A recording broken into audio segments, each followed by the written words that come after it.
we have to redefine what it means, right? Are we a minimalist? You remember that West Wing episode where they like change the poverty numbers changed not because because they just moved the metrics. More poor people. Right? We have more poor people. Right, so like, not that. But you do have to tell like a little bit of a different story about productivity and meaning in life and leisure time versus work time. This kind of you have to have a better story about that. Well, one of the things that people find contradiction in, I think, that they tend to lean one way or the other. Fight one day, and we dropped on a 100-ton and we dropped on a 100-ton or more abroad on this site, prepping the site for equipment to come in, getting it ready to construct stuff. And we had a guy there that found what can be no more than like a couple of quarts of oil on the ground. And he's talking about removing all that 100 tons of rock to compensate for this small little spill. And that's when he said, if you want to correct it, there's a 5-gallon bucket, dig it up and put it in there. It's those two extremes. In those two, they've worked, some of these guys, I think, creates a real safety issue. But you can say on the other hand, while they're out there doing it, don't be so crazy that you inflict costs that makes them unprofitable. I don't see those two things as being something that you shouldn't be able to work through. But tend to fall one or the other extremes on it, like either let them go batshit crazy or you put a ice on them on that return. I think there's a space in the middle that makes it workable.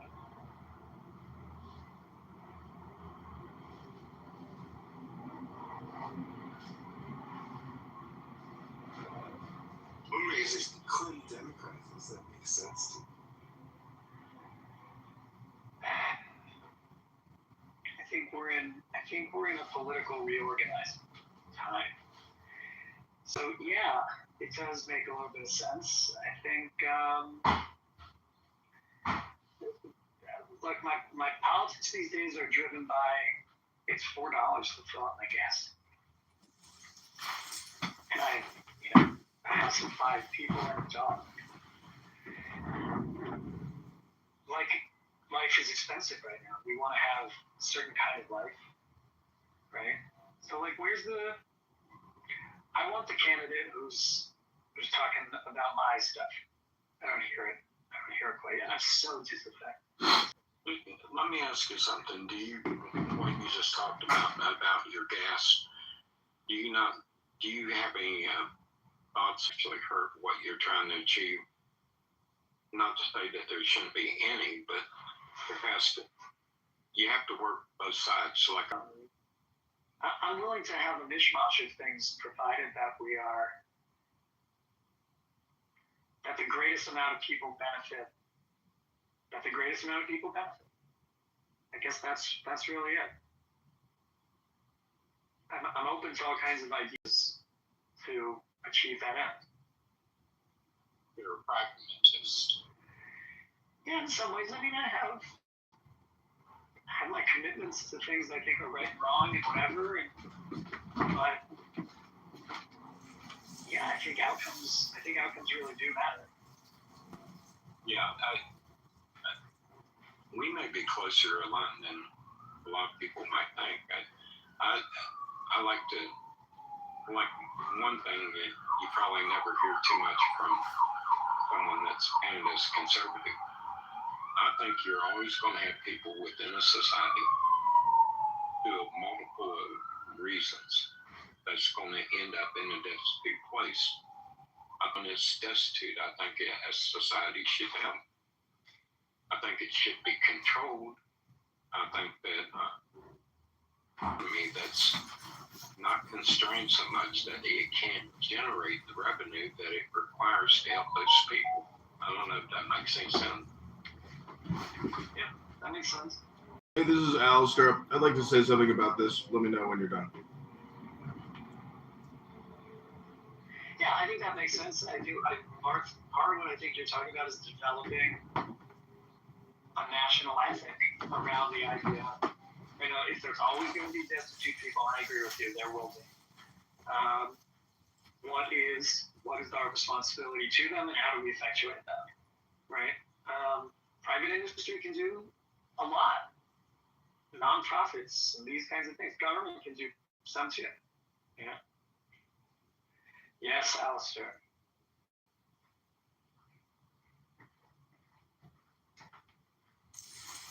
Alistair, and my main man, candidate for Congress.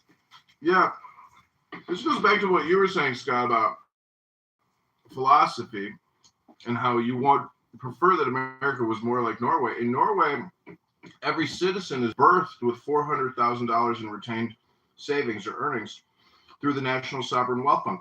In America, when you're born, you're literally born into $400,000, individually to debt. You go to us.clock.org. So all I'm trying to say is philosophy deals with natural law. And unfortunately, because we have a corrupt financial system, we are outside of out of natural law. And that's our problem here in America. And it permeates corruption everywhere.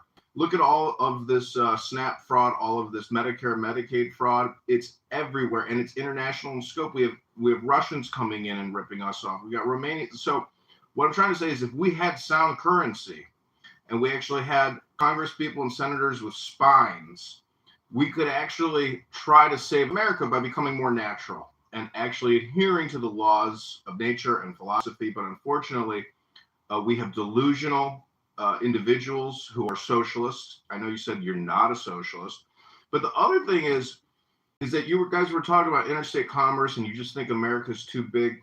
I looked it up. There's, 250 countries across the earth, and in some ways it is one community.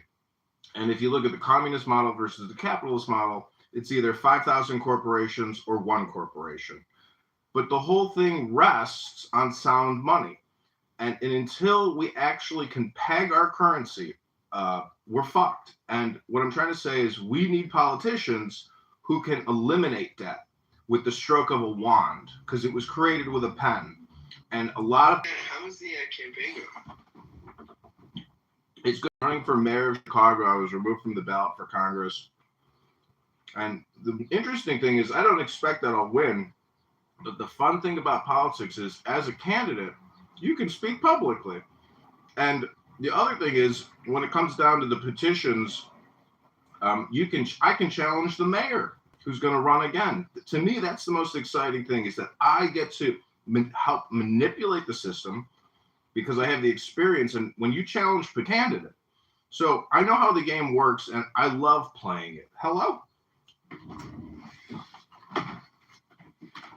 On the formation of the Federal Reserve at Jekyll Island? I don't know. To tell you the truth, it's like I think there's not a speck of dust out of place in the whole universe. So it's possible that all this growth, though artificial, is a great thing because of the unnaturalness of unsound currency.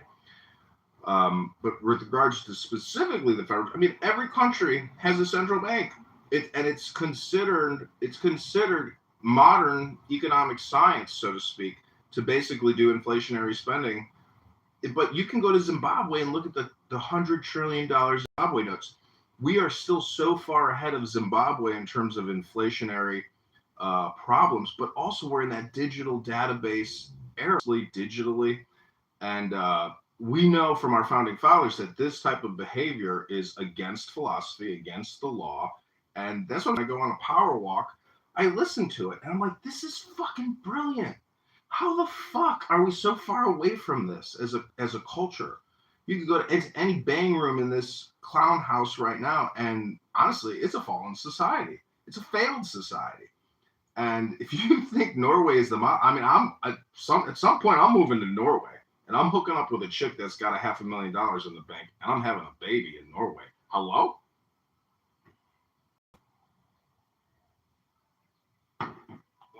foster thus become the foundation of the social compact that we all enter into to form governments. So there has to be some philosophical intent and agreement to form any type of functional government. Well, that's not philosophy. That's a compact and a contract. I've seen the first contract of Chicago. One guy voted no. That's me. And I'm not making this up. In the Chicago Election Commission office, there's the Charter of Chicago. There's 13 signers on the left and one guy that said no. I love the guy that said no. You know, to me, he's the hero of Chicago. Hello?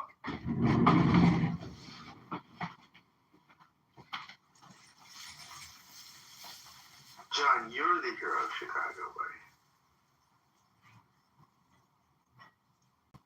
This is interesting, Scott. Well, see, I try not to be boring. I'm not an ideologue. I try to have conversations that are stimulating. So. To download Clubhouse, install it, and come to your room, and you kick them? Like, that's fucking paranoia in my... I know he's trying to target me, but how the fuck could his intuition possibly tell him that my new burner account was me? So that's like, to me, neurotic behavior. And that's like, to me, like he's trying to cover his ass from being recorded and putting on anti-American hate rooms. It's just my opinion, of course. I'm just saying that some people, you know, let it go. Like, you're not going to take any of this with you to the grave. And this is all actually just an experience and a happening. But, like, that's not capitalistic to kick other people who are trying to create and be productive in conjunction with what you consider creative and productive. So, again, I think it all goes back to philosophy. And I got a picture of the Buddha in my bathroom with, and on it says, let it go. You know, too many people need to learn to just let it go. And that'll solve all their conflict. Good day, boys. This pump bloke, right? Haven't heard much about the fucking bloke, but the things that I have heard, they're pretty bad, you know? So, what do we think about that? Are you English? Yeah, I am. This mate. Could you repeat what you just said so I make sure I heard it right? Just things about, like, Trump and that, but, like, the things that I've heard, he's not a very good bloke, so what's the go there? Personally, I think the English and Australian people never evolved since 1946, and I think it's because of the war. I think because so many Australians and English people were killed, they have the lowest genetic intelligence of most populations. And I think, Kekas, your evidence to suggest that my theory could be accurate. Hello? Oh, you Yankee fuck. Fucking you the dumb cunts that voted Trump in and started this bullshit. Fucking you want to shut your cunt before I come around then. Let me ask you a question, though. Seriously. Do you think that you guys have to post certain things on social media? You can be put in jail and stuff. Is that a problem where you live? Oh yeah, mate, it's a massive problem. In Australia, there is problems, I will admit. We have a fucking government that's trying to control us all. It's a fucking bullshit situation, to be honest. But it's a pretty fucking beautiful country, and to say that we are fucking slower and fucking less evolved than the rest of you is pretty fucking disrespectful, if you ask me. Hey, mate, It's a theory. It's a scientific theory of World War II and the 60 million that died in World War II. It's just a theory that a tremendous amount of human intelligence was wiped out, and thus we get individuals like yourself that can barely transparently say a sentence and use ad hominem nonstop. Hello?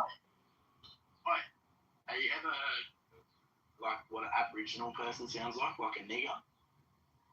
Have you ever heard a nigger before? Again, I'm just trying to say that I think you are evidence that what you talking about there, Jesus?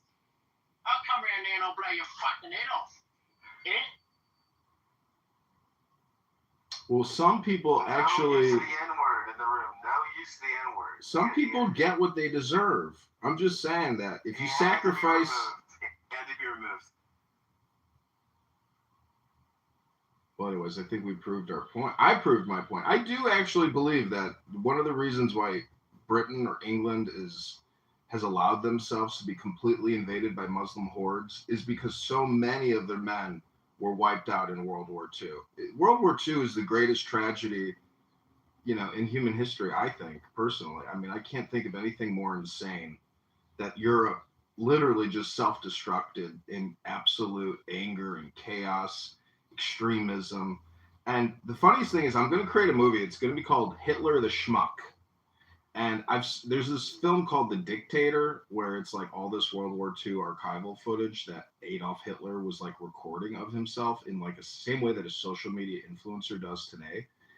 And I'm just saying that like his intelligence just wasn't there.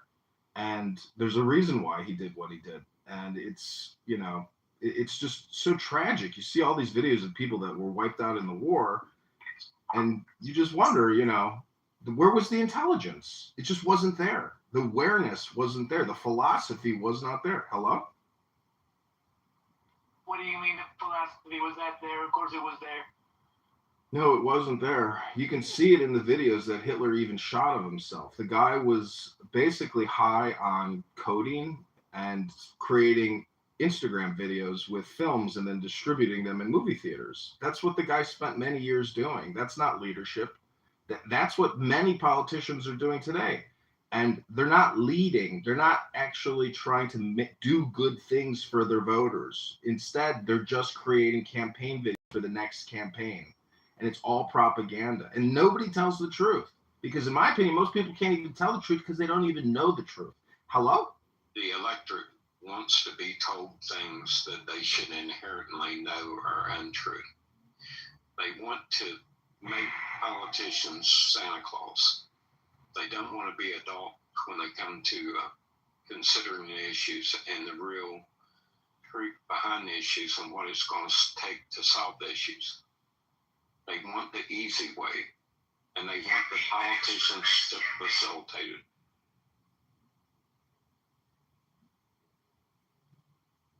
Well, as someone who has run, I know you're in politics, the attacks from deranged homosexual leftists on social media is definitely indicative of a mental health disorder. And these are like vicious, violent, disgusting comments that many gay men and other socialists make on social media. Again, I think it's a fallen society. I think when Caleb says, oh, we need to have national service to create a unity amongst our people. Well, yeah, maybe that'll work.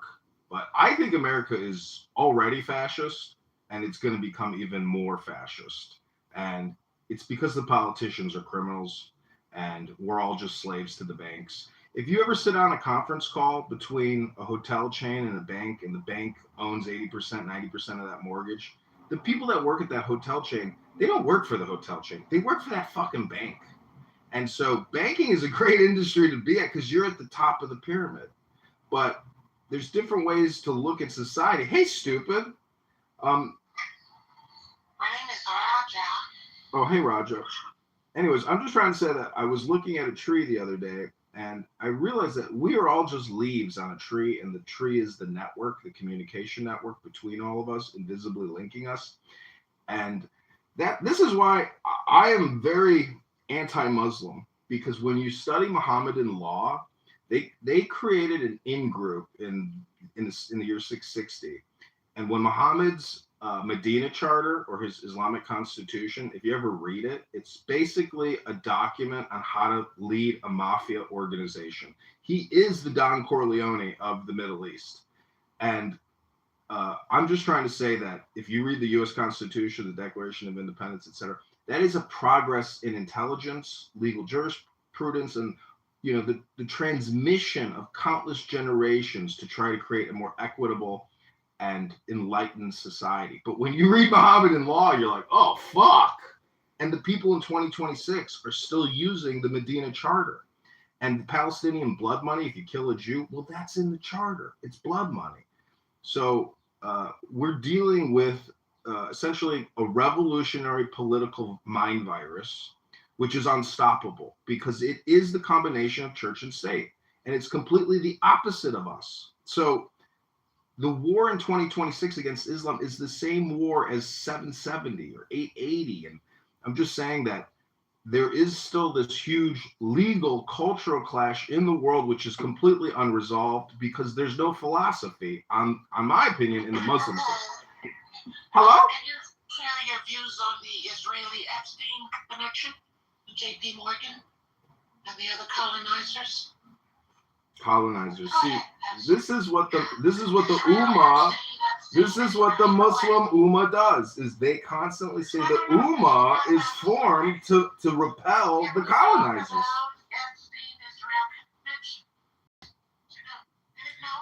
Stupid. Have you seen the Bannon Jeffrey Epstein interview? Because that interview is incredibly insightful and fascinating to see the inner workings of Jeffrey Epstein's mind. I'm trying to answer your studio. Supermodels like myself shouldn't be wasting their time talking to stupid people like you. Hopefully you can avoid the... You big stupid dummy. Can you speak on Israel and Epstein connection?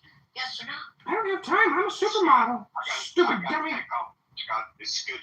You had a good space. Yeah, notice they're running now. Yeah, clearing out now. Yeah, Israel Epstein. I'm not clearing out because of that.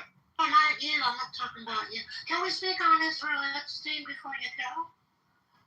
Well, I mean, go ahead. Enlighten us what your point of view. If you say the word Israel, you should say Israel Epstein. If you say the word Epstein, you should connect Israel. You should say Epstein Israel. Anytime you mention it in a sentence, do you agree with that or not? That's my question. Simple question. Well, there's a possibility. Can you draw? Yeah, the two are directly connected. Well, Mossad is Israeli, and blackmail is Israeli, and control and AIPAC and Epstein. It's money and control and power. Do you want to speak to it? I mean, I don't have to go deep, do I? Or you don't see the connection, or you do see the connection? That's the simple question. Yes, I see the connection, or no, I don't. Which one? No, there's a difference between... Yes or no, it's real. This No, is hold on. No, it isn't. Oh, There's a okay, difference. well, complicate it for me. Okay, there's a difference between making an accusation and having tangible lines to draw between the two. Yeah, he was convicted of child sex trafficking, so that's not an accusation. I didn't come up with this out of my ass. This is fact. So, speaking of the facts, do you see a connection between Israel and Epstein? Steve, before you answer that, Steve, just know that stupid here is a white gay man living in his mom's basement, and he goes around pretending to be a black woman. Steve, just go do what you gotta do. Don't entertain this guy. It's a gay white guy pretending to be a black woman. It's ridiculous. You're so stupid, you big stupid dummy. Shut up. Why are you getting so angry? Let me ask you. Why are you getting so angry? Alistair, talk normal. Stupid, let me ask you a question. You didn't answer mine, and you want to Well, ask a question. I just want to ask you. That is so weird. No, because it goes to what you said. You can't answer a yes or no question, but you want to No. ask a question. No, I'm trying to have a nuanced Only on conversation. Clubhouse. Only on Clubhouse. I'm trying to have. Listen, let me ask you this. So, is it your assertion that anyone that's convicted of child sex trafficking, anyone, is connected to the Mossad? Is that what you're saying? No, I never even mentioned that way, but you want to twist it so you don't have to answer. Do you believe there's a connection between Israel and That's what Epstein? you said. Yes or no? I asked you a yes or no question. You couldn't even answer. There's no connection between Epstein and Israel. Is that what you're saying? None at all, right? I'm just imagining this. No. So you're in denial. No, I'm not in denial. You're in denial. And wait, could one I- more point, and then I'll let you go. Okay. Most All right. people that are in denial would let Trump sleep with their daughter in front of them while they watched. And I didn't say you're one of those. But if you can't answer yes or no, then that means you might support pedophilia. No, what I was asking you was to draw the connection, and your response to me was he was convicted of child sex trafficking. So your contention was the conviction of child sex trafficking makes them a Mossad agent. Why don't you just... Okay. But you just can't draw a connection of your conviction to others.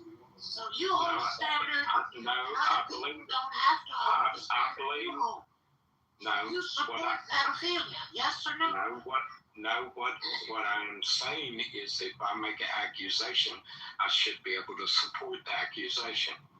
I made no accusation at all. I said, do you believe there's a connection between Israel and Epstein? Yes or no? So I don't see that me making any conviction. I just asked a simple fucking question. And for 15 minutes you avoided answering. And guess why? Because I'm sure you've touched little girls yourself. So you think it's okay.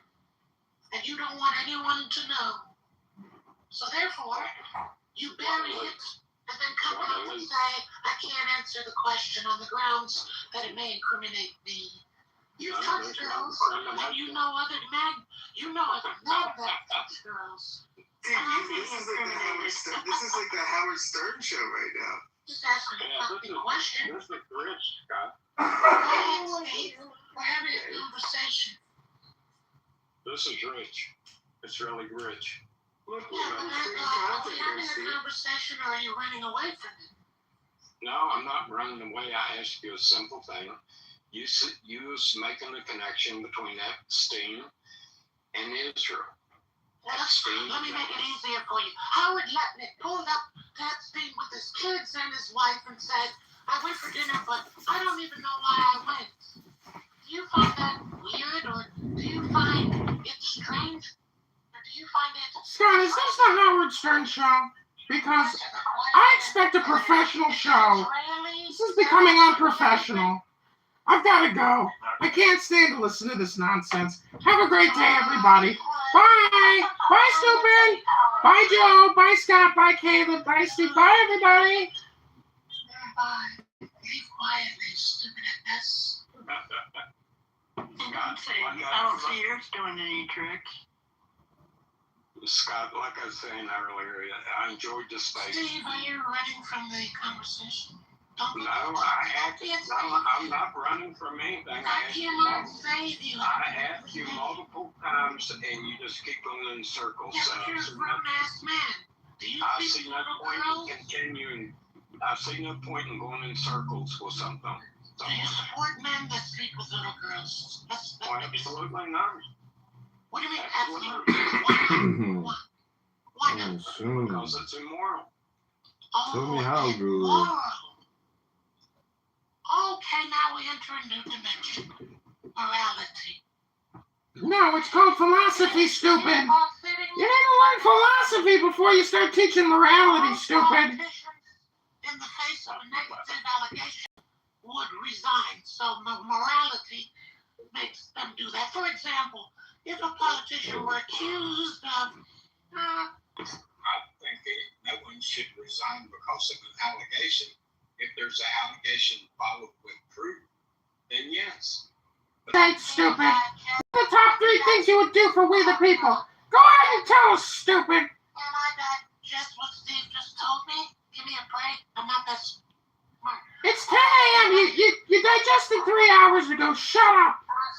Steve, that was so heavy. Let me digest that. Hold on. I just want to know, do you think that Trump would hire stupid in his administration? No. Because transgenderism is over. And the fact that Dr. Levine was the head as the Surgeon General, it's just still to me so revolting because that is so bizarre and weird.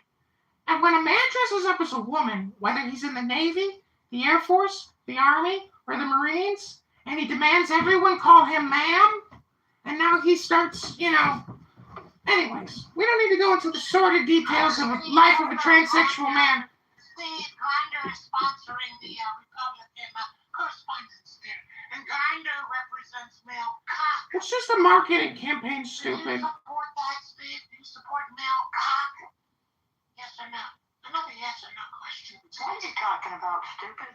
Grindr is sponsoring the Republican. Don't use Grindr, stupid. I heard that there are illegal aliens that are also using Grindr and are killing homosexual American men. Be careful on Grindr. You're very hilarious. This is hilarious. Steve, are you on Grindr? And maybe that's why you don't feel anything. There's a lot of illegal aliens in America that use Grindr, Steve, and they're killing gay American homosexuals. It's not pleasant. It's terrorism, and we need to deport them all. I am complete. Yeah, Grindr. This Republican dinner is brought to you by Grindr, where you can get dick in your booty. Dick in your booty. Yeah. Wow, this got very exciting. This is a very exciting room. It's like the Howard Stern show, Scott. You're like the new Howard Stern at Clubhouse. I love this for you. It is interesting that Grindr, the CEO of Grindr, is a Republican, and they are, yeah, I mean, there are a lot of Republicans. Prove it. Oh yeah, no, it's yeah, I can That's show the public article. information. Yeah, it's public information, Joe. He's. I know, I'm asking. Where did you find it? It was in Politico. It's a Oh, Grindr. not Politico. Hey, Scott, but you can immediately extrapolate from that anyone that voted Republican is down with Grindr Act. That's a clear line that you can extrapolate, right? Why does it always crash when they have Republican events? So that's kind of weird and coincidental. Wow. So I'm changing the pinned item to this. Answer. Wow, that's just a fucking question. A dumbass question. Wasting your time. Oh, I never said I was smart. I never said that. It sounds like you. So Joe, there's the link to the stuff about Grindr and the popcorn party. Political rise. Pause. I see what you did there. Yeah. Rise. Get it? Cock rise. Stupid, why did you change your name from Point to Stupid? Is it because you felt you wanted to truly express your inner self as a stupid person? Well, I'll give you an example. For example, now, underneath my PTR actually is what I think you are, which is a stupid bozo. But rather than say that, I just wrote it underneath the PTR so you can catch the hint yourself. But because it went over your head, it proves two things. One, you're a stupid bozo, and two, you're low IQ. At the same time, damn time. You said LGBTQ, I checked out. All my peers checked out. A lot of people will check out. I hope that answers your question, Alistair, or whatever your name is. Yeah, thanks, stupid bozo. I didn't really realize that you were mocking me by having the name stupid bozo, but now I understand it. And thanks for also telling us about the gay Republicans that use Grindr, stupid. We appreciate that. Okay, you're welcome. But actually, you're the stupid bozo, not me. My name is Raja from Pakistan. Yeah. And I'm going to open the Strait of Hormuz. Well, I saw a PTR earlier today of Wiz Khalifa, or a big fat guy who never talks about free Palestine, even though everybody says he should. Oh, DJ Khaled. That's DJ Khaled. I heard DJ Khaled stuck his fat ass in the Strait of Hormuz and blocked it to stop the war. Is that true? No, he's on Grindr. He's gay. I heard he's gay. I heard also Kanye West is gay, Barack Hussein Obama is gay, Bill Clinton is gay, and even Trump is gay. That to me was the most shocking revelation. That all these people that hate Donald Trump don't even know he's gay. If they knew he was gay, they wouldn't even hate him. Like 50% of the left would all of a sudden like Donald Trump if they knew he was actually gay and he stuck a dick in his booty. Isn't that stupid? Oh my God, you're such a stupid bozo. Stop with your bullshit, stupid. What about Scott Bessent? He's gay too. He's definitely gay. He's one of the richest gays in the world, which is so exciting for the gay community. I heard he has a Grindr account under the name Carlos Danger in an homage to Anthony Weiner. It's an homage. Do you know what an homage is, stupid? Yeah, Scotty Besson is on Grinder too, yeah. Do you speak French, stupid? Because my favorite French word is presence. And if you translate it into French, it sounds like puissance. You've got such incredible presence, stupid. Flag on the money. Scott Besson said he's going to put the gay flag on the money. Remember, he runs the treasury. So he I can know. They're coming out with a Donald Trump gold coin. Did you see that? Everybody's going to want to own one. It's going to be this memorial. And I bought it in advance. you bought the Trump gold coin? Oh, Yeah, long time ago. it's even better than Bitcoin. Everybody's going to want to own one. Scott, you should start shooting commercials in your Trump voice for the Trump gold coin, because he's basically doing what Muammar Gaddafi did. He's going to get all of us out of the petrodollar and the fake Federal Reserve inflationary dollars and get us all the Trump gold coins. The currency is going to become Trump gold coins, everybody. Hooray! Why does he even talk like that? What's wrong with him? What do you mean? What's wrong with you, sir? I am you and you are me, stupid. No, you. Obviously, you want to be me. You're just a stupid bozo point. You're a gay white guy living in your mom's basement, weigh 400 pounds, you got an arm, you've never been on TV, and you're not a supermodel. Oh, you're jealous because I'm up on TV. Okay. Now I get it. No, I'm on TV, stupid. You're just a stupid bozo. You think that people are projecting onto you and you're projecting onto them, stupid bozo, but the truth is, you're the stupid bozo. That's what projection is, stupid. You can't reverse engineer it. You can't, reverse that out, stupid. You're the stupid bozo, and you're on Grindr, and you're a gay Republican. I'm on TV, you're not. Any gay Republican? Yeah, Mike Johnson. I'm on TV, you're not, Esther. That's why you're mad. I'm on TV right now, stupid. You don't even know it. Because you can't see all the cameras surrounding me. And my staff of beautiful women that are helping me produce the Aleister Crowley show. Stupid bozo. Okay, I get it. I get it. Delusion. I get it. Okay. It's not delusional, stupid. I got a camera and I'm recording you right now in my right hand, stupid. Deep delusion. I get it. Okay. That's your projection. Hello. Hello. Of course there are. All I want to say is most people don't know what projection really means. And I told Caleb one time, is all communication projection? And you know what? It turns out it is.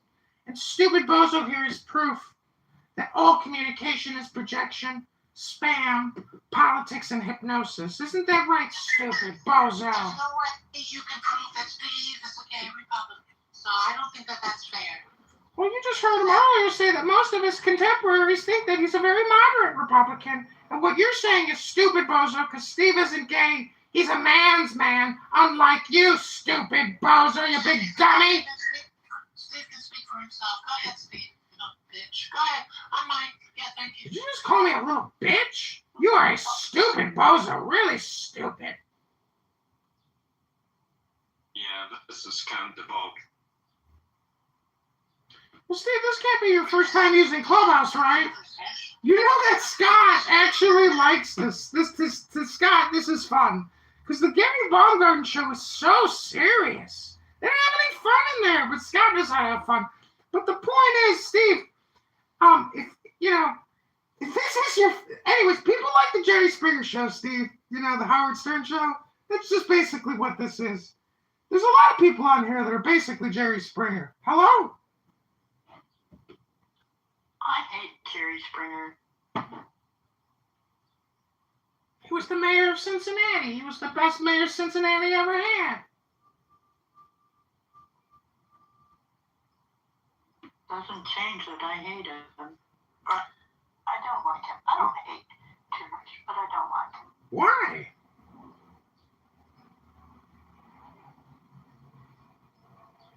Why not? Well, what do you think Clubhouse is? That's what I'm saying. Like, how do you not like Jerry Springer, but you're on Clubhouse all the time? It's the same fucking show. Hello? I know, right? Stage. This app is actually, the real name underneath Clubhouse is The Stage. It's a theatrical production of stupid bozos.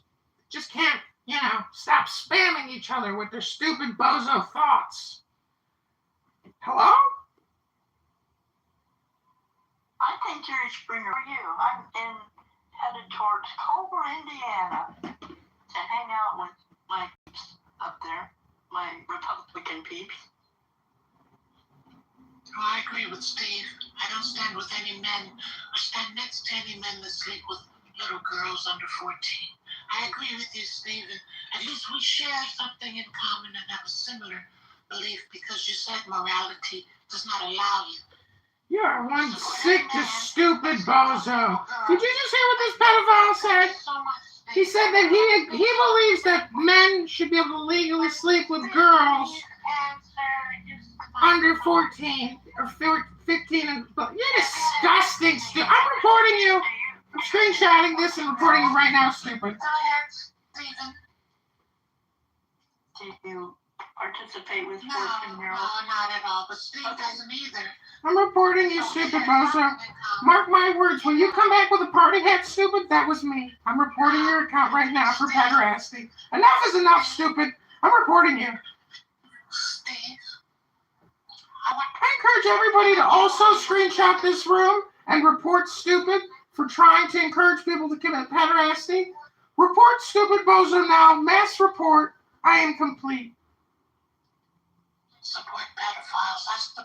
I respect that, Steve, because I feel the same way. Pedophiles should not be protected. I agree with you, Steve. Steve? Unless you change your mind. Did you change your mind? No, I'm listening to what you say. It's Well, did you entertaining. change your mind about what we agree on?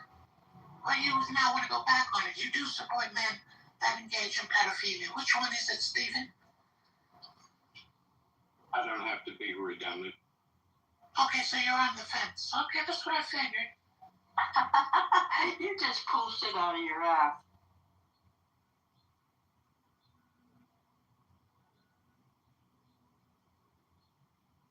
Well, he didn't deny it. That's interesting. I initially had, he keeps trying to bait me into saying nothing. Yes, Steve, I agree. A lot of Republican women are complicit with their men engaging in pedophilia. You're right. I know this and you know this for many, many years. Yeah. Joe, have you ever supported men? Joe B, I want to show you my PTR. I just reported stupid for trying to encourage pedophilia on this app. I've reported you. I encourage everyone else to report stupid bozo here. A gay white man who's actually living in his mom's basement who pretends to be a black woman. I've reported you. I expect your account to be deleted within 2 hours, stupid bozo. Farewell. And when you get your new party hat, that was me. I got you that new party hat. I hope you like it. Engage in pedophilia? No, of course not. I'm a Christian. Got her in back. We found out of it. Got her in back. We found out of it. Okay. There's always one in every room. The same.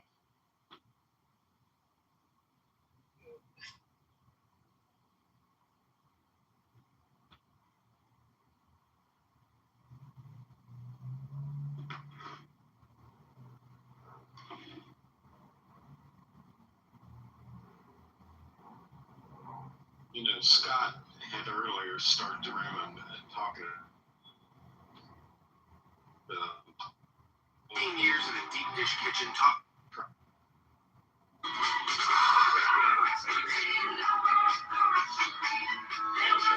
Can you hear me? Okay.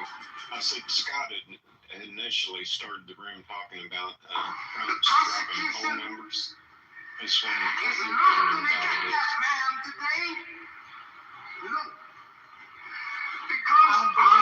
I don't believe 90% of the tests out there, they're written to get certain answers. Oh, Joe B, I wanted to tell you my... should my back up because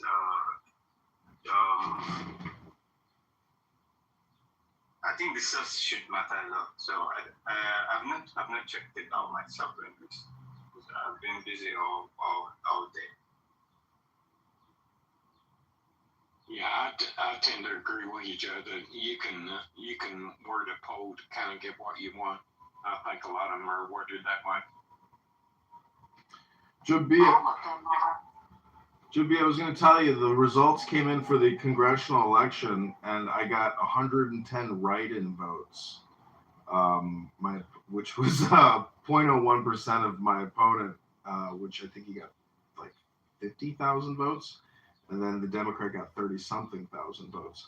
But in 2024, in his congressional campaign, it shows that he got, I think it was 400,000 plus votes, but the database that the election commission sent me has 600,000 registered voters in the district.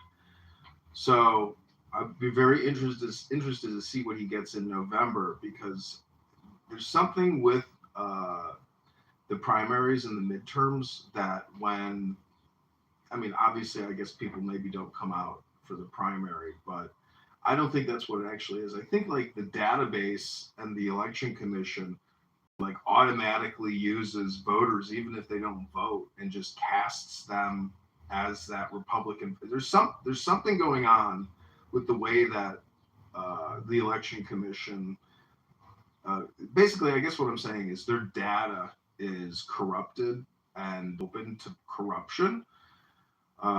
So anyways, as like a mayoral candidate, I put forth a mayoral proclamation saying from petition to ballot, we want total transparency, and we want it on a ledger with a double entry accounting system. So it's just a thought, but just wanted to share the news with you. I think the midterms typically have a lot lower turnout, don't they? I mean, I think the midterms have the higher turnout, right? And the primary has the lower turnout. That's what I've witnessed, but maybe I got the words inversed. I don't know.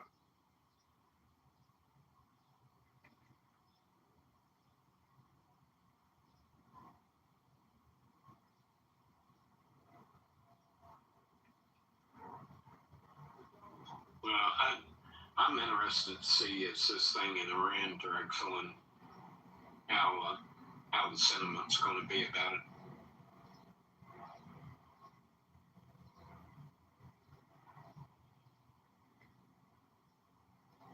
Everything, though, the whole Democratic Party messaging is just to attack Trump and then cushion that with their woke agenda in lighter terms. But the whole thing is to completely focus all attention on Orange Man bad.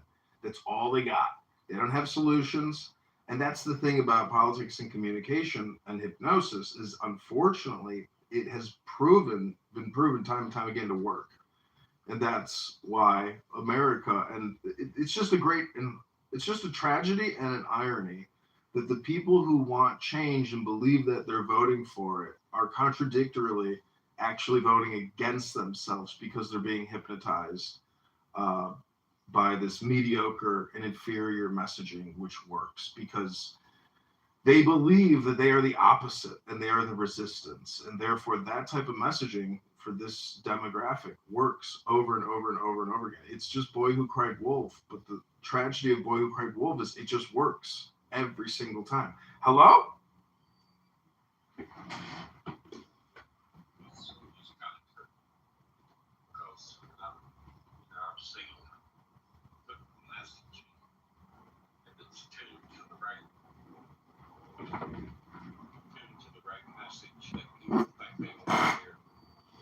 Sense or not will be people buying it.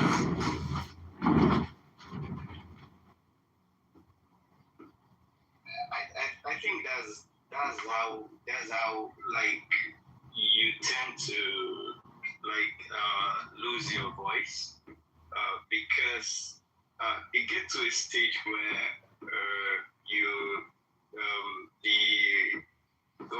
the leaders or whoever it is are able to manipulate the citizens to the point that even when they are they have done bad, they are still supported, and then at long run, I feel like there's a little like generally what is happening right now. If the people are not standing by what's good for them, if they are like doing things based on emotions and don't stand by truth. So, my friend John, what's going on, dude?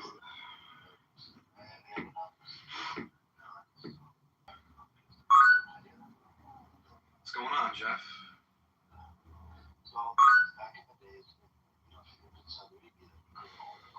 Hey, what's up, buddy? Hey, what's going on? Yo, I got a quick question for you. Did you used to stream on a different app with other users under the name Aeon? No, I have not. All right, I was just wondering because you kind of look familiar. Oh, okay. Yeah, that's not me. All right, fair enough. Yeah, that was kind of wild last night. That dude was just, waffling really bad. Yeah, he definitely had some anger management issues. And I think an identity crisis. Yeah, a little bit. And then he was trying to separate himself from the black Hebrew Israelites, even though it sounded like he pretty much espouses the same BS.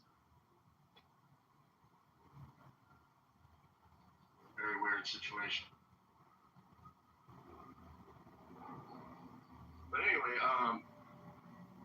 so I guess we can just talk about anything in this group? Yeah. I just came across this Bible passage, and it's not really startling to me because these are ideas that I've kind of wrestled with for a while, and they kind of conform to my experience that I've had with God, but I don't think they really conform to the expectations that most people have with God, and some people would even consider it blasphemous to even talk about, but I'm going to put a Bible verse in the chat, and I want to get your kind of interpretation of it. Sure.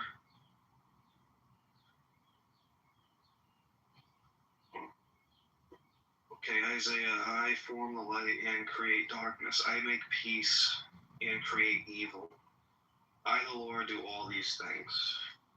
I don't think the whole evil thing is blasphemous, if that's what you're getting at. Is that what you're getting at? Yeah, I don't think it is personally either, but I think that if you were to say that to a lot of people, that God is responsible for evil in the world, or that God transcends good and evil, I think they might take offense to that or might not fully understand that. I'm going to look up the TCC on it, see what the interpretation here is, but I do know when they refer to evil written in the Bible, it's not referring to like the evil that they're talking about in the problem of evil. They're talking about like calamity. So like a calamity would be like like a natural disaster, like for an example, like the flood. Right. That kind of thing. So this verse is one of those lines that sounds harsher in English than it does in its original context. The key issue is the word translated as evil in the book of Isaiah 45:7. The Hebrew word is ra, which is a broad Semitic range. It could mean moral evil, but also calamity, disaster, misfortune, or judgment. In this passage, it's not about God creating sin or moral wickedness. The CCC, the Catholic interpretation, is very clear that God does not create moral evil. Moral evil, sin, comes from the free will of the rational creatures, human beings, angels. What that verse actually means, a more precise rendering would be, I make peace, well-being, and create calamity. So the verses asserted God's total sovereignty, not moral authorship of sin. So light and darkness, symbolic of order versus disorder, peace, shalom, or evil, ra, prosperity versus calamity. God is saying there is no rival force like a dualistic good versus evil gods. I alone govern all outcomes, even judgments. Why this matters historically, this was written in a context where surrounding cultures like the Persian religion had dualism. A good god had an evil god battling each other. Isaiah rejects that outright. For an example, I think they're talking about Zoroastrianism there. Okay. That's the dual thing. Let me see. Where is it talking about Zoroastrianism? Well, like the culture surrounding these people at the time, right? So like you have the Persian religion. It doesn't specify it here, but I know what they're talking about. They're talking about Zoroastrianism, Okay. which kind of had this like yin and yang kind of thing. Like, good. There was a good god versus an evil god. This is like saying right out, like this is the god above that. He's the judger of all these things. Calamity and misfortune can descend upon you. But anyway, so like the Persian religion, i.e. Zoroastrianism, had dualism, a good god and an evil god battling each other. Isaiah rejects that outright. There is only one God, and even in events, as we experience as a disaster, are under his providence. In Catholic theology, the crucial distinction, God permits moral evil. He allows free will. God can directly will physical evils like disasters or judgments as a part of justice or correction. But God is not the author of sin. This lines up with the book of James 1:13, because God does not tempt anyone to be evil. The book of Genesis 50:20, God can bring good out of evil acts. So the bottom line is, Isaiah 55:47 is not saying God creates sin. It's saying God is sovereign over both prosperity and disaster. There's no competing evil deity. There's another thing here where we can get into like early church fathers, like Augustine of Hippo, and how he interpreted this. If you kind of want to use more, philosophically precise, if you want to be more philosophically precise about evil, a roundabout, clear understanding. So I have like all the data points like right there in front of me. A roundabout, clear understanding. So I have like all the data points like right there in front of me, and I can actually get websites that'll take you elsewhere. Oh, that's cool. I mean, Illumi, is there something wrong with that? Why are you laughing, dude? It's like, it wasn't called ChatGPT. Like, bro, it's like, I don't know what, like, as if you weren't familiar with ChatGPT. I'm pretty familiar with what it does. It's a good aid to kind of look up information and get statistics from websites. But the way you said ChatGPT, I don't know, maybe you might have had like a brand, processing thing, but. Well, I have to breathe between takes, dude. Like, I gotta breathe a little bit. Is that okay?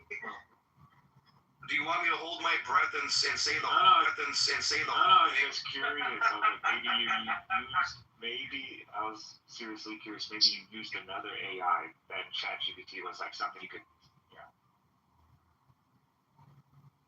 You don't have any other AI that you prefer to use.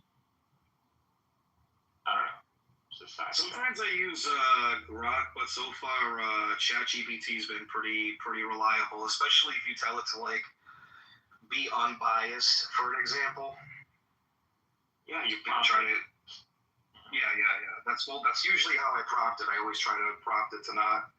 Do you have you bought any of the tier memberships? Like, No. I honestly, man, I really don't rely on this like solely. Usually, I'll go to the CCC more often than anything else on Google. But like, if it's something that you want to have like a general discussion on that overlap with other like topics, then I'll probably use this because it's actually good at gathering a bunch of sources on like one page, and then you can click on. If you get the subscription. If you have a college email, you can get Perplexity Pro, and that's $20. So instead of 200, 20. It's only if you have a college email. And Perplexity gives you a whole set of AI, so it's interchangeable. And a bunch of them are in pro mode. So it's really good bang for your buck. Plus, Perplexity has sonar and. I'm trying to expand on something for Jeff. Like, I'm not a cheapskate, dude. Like, if I want to sign up for the subscription, I would. I thought about it. Really badly. That I don't understand. The patterns. Oh. You want to come up, Mariam? Come up. Let's have that conversation about the polity. You could be the first panelist coming through this room. We can have that conversation. We have, look, Iranians on the stage as well. Sabara and Mahdi. What's up, Mahdi? Assalamu alaikum. Do you think maybe when he comes back, do you think Mahdi goes yesterday. Do I look like a kid? Do I look like this? I'm like, That's the big premise. The state of Israel to be like dismantled and fails. He doesn't care if most Israelis don't want that. He's like, well, Palestinians should have to be part of the state as well. That people who don't want Israel to exist are all might be anti-Semitic, because what's the reason? Like, why wouldn't you want that state to exist? Someone like Timothy is not an anti-Semitic because he thinks that it's like an apartheid state. And so, like, just like you'd want South Africa to stop existing to be something else. But I think that the vast focusing on Israel to the exclusion of Sudan and Yemen and every other sort of human rights abuse in the world is anti-Semitism, because there's no other actual explanation for why you would focus that much on this one country's crimes and to the extreme exclusion of every other country's crimes, where, like, there's more UN resolutions against Israel than every other, like, fucking shithole dictatorship combined, and that's just like not a plausible accounting of the amounts of human rights that have happened, abuses that have happened since the UN was founded. I think that's anti-Semitism, but I don't think that Timothy is motivated by that. Why you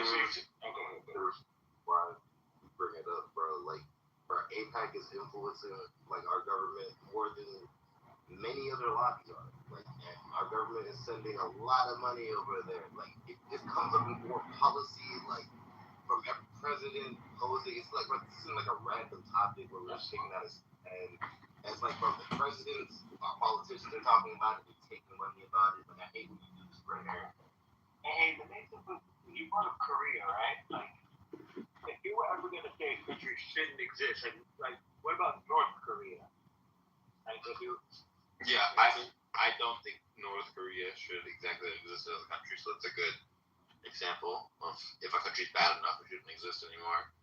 But I would much prefer North Korea to just have a new government than it to be, like, subsumed by China. Because I think probably the Korean people have a different cultural preferences than to be Chinese vassals or whatever. Yeah, I don't think that people want Israel to be taken over by like Lebanon or like Iran or something. I think they just want Israel to incorporate the changes that would make it democratic. Well, I don't know. So I think that the Palestinians should have their own state. I'm a two-state solution kind of guy. But why is it Israel's job to take all those people in? Not Jordan. I don't know if you guys know that Jordan used to own the West Bank, and I think Egypt used to own the Gaza Strip in the 70s, for example. So why is anyone claiming we have to dismantle Jordan so they incorporate the Palestinians into it? You know, no one says that, and I think it's just mostly just propaganda for why you would never think to say something like that. Because Israel was a settler colonial state that displaced millions of Palestinians and had such according to like UN resolution, they have a responsibility to take care of the people in their occupied territory, which happens to be Palestine. Well, first off, only 500,000 people left during the Nakba, so it's not millions. But then also, I would say that I think calling things settler colonial projects, I think, is a stupid way of thinking about Jews living in Judea. I think that's like a dumb. I don't think it's colonial. I think it's arguably anti-colonial, because the only reason why Jews aren't just always. Why is there a diaspora of Jews all over the world? Well, because of Roman colonialism. So, like, arguably it's an anti-colonial project. No, it's not. No, it's not an anti-colonial project. The reason why there's a Jewish diaspora is because Jews chose out of their own volition to move. This had nothing to do with the Rome. Are you serious with all this? Bro, are you calling the destruction of the second? You know what? Have you heard of the Bar Kokhba rebellion? Have you heard of the blood and soil views? I know sometimes leftists like make memes that are similar to this. It's like, oh, like, you know, Native Americans, it's their land, all Europeans go away. But like, no one on the left genuinely advocates that or thinks that. And like, everyone who would in seriousness discuss this issue would say like, yeah, if someone were to genuinely think the Native Americans should now like advocate all white people to leave USA and for them to have the territory because of their historic right to the land, like I think every like informed leftist or left-leaning person would just call that blood and soil ideology and like equivalent to Nazism. I think many leftists would say they shouldn't kick every American out of the United States, but if we gave the major tribes states inside of America, that would be a reasonable request. And that the Lenapes and the Cherokees and the Iroquois should get small subsets of America to be the country. I think a lot of leftists would support that. So where they live now, it's not. They wouldn't support like now achieving for them to achieve some new lands that would take like away from other people. Like that kind of some land that we historically had is now settled by other people, and we're like wanting to return that. You know, that's called irredentism, and it's like a core part of like fascistic ideologies. To base it on the historic right to the land is literally just called in political and blood and soil like view. Listen, I prefer my political ideology to not only blood and soil, but I think it's a little bit naive to think that blood and soil intuitions don't play a part in people's ideas about legitimacy, as in like a lot of affects people's psychology, whether you like it or not. And then I go, okay, so if it is part of your psychology and you are thinking that, oh, this is whose land it belongs to, who's got the blood and soil claim, well, the Jews have a very reasonable blood into that land. So for them to achieve some new lands, but then you would have to say also be from the columns of Egypt then. Yes, I don't think anyone should be making that claim. Like in my country, it's like more recent. It's like, oh, you know, Serbs. Like, you know, I mean, people, Serbs and Albanians and Kosovo have been kicking each other out for like basically 200 years now. And like the final win was in the 90s where Albanians kicked out most of the Serbs, and then like in the 2003 they had like a bit of a more persecution of Serbs that were like a bunch of Serbs also now left into Serbia proper, and in 2008 as far as I remember they got like their independence and they're recognized as an independent country by like half of the UN. Like even some EU countries don't recognize it, like Spain, etc. So like there are countries that have this like weird like, well, I don't know, like maybe, you know, Serbs have the right to that because, you know, it's their history. Even though the history is so close, like it's the 90s, I still think that's like a very bad, like, you know, Nazi adjacent view for people to have. Like of course Spain like doesn't wanna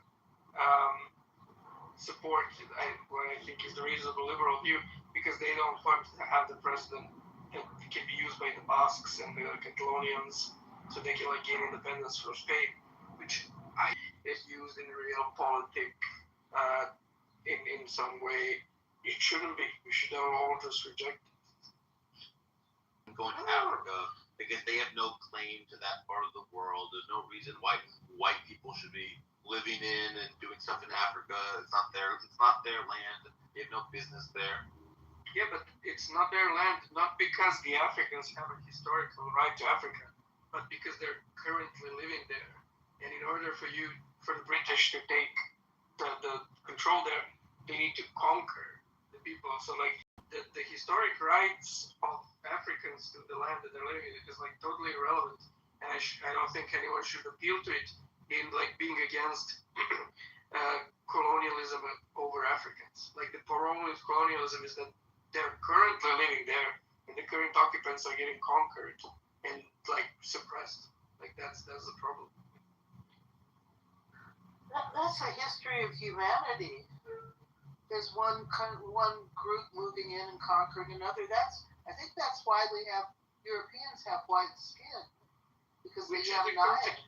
Which is a consequentialist argument against blood and soul use.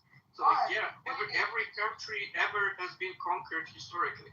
Like everything, we just keep conquering each other. So the only way to stop is like, okay, let's just stop conquering anything and accept the current state where everyone is. Okay, you live here, like, okay, live there. Like, and let's just stop conquering each other. No historical anything, because after is already conquered. Like that is like a consequentialist argument that is against this like blood or because we end up in like a very big regress. Also, I just have one more question from Sam. To Sam, how much do you think the Palestinian propaganda is a leftover of the whole Marxist origin of the Islamic Brotherhood? Oh, I don't think it's very much that at all. Though I do think that like it is weird that there's like what's called the Green Red Alliance, where like communists and Islamists will like work together temporarily because they have this joint enemy, which is like the liberal West, and they both hate them so much that they'll like work together. But it is hilarious when this is not funny, it's very horrible, but like Khomeini, for example, he like worked with the communists and then slaughtered them in the 80s. There was a huge purge of communist thinkers in Iran. So like there'll be stuff like that happens. I don't know, why would you think that it's like a Marxist thing rather than like there's a group of people feel like their land was stolen from them and they built their entire identity about that. I think it's enough to motivate it. They don't need like Marxism to. I think Marxism inflames it just because the Marxists did have that, and also Yasser Arafat was educated in Russia, Soviet Union. I think so was Khomeini, maybe. I mean, a lot of them were educated in the Soviet Union. With like, I think one of them even had a degree in, the Holocaust or whatever. I mean, I just think that there wasn't a legitimate, resentment against all these immigrants coming in, but I think it was inflamed by an ideology that they accepted, or if they were the battleground, the Cold War battleground. You could say, Michaela, that there is somewhat of a symbiotic relationship between certain aspects of socialism and this, right? Because they are both vehemently against the Zionist project, first of all. So that's already there. You have like common ground. But there's plenty of money being funneled towards Gaza. Oh, God, the Palestinian people. But Millet, actually, there's data to back this up, right? So the Social Democrats, where I live, right, and I think even Pope can attest to this, they've donated massive amounts of money in order to further education. And I'm not saying that it's like, nefarious. I think they did it in good faith. They've given a lot of money and time and effort in order to try to build up the Palestinian people. Right, but unfortunately, that money has not been used for the thing that it was supposed to do. Right, so that is, I think, and of course there is probably some parallel you can draw, Michaela, where it's like, you have the brown oppressed people, or then you have the white, evil Jews that oppress them. That's probably also a dynamic that is especially to liberals in the West is very compelling, right? So that's what there's a reason that they didn't accept the two-state solution. They just rejected the state of Israel from the beginning and didn't even try to form their own state. And I think that a lot of that was an ideological motivation. I think it was influenced by the times, the leftist, the Marxist stuff that was, that was going on and still is going on. But why did they not agree to form their own state? Why? Hello?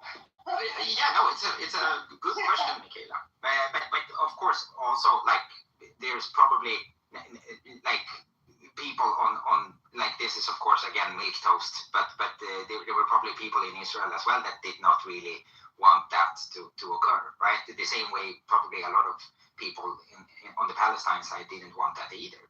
So. Oh, I wasn't aware of that. That is on the Israel side. No, because I mean, our kings, the king in my country, which he doesn't have any power anymore, but they went there in order to broker a peace deal, and he was assassinated by far right people on the Israeli side, right? So he was very popular among the super duper.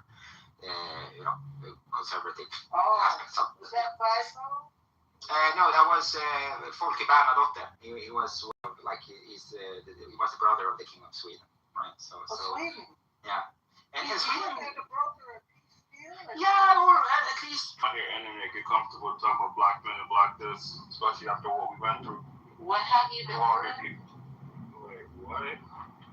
Guys. Since we're talking about the title. I'm saying why since we're talking about the title. I'm saying why is everybody trying to pick black? We already be going through a lot. How is anyone picking on you? Like the title says, this is why y'all lack. But I never see a room that says the white men lack success or access to education and shit. Yeah, but because y'all play victim a lot and y'all have excuses for why you can't do anything else, even though other minorities thrive. That's probably why they have this title, which is do black men lack access? Are you a black woman? Yeah, I am. So why are you not saying you're trying to defend us if you're a black woman? I'm not trying to defend anything. I'm just asking, why are you offended by the title? Because you should like it. What makes you assume that we don't have access to education? Okay, so The UN, this is racist, so why are we prejudice? How is it racist? Do you even know the definition of black education? I hear that there's a systemically racist society that causes black men to have worse outcomes. And I'm curious, what is part of that systemically racist society causing them to lack access to education? No, I think he probably traveling with his family, stopping in new places. We were just coming from a place of learning, not from a place of trying to. Bro, I don't see too many people on here. But there's rooms every day that black men and women post where they're talking about dating and relationships and all that. What that got to do with education, though? But because y'all would do you feel like there's a lack of education for black men like you? It's not that we got lack of education. It's that we targeted by the police. That's the problem. What the hell does targeted by the police have to do with you not going to school? With you dropping out of school? What does that have to do with you? Well, we don't. Listen. Oh my God! Bro, you asked me a question and you're not gonna let me answer, bro. That's the problem. You never really listen to a black man. That's the problem. Go ahead, black man, who sounds like he has a non-American The only question was that. I think the question was that if the police target black men more, that's one of the reasons why they have a harder time accessing education. Right? A fact. I don't see where the correlation. What? like targeted by police, and you but my whole thing is this. But if a white man said the same shit, you believe him, right? If you were in school and you weren't outside, like trying to rob the local store, we didn't even have a reason to be arrested by the police. Right. I'm black, so all y'all need is what it is overtime to black people. That's all it is. I'm sorry, but I literally went to a continuation school. I'm not gonna lie. You just keep talking over me though. That's the problem. A lot of my black friends, or is this like a random one guy using a voice every day. changer? They would skip school. And when then a black man trying to talk everybody. Hey guys, we need to have more order in this room. We had a really nice discussion. People are taking turns and stuff, and we're going to continue doing that. I want to hear Balin what you have to say about the title of the room, and then Clace, you can absolutely go after her. Okay? Yeah. So I'm totally with it, but it's like, okay, so the title, I don't feel like it's racist. I guess you're saying that because the laws, I guess you're not black. But yeah, it's not racist. It's like a valid question. Do they feel that they have a lack of access to education? Because a lot of like to make excuses for why you can't thrive in life. Like, oh, well, like how you just did right now. Like, oh, well, we have lack of access to education because police target us. Not sure where the correlation is. What would your education have to do with police? Like, are you being targeted at school by police? Like, make that make sense. I'm not gonna lie, I've been to plenty of schools, like, cause I moved around a lot. A lot of black dudes, I'm sorry, like, y'all would be skipping class. Okay? Y'all would not, I had black, it's my turn, sir. I had black male friends that would, like, literally not come to school, right? So if you're, like, choosing to skip class, I mean, you out doing some bullshit, and then you get targeted by a cop, your ass should have been in school. It's as simple as that. Sorry to say. And in the rare times y'all would be in class, not going to lie, it was the black dudes and the Mexican dudes. It would be black and Mexican dudes. I would be in humanities or like, you know, English class.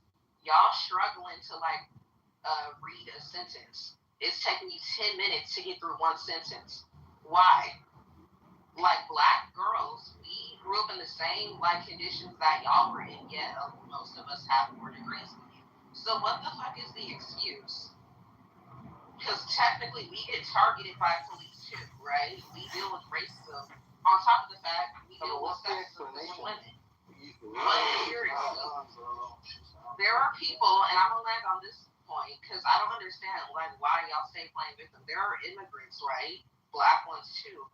They come to this country, they be like thriving and stuff despite all the odds stacked against them. But you have like the black American men who acting like, oh, they can't do anything because they're black.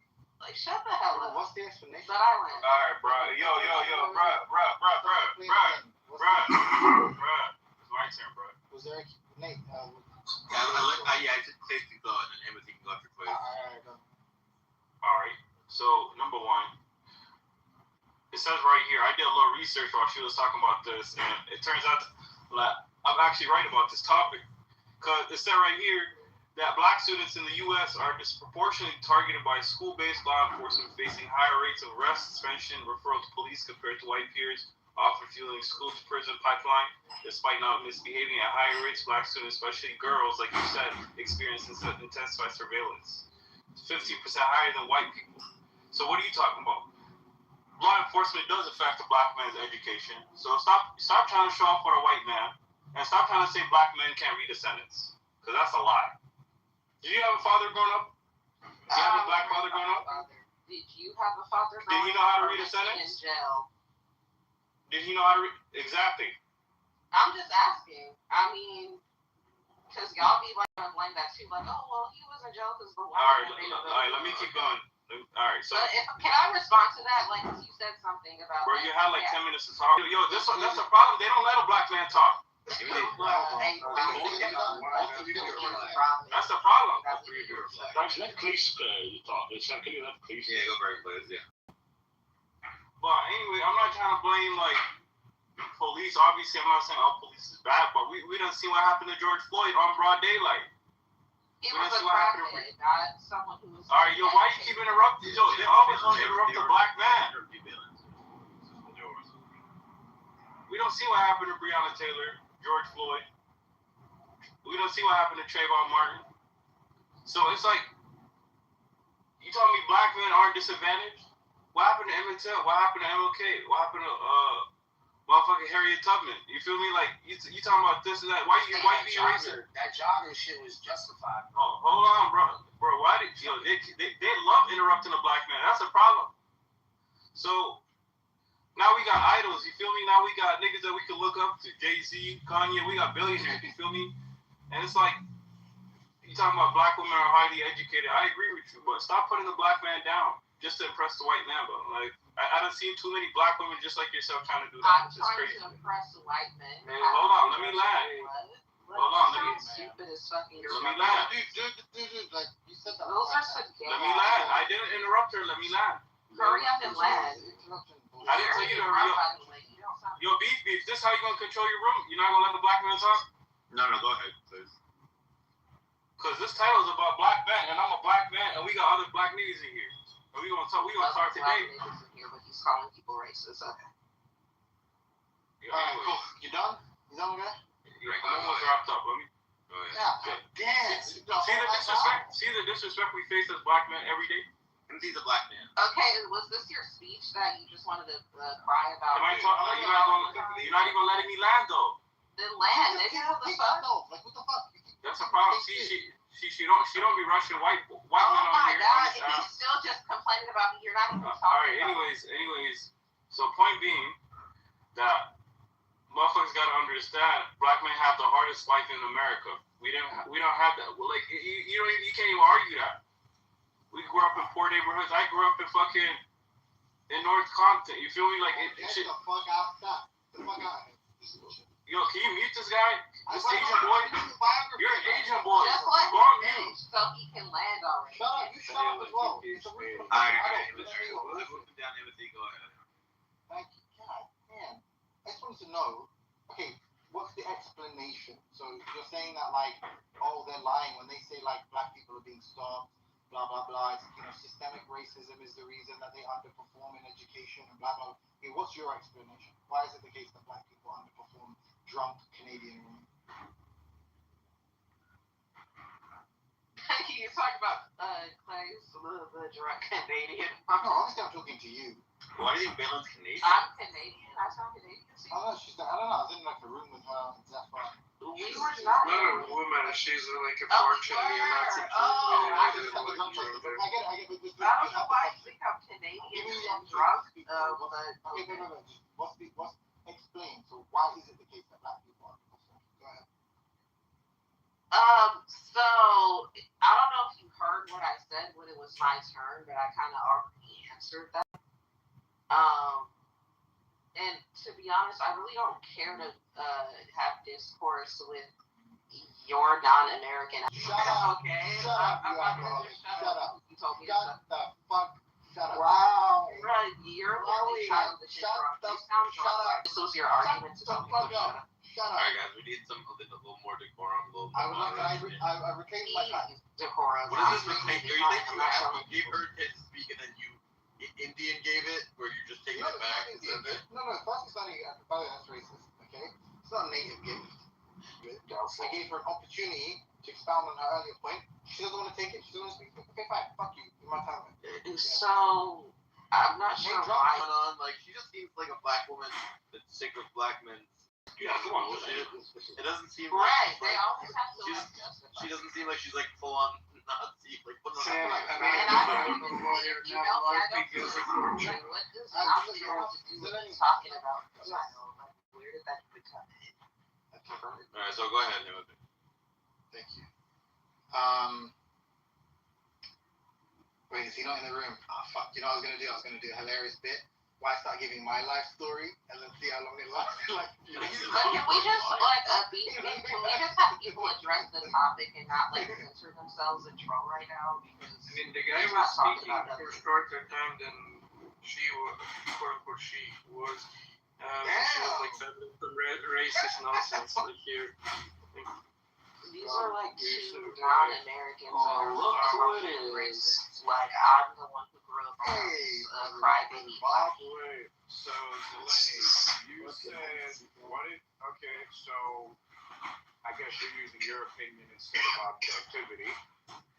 Where's the racism in what she said? Because I'm a black man, and everything she said is exactly what happened. I was in the same class. If you're also like an Uncle Tom type, that's fine. Like, Whoa! Whoa! Whoa! Like, put it on iPad. Straight real shit before these like non-American Africans. Straight to the solar plexus. Like, first of all, y'all don't even live in the country that. Dude, we got Zelensky is meant to be the best progressive savior. He's going to be Uncle Tom. Because the black woman, you say black woman. Yo, Keith, like, I got other black guys here like this. God damn. Yeah. Yep, got it. Beautiful. You're not Beautiful. I think the term would be like an ant contaminator or something like that. Like something. I gotta watch it again. Ant. No. So here's the beautiful thing. Even an Uncle Tom is still logical than anything you're pursuing. I would rather be a racist Uncle Tom than to align with people that are nothing. Not that I am, because here are the facts. Uncle Toms do have a job and do get education and do have a better living condition than people shooting each other in the hood. Uncle Toms don't have to worry about a kid living in an area where a bullet goes through their brain. Yeah, like, if you were a racist, you would It's his personal mind, you know what I mean? That makes sense. That's like a Yeah, reasonable way of approaching it. Whoever is speaking, you're a man. Like, if you're a pedophile, you'd want to be a rich pedophile. You'd want to be Jeffrey Epstein. You don't be Yo, a Keith, why are you For you. I'm a woman, you know. Let me translate that for you. Go fuck yourself. But So he's a troll. I got you saying. no, but listen, him he's a smart guy, but he can. He's not smart. I was No, I'll try. I need to hold out my boy. I'll say that one smart thing. There's white people out. What did I say? What did I say? 4chan kid. I don't think Cooley's. 4chan kid. I don't think Cooley's 4chan talking kid is about Look at him stuttering, trying to talk shit. Just shut the fuck up. You sound stupid. Anyway, but I never said, that black men is to compete with women or anything like that. And I wasn't saying all black men per se, because like if y'all was listening earlier, I said, okay, there's like black men who are immigrants, right? There's even black American men, right, who are thriving, who are educated, because they don't use this as an excuse. They're like, oh, I can't thrive, I can't do nothing because police and because of racism. It just does not make any fucking sense. Thank you. Like, I feel like Let Isaac speak. I don't know why I pivoted to your Isaac, I would wager my life you're not one of those successful black men. Because this is like the headquarters of like victimhood. Just because of how much of a seeder you are. Bro, you're African. Shut your bitch ass up. You're gonna be deported. Let him go. So I am one of those that she was talking about, and I don't care. No, you're fucking not, Isaac, liar. Yes, I am. No, you're fucking not. Bro, like, what is up with these like drunk ass fucking British that come on here and then it's like you don't have anything intellectual to say? So you troll. You're not smart. So you just troll. And you're trying to, bro, you're trying to troll like Obviously on the fucking, shut up. Successful black Shut up. Yeah. You got your vagina in order. You're not smart. Yes. Sir. Correct. Yes, I'm right. You're not smart. You're dumb. So don't continue with your success. Continue. Okay. So All we're not right. successful. We agree. If you are successful, like you're. Yeah, this is black on black crime. This is very. That's What's the black on black crime, guys? We took down the black on black crime right Lenny's usually giving these like intellectual and hyper progressive arguments, and now he's like, Nazi will change your top. So as I was saying before, I am the example.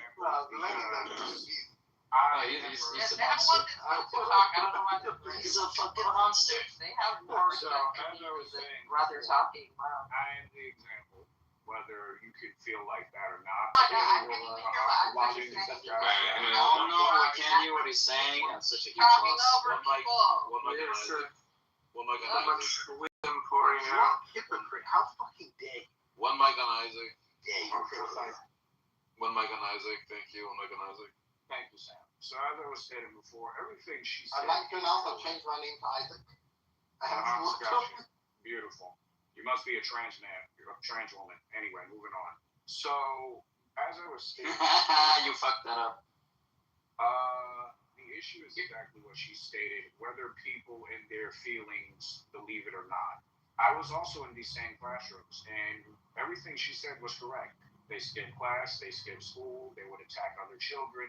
They were the large reason why a lot of statistics at that time, between the years of 1998 and going to 2011, of why Black boys, teenagers, and young men had an extremely horrific track record when it came to education because of these particular individuals who were, unfortunately, a large percentile of Black classrooms between those years. So everything she's saying is factual. Now, she might say is harsh or so-called racist, but then my question is, even if those things are true, where is your evidence to say that she's wrong? I'm going to help you. You don't have it. You just want to make an argument and troll because you got nothing better to do. Now, I'm an honest hypocrite. I'm going to say the United States government is the best governing part of humanity in history. That's being hypocritical, honestly. You're not doing that. The fuck is this person even saying? You're not smart. You're proving that, you're kind of feeding into the stereotype. Are you Black, by the way? No, Bob, I agree this guy. Oh, okay. I agree So this guy I isn't won't smart. say what I was about to say, but you're not I smart. agree that If you Yapper can't isn't comprehend smart. what the guy was saying, then either you don't know basic fucking English. Good one. Nice stuttering on top. You're right. I'm not stuttering. You were stuttering. I wasn't. You just did it right now. I wasn't. That's how I talk. I'm a rapper, so I Oh yeah, the stutter is part of the say experience. stuff twice. That's how I talk. You wouldn't understand anything about. But anyway, Right. Rob. A good one. Good slam. You're not cute enough for a Pokemon character. How would you know? Well, your dad knows. I wouldn't know. Yeah, I just know that you look like Stitch from Ice Age. I mean, at least that's the vibe that I get. I don't know. What fucking memes coming But out of thank you this? so much, Isaac. I appreciate it, what you said, because I wasn't even trying to drag Black men by their BEB's edges today. You didn't drag but you understand, that's why you didn't. Yeah, thank for the empty platitudes and incoherent yapping. Why Thank you. want to be Pokemon characters? Thank you, bro. This is legit. It's too legit to quit. Did we go in some circles? You sound like an arms dealer. Arms dealer? Yes. You sound like you. How does an arms dealer sound? It sounds like you. Oh, that's a good one. They're arguing with us because they're not smart. It's to troll. We're trying to They're not smart. Alright, guys, enough of. Yeah, let Brett talk. He want to talk on the topic. Yeah, so from what I'm understanding, the conversation is about access to education, not just. That's what it says. Okay, are you retarded or something? Are you retarded? Sure words were never spoken. Alright, Bob, what's up? So this would not be about people, wasting what education is provided. This is a conversation about whether or not there's equal access across the board. And we all know that that's not true. We understand how the American education system is set up to where it based on where you are in the country, the funding, there's drastic differences between the level of education that people get across the spectrum. That's not even something to be debated. So that would be the question, right? Instead of just nonsense about they're trying to dance around it, but basically these other two people are saying that Black people are deficient. I guess I was never arguing that there's equal access to education. There's equal education. We all know that you get different fundings in different school districts based on the tax bracket of that town and stuff like that. That's unequal. The question is just whether you have access to education at all. And I think that because we have the internet and you have like basically more knowledge than the Library of Alexandria in your phone for the price of an internet bill, that black men have extreme access to education, and that they have more access to education than anyone in human history ever. That you have just unfathomable amounts of access to education you have, and that if a black man says I can't get an education, they're just literally lying about what in fact they have access to. Okay.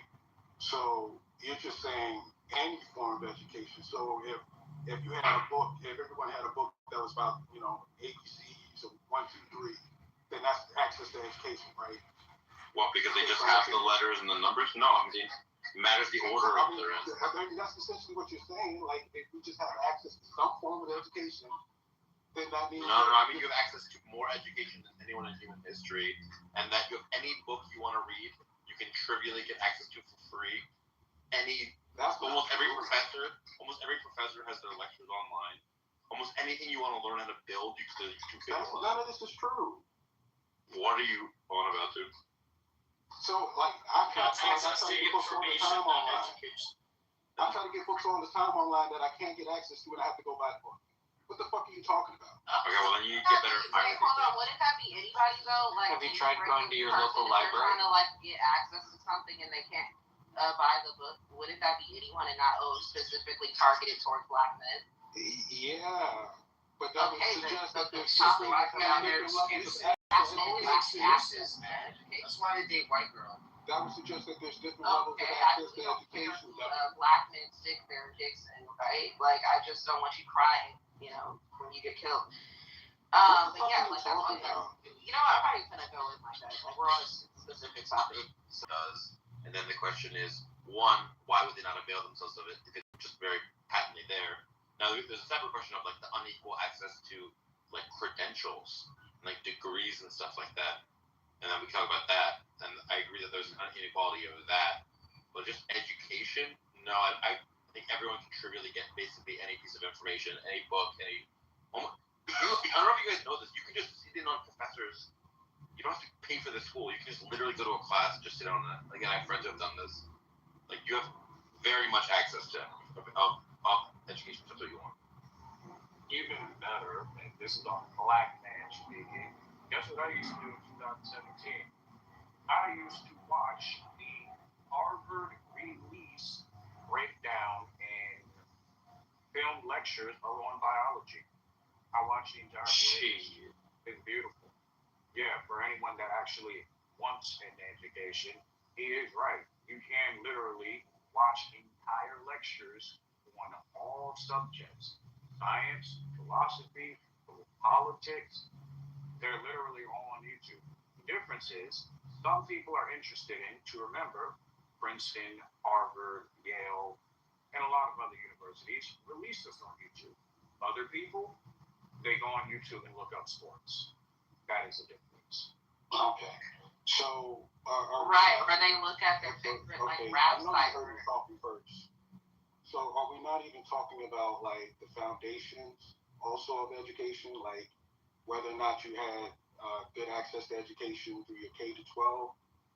Because if you didn't, and you're like an adult now that can barely fucking read or can't read at all, like, what would be the point of having the access, even if you were stuck in the middle of the goddamn Library of Alexandria? Well, I have a question. Why would you not be knowing how to read as an adult? Like, is there... Because you have shitty access to education.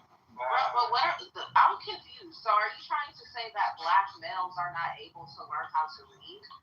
If they have shitty schools where they're not being taught, then they're not going to learn. How are you not being taught, bro? You literally get taught how to fucking read when we're in preschool. You get taught that. Are you serious? Because they're going to be schools. You're about to piss me the fuck off. I'm not even going to lie. What reason would you not be able to learn how to read? We're not slaves anymore. This is slavery. This is the fucking plantation where black people are not allowed to read books. You're allowed to read books now. So what reason can you not learn how to fucking read as an adult? Why is liberty on a phone? I want a better debate partner for Mud and someone that's just gonna Like, So then you debate from it. Like, you're not even smart enough I mean, it's to not uneducated Haitian immigrant. It's like, You debate we have from it. people education that clearly Like, aren't bruh, this educated. is not some debate room. It's like, what are we Like, we talking have about? people What arguing about reason would education you not that be clearly able aren't to educated. learn how to read I as a did child? want to get back to discussing what I was speaking on with Mud. So, Mud, if you're saying that the school is so-called responsible for the total education K through 12, you must not give you a general census of an education so that when you are an adult, you are able to integrate in society. Thank the industrialists in the 1900s for setting it up that way. I don't think it's a great system. This is what the fuck we got, though. It is not the school's job to make sure that you can read. It is the school's job to make sure that you have the ability to learn how to. Not that you're great at it, not that you actually know what the words mean. That is not his job. That is not the curriculum's job. That is the teacher's job. Now, if you have a bad teacher, that is something you have Is to it the bring up. janitor's job? It could be the janitor's job, but I'm not talking about that either. Yeah, it is the teacher's job to portray the curriculum so that the children understand it. The education system is How not... about the PTA meetings? Do you think those matter? So your argument is that the education... What's the difference between teaching you something and like allowing you to be taught? Conversation, ma'am. So you're saying that the educational system is not responsible for education. Because I will reiterate, understand and only listen to the words, feel nothing about the words. The education K through 12 system is responsible for making a general education that can be applied to the vast entire, all of the country in a general sense. That means if you have 1 million children, 900,000 of those children are able to get this information, and whether they can use it or not, it's not the job of the education system. Their job is to make sure the information is applicable to 900,000 children, not the 100,000 that don't get it. That is his job. Now, when it comes to the teaching of the said information, that is the school and teacher's job. That's where you would actually have to go and fix the problem, not the education system itself. Okay, so Does this moron think that like schools and teachers are somehow like divorced from the education system? I think you should sell more drugs. Please sell more drugs. Sell drugs. I prescribe drugs. I don't sell them. So to make sure I'm understanding, like you said, you're saying that the schools and teachers are separate from the educational system, and in arguing about access to education, well, what the fuck do you think you're saying? If you're saying he wasn't saying very much. Just looking at the and feel nothing about the word. I know, like, sir, are you like he said educated? stupid things like, well, the education system, there's a difference between that and the teachers and the schools. I never said Yes, you did. No, I didn't. Yes, you did, you fucking stupid idiot. Okay, well, but I have a question. So, why wouldn't a child have access to learn to read in school? Because the school is not teaching them. That's the school. So you're saying that, because we're talking, the title is about Black guys. Last question, I don't know why y'all are like this. One school is funded. They actually have like good staff that are actually doing the job. Mm-hmm. Another school is underfunded.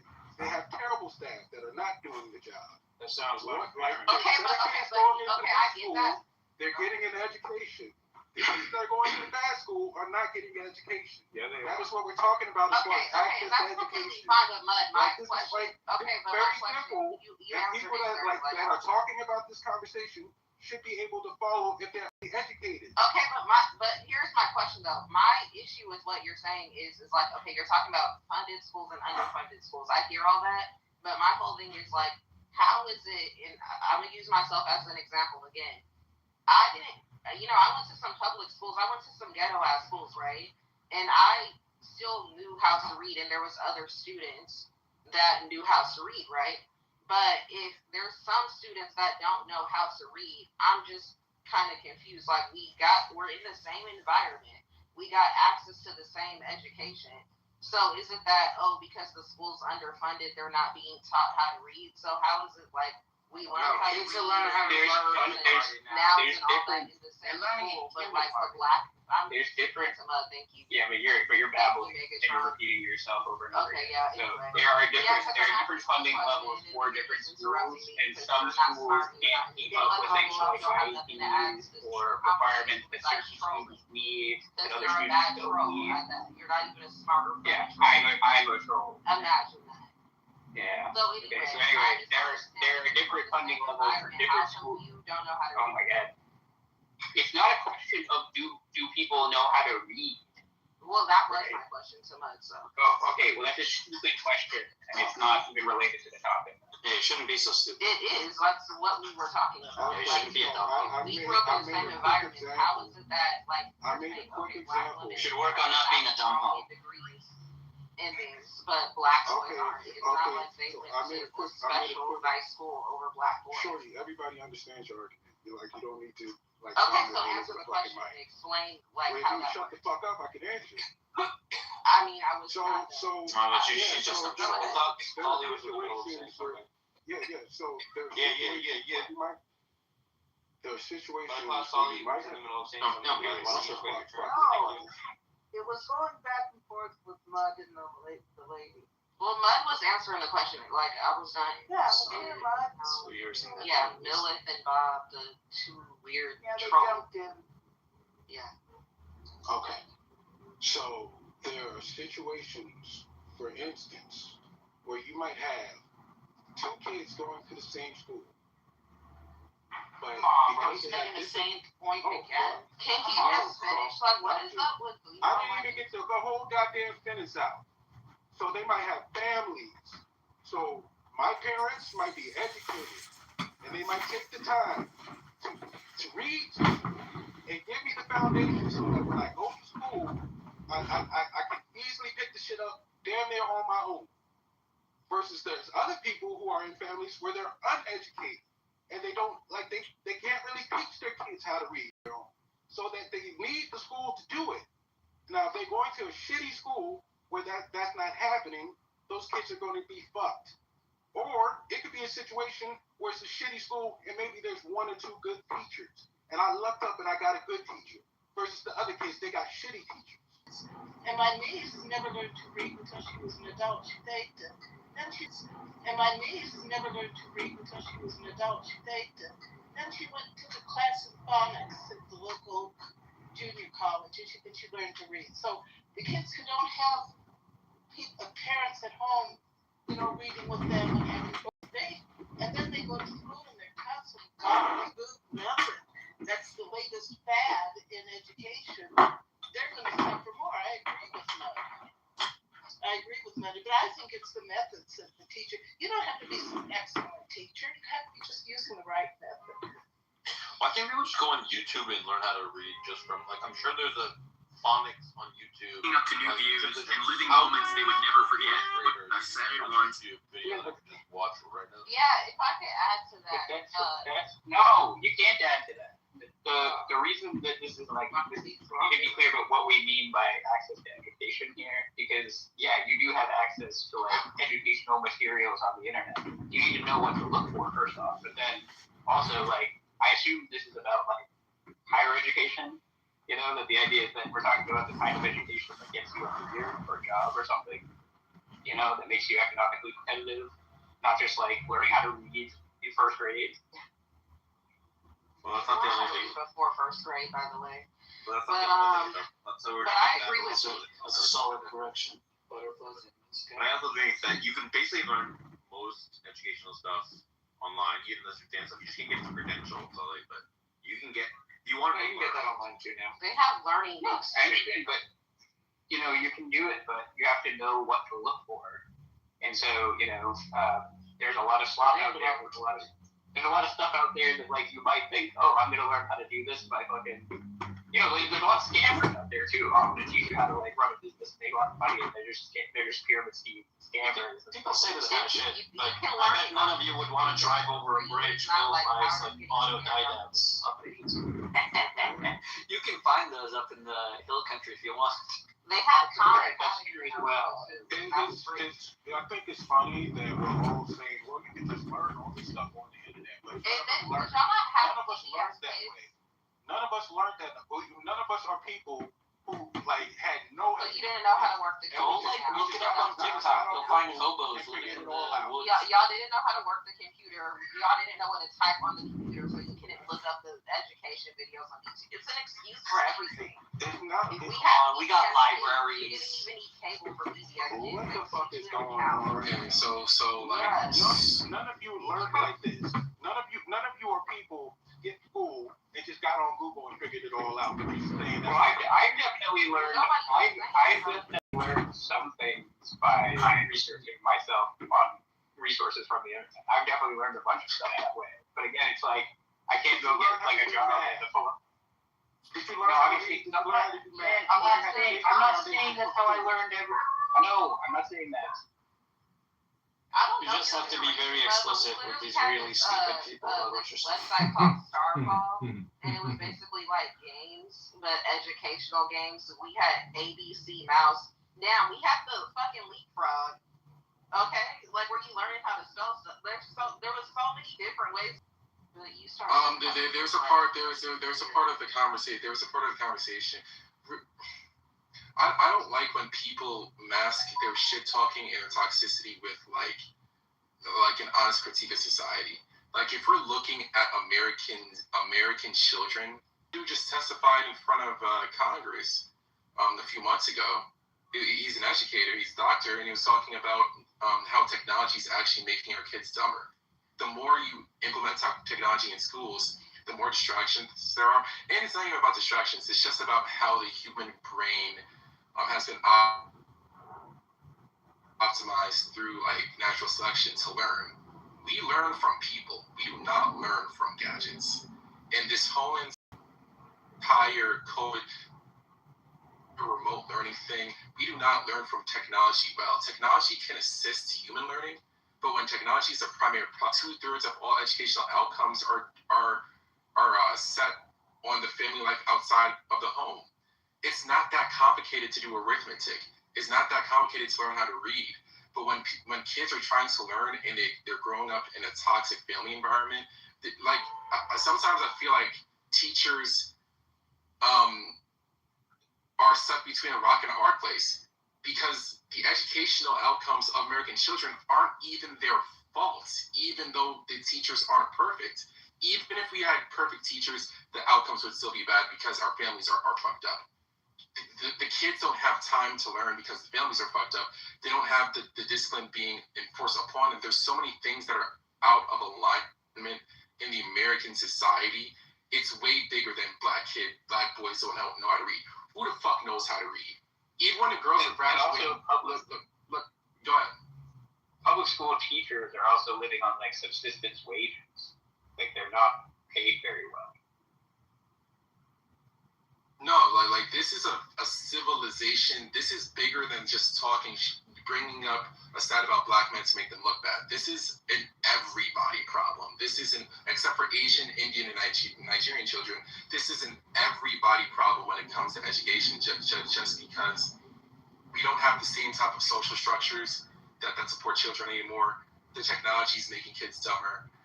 Every single thing in society, since a child is born in 2026, 2025, is trying to He is an accelerationist. He claims that young African American man claims he is a stormtrooper and other horrible things. We're gonna move to a different room. Can't stand listening to that bullshit. No. She keep calling me right now. I'm gonna call your girl. Leave me alone. I'm trying to leave me alone. She wait. I'll call you.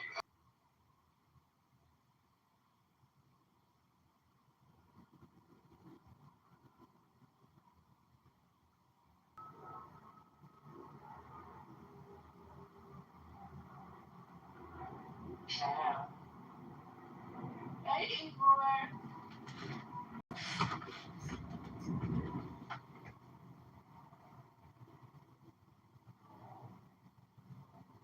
Sam's going now through the drug approval process for COVID-19 vaccine.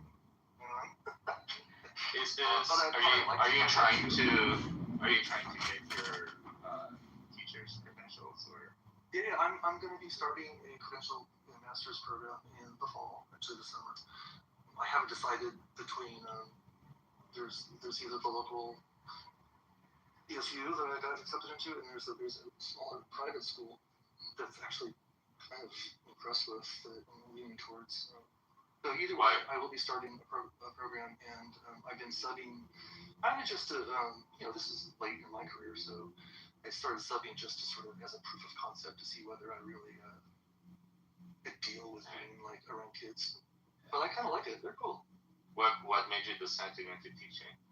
You have 2 minutes left. I had always wanted to. Like when I was at university, I sort of intended to become a math teacher or some kind of teacher. And then I didn't, partly because my favorite teachers always had cool stories to tell, often about the work they did and stuff and different jobs. And I sort of wanted that. And so I started doing different things, did a bunch of kind of interesting, fun travel things for a while. And then I started working.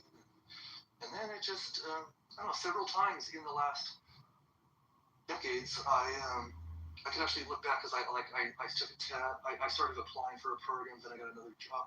I would often get reinvigorated about doing this in between jobs and stuff, and then I would get another job. Like, okay, well, we'll see. Let's do this for now. And then, anyways, maybe too much time has slipped by, but this is also a good time because both my kids are kind of all finishing up their public education experience.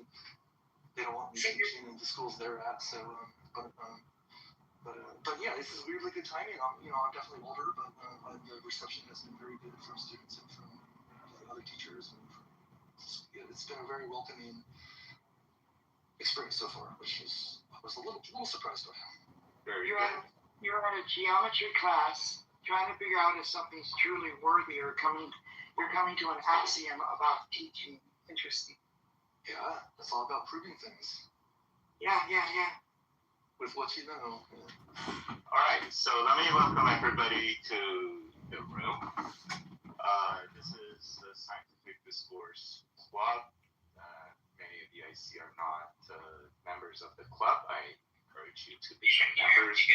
We have access to educational materials on the internet. You should know what to look for. Administrator. We have this time slot. It's 9:30 Pacific, 12:30 Eastern, as a standing time slot on Fridays for our rooms, and we kind of rotate between the four of us as whoever wants to do it says, hey, I'm going to take the room this week.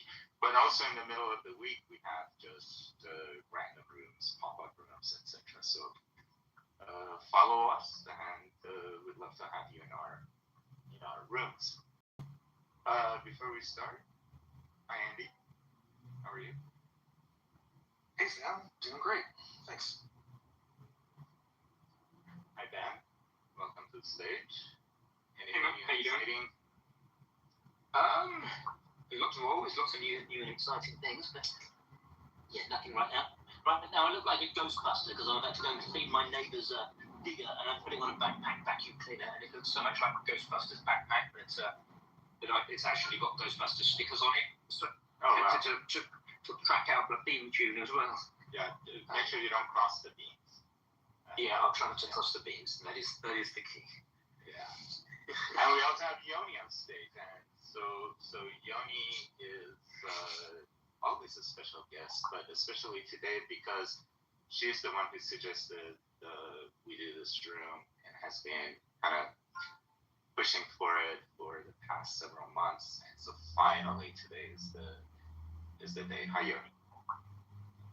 Sam, thank you so much for doing this room, and I can't tell you how excited I am. I know that's silly, but it's true. Well, let's see if we can keep your excitement through the room.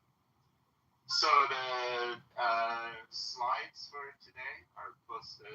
The link to them is posted at the top. Let me know if you guys have any issues accessing that.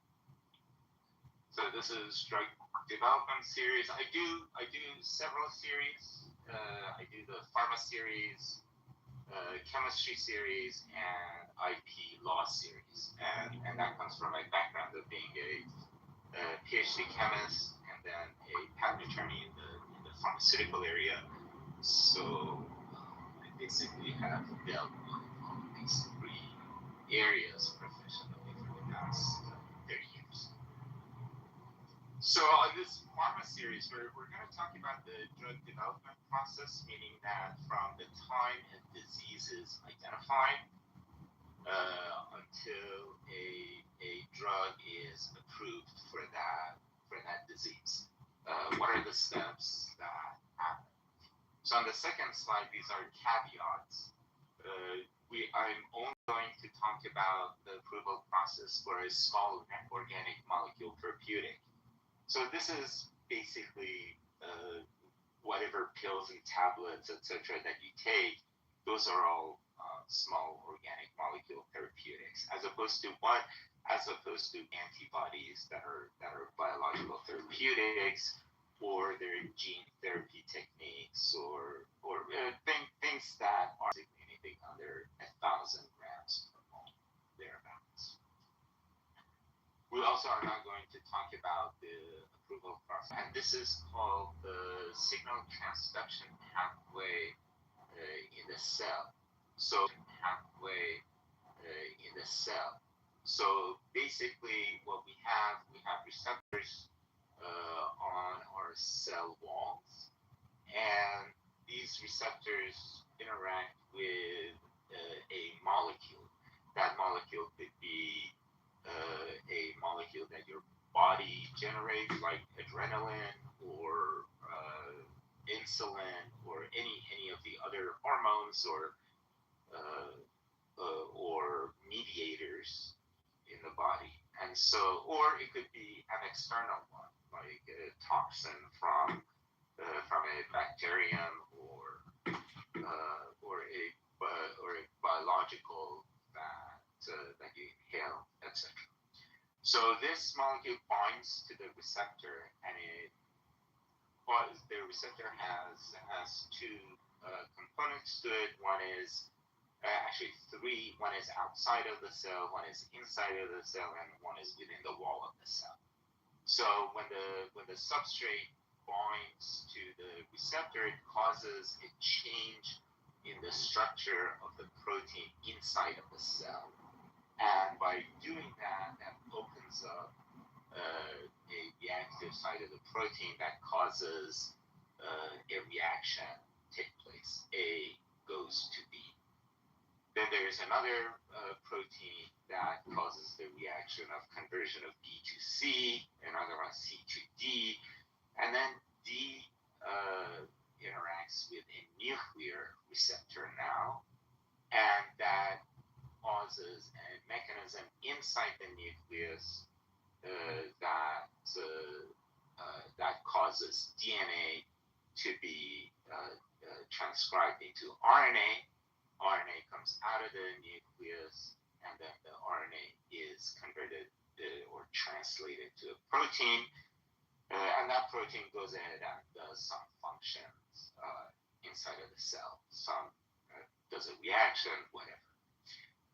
This is how a normal body functions, a normal cell in the body functions. And so what is a disease? And this disease, I'm not talking about infectious diseases or injuries. I'm talking about, other diseases like diabetes or cancer, etc.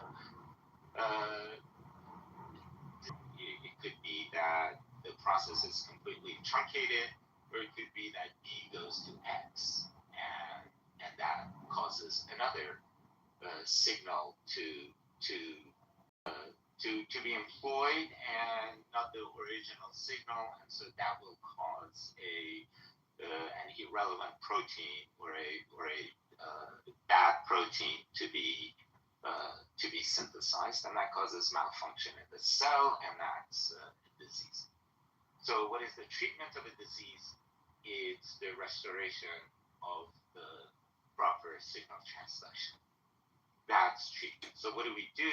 We basically introduce chemicals into the cell so that they either stop the bad reaction from happening, push the protein into doing the right reaction, a whole bunch of stuff this drug will do inside of the cell, which causes the restoration of the signal transduction.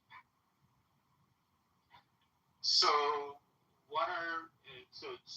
we discovered disease by basically looking at the symptoms of the patient, but then biochemists and physiologists go to work to figure out what is causing this disease, and they will come up with this signal transduction pathway and the malfunction of the signal transduction pathway. So most of this work is done in academia because this work can't directly be commercialized.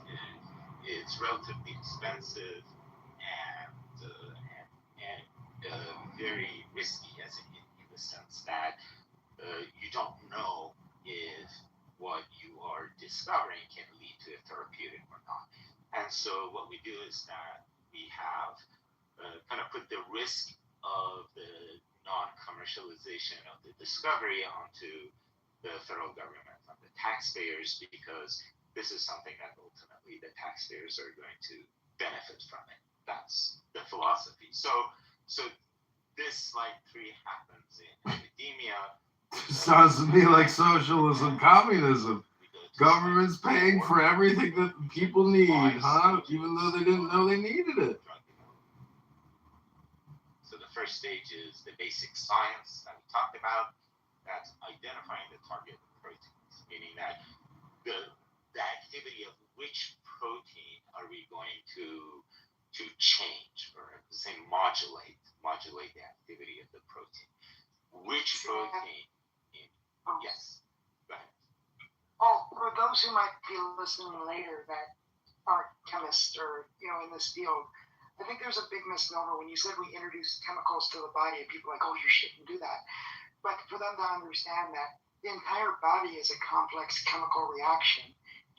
So that's not a bad word. And also when you said academia does this, which indicates, I guess, in this case, that doctors aren't involved, that you don't want doctors involved. You wanted academia and the PhD. It's the word compound.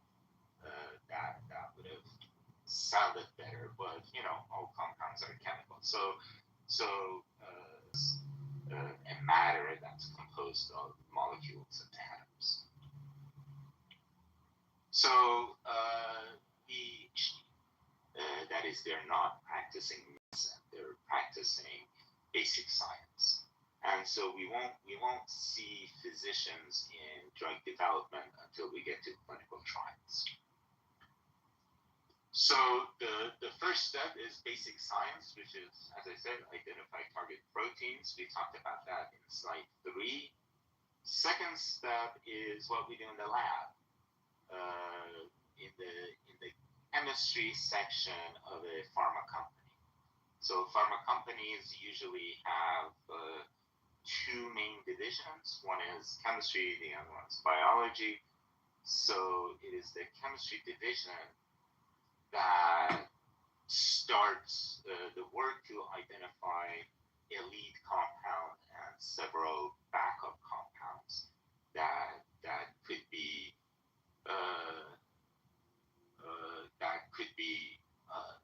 the marketed drug at the end.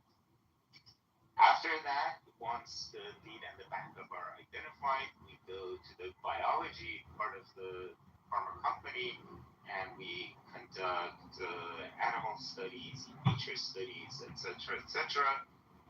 And once we have all of that data in a satisfactory manner, we now leave the pharma company and going to hospitals. And this is where physicians get involved. The PhDs design the human studies, and the physicians conduct the human studies. And once those human studies are completed satisfactorily, the drug gets marketed, and then there is a post-approval data collection. So the drug company follows how the drug is behaving in the marketplace by collecting data from physicians who prescribe that. So when I started taking Humira, it was shortly after the approval of Humira, and so I was part of that post-approval study, meaning that my GI doctor would send,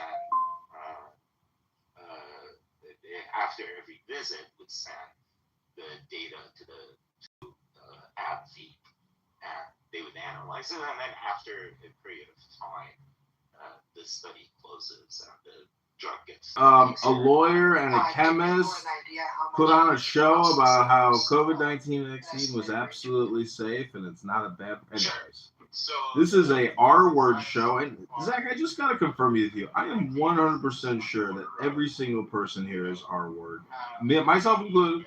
That everyone. There's not one person here who ain't a fucking clown. This app is a circus. Not me. Surely not me. Everyone. It's tragic. Everyone. I thought I took the LSAT. Imagine like you got some legal problems and you meet this guy that's got like an accent. He's from Turkey or something, and like you're gonna hire him to represent you in court. Like you're a fucking moron. That's just if you can't speak English, in my opinion, what you're always doing is. The other day, sorry. Go ahead, yeah. Well, I was just gonna tell you, the other day I went to the dentist for a teeth cleaning, and as they were leading me past the cleaning, there's different rooms where you sit in the chair and you get your teeth cleaned. And I was walking by, and it was like normal Schwartz from Africa. Normal African Schwartz. And I was thinking, like, oh my God, I hope I get an American hygienist. Yeah. Because I don't want a foreign hygienist. I'm sorry. And then I got an American. I was so happy. And then she gave me a nice teeth cleaning, and it was good. My hygienist was from Ukraine, and she was asking me, she's like, so what kind of girls are you into? Like, are you single? Oh my God. And she's like, I have a friend, I can set you up with her. And I was like, oh, I'll be all right. I appreciate it, And so then I see her on Bumble, and she's like a single mom, and she's like in great shape. And she was such a good hygienist because she was like a power lifter, like that does that CrossFit.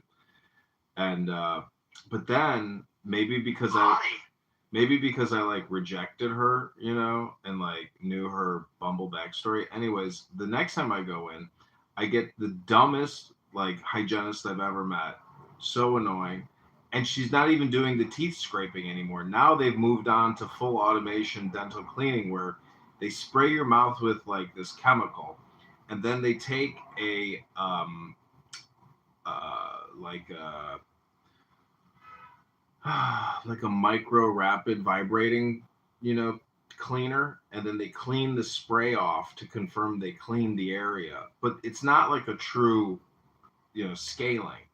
So I've seen that. They make your mouth purple and then they take the purple away. Yeah, and they're like, how did you like our new procedure? I'm like, I didn't like it, and I don't want to do this, and I'm never coming back here again because, Give me the hot Ukrainian.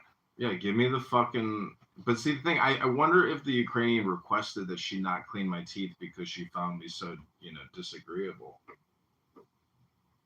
So I ruined my good dental hygienist relationship by, seeing her Bumble and knowing that her friend that she wanted to set me up with was actually her.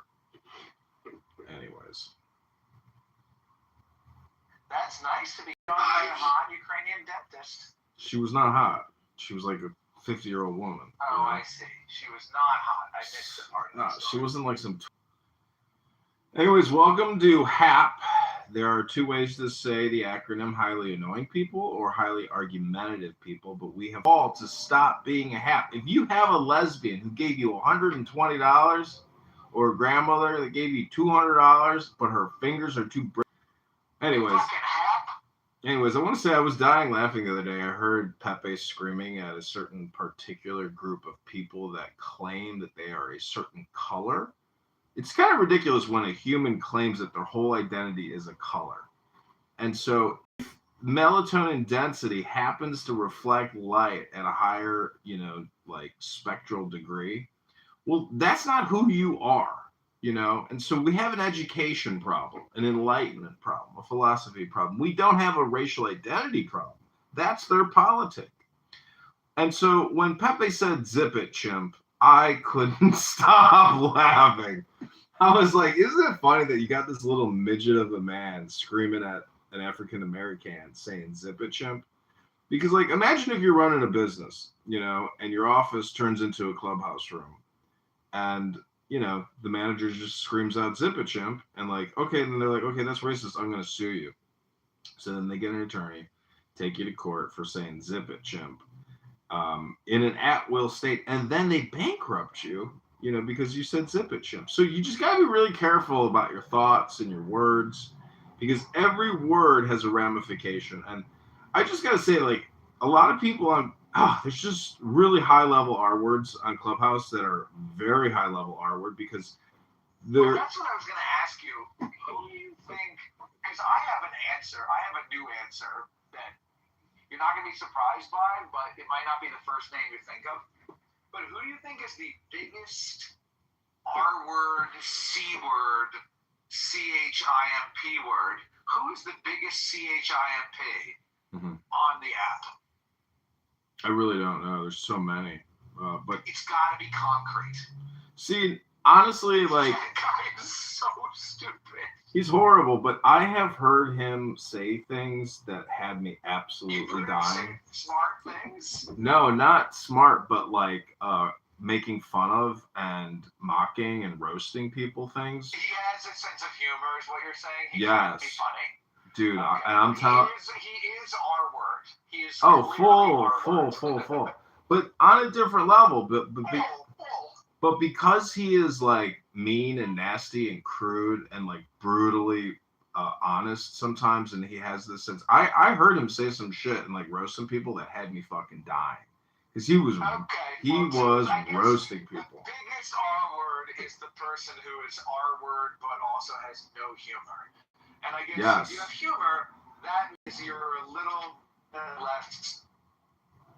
I'm actually in a room right now with what I would call one of the most obnoxious, odious, dangerous, perfidious, stupid people here, R-word people, extreme R-word. He's talking right now in the Pharma Series drug approval process. Who is it? His name is Sam. Sam Tamasebi. What room? It's called Pharma Series drug approval process. He's he's gay. And yesterday he's like, "You got no fucking idea how fucking crazy and evil I can be, bitch." I was like, whoa.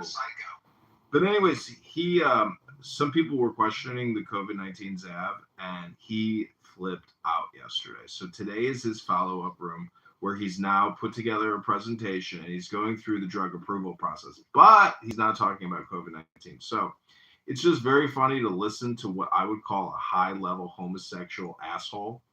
And if you'd like to just listen in for 1 minute, I give you Sam the asshole. I can't find the room, so yeah, might as well. Disease, because if you go higher than the incidence of adverse effects of the drug. And I just want to say also, if you ever find yourself in a workplace environment or a social environment where somebody sounds like Sam and he's causing conflict, avoid at all costs. These people are trying to get your attention at all times. They like to think of themselves as magnetizers, but they're actually horrific, terrible magnetizers because they're horrible people. And I'm just saying... It's like lung cancer, we tested on lung cancer cells. If it's diabetes, we tested on insulin receptor cells, on cells with insulin receptors, etc. And so here we study two things. One is cell bioavailability, meaning that if I put the compound in the medium where that cell is, how much of the compound actually enters the cell. So you may have a compound that has amazing IC50, but when you go to a cellular assay, you see that none of it actually enters the cell. So that's not going to do anything for you. So cell bioavailability is paramount at this stage, and we pick compounds that have the highest cell bioavailability. And can you what you're talking about now, can you make it so it's local instead of systemic in that? Yes. So that comes at the stage of compound selection. So basically what you do is that you have proteins or receptors that are similar to each other that you want to distinguish from each other. Let's say you have muscarinic subtype 1 and muscarinic subtype 3, and so you want your drug to be only active against muscarinic receptor subtype 1. And so what you do is that in your high throughput screening assay, you put the different subtypes, and then you pick the one that is specific for the subtype you're interested in. That is a very difficult thing to do, and this is why we're dealing with side effects for every drug, because we can't really make it that selective.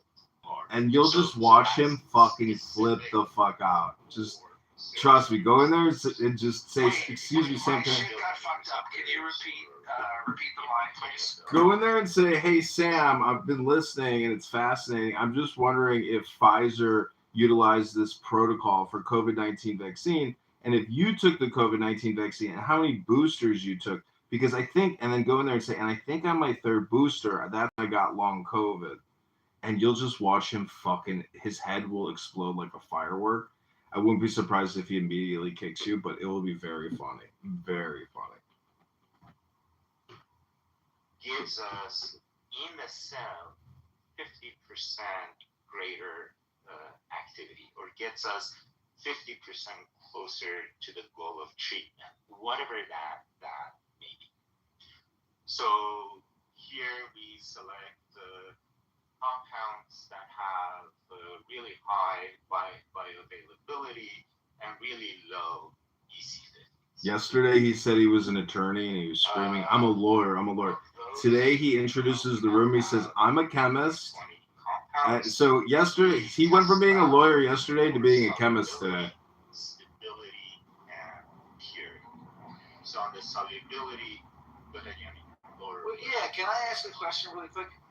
Do you think everything that you're saying is very interesting? I'm just wondering, do you think that Pfizer took all this into account when they were creating their vaccine? I'm wondering if did you take any of the booster shots? Yes. Because I took 3 boosters, and I think that's probably when I got long COVID. Do you have any opinions about that, like long COVID? That is a question best addressed to a physician.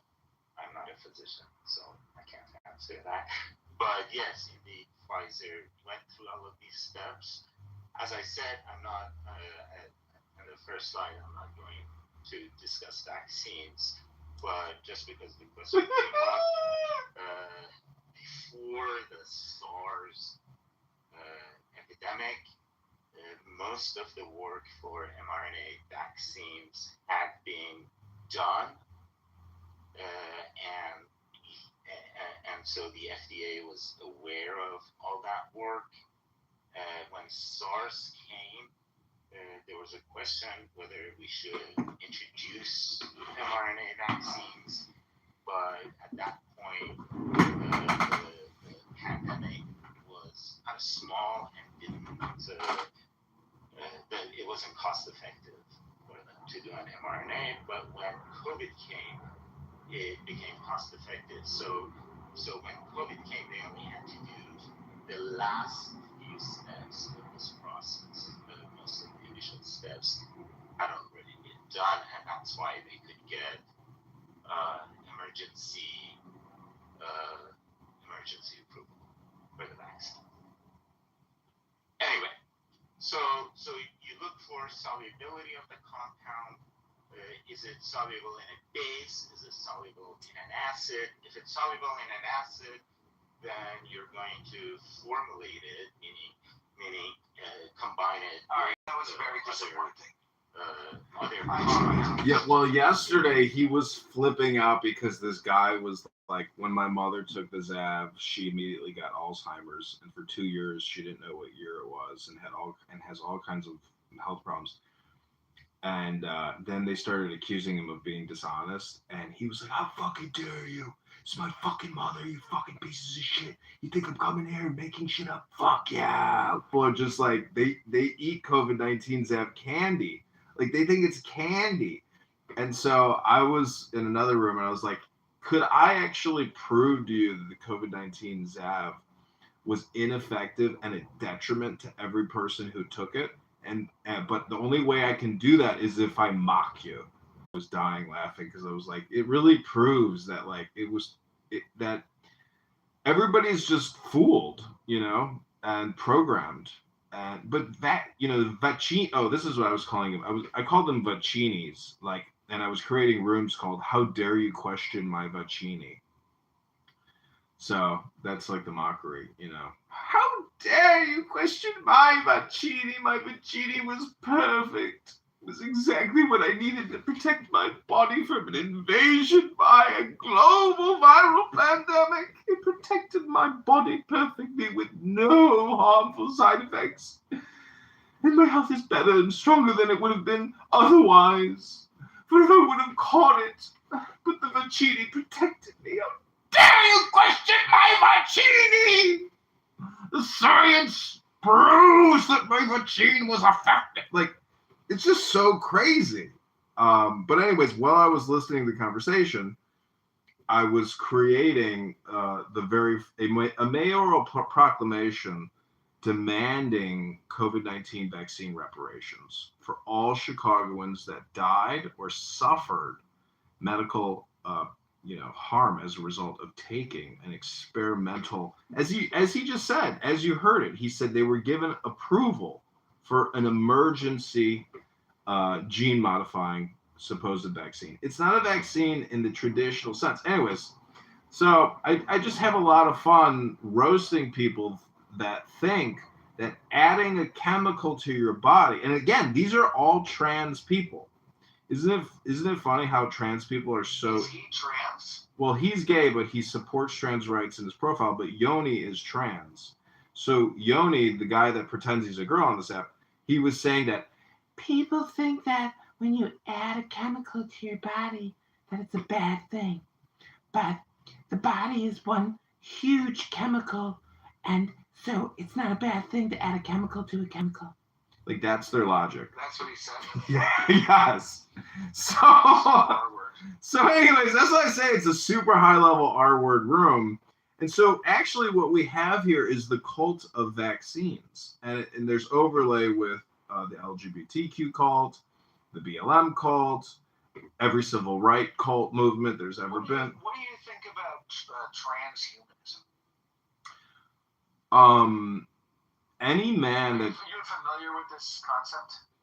Well, saying that we're going to become Borgs?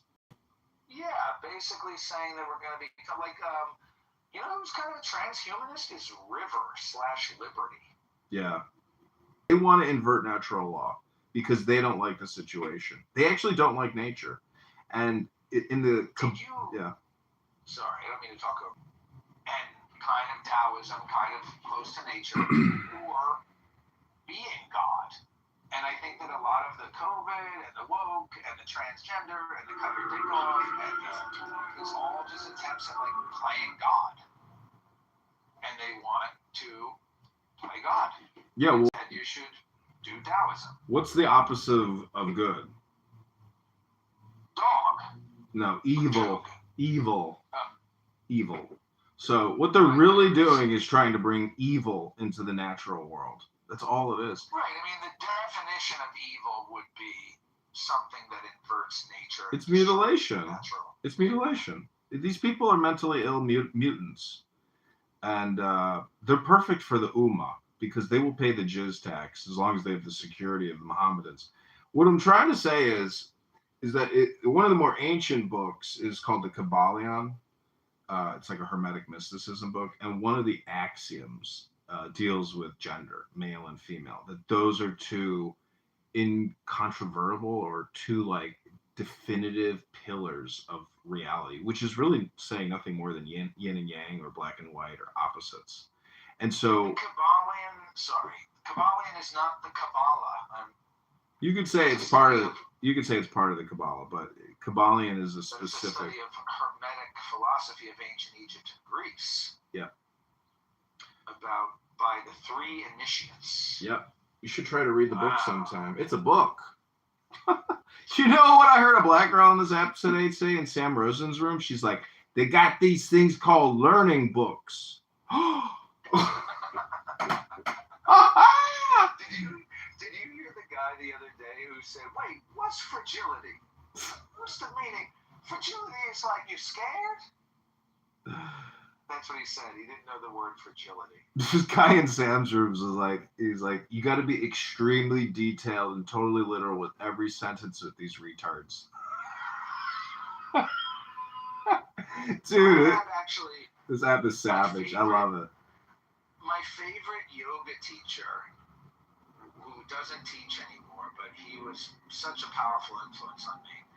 He is such an eloquent teacher.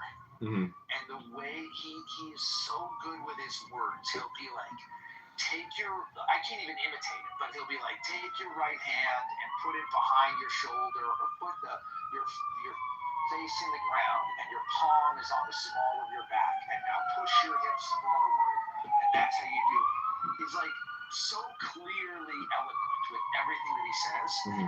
That's how I try to be when I'm teaching driving. I'll say like, all right, now slow down, turn the signal on, we're going to turn to the right, so turn the wheel to the right. You got to be very clear.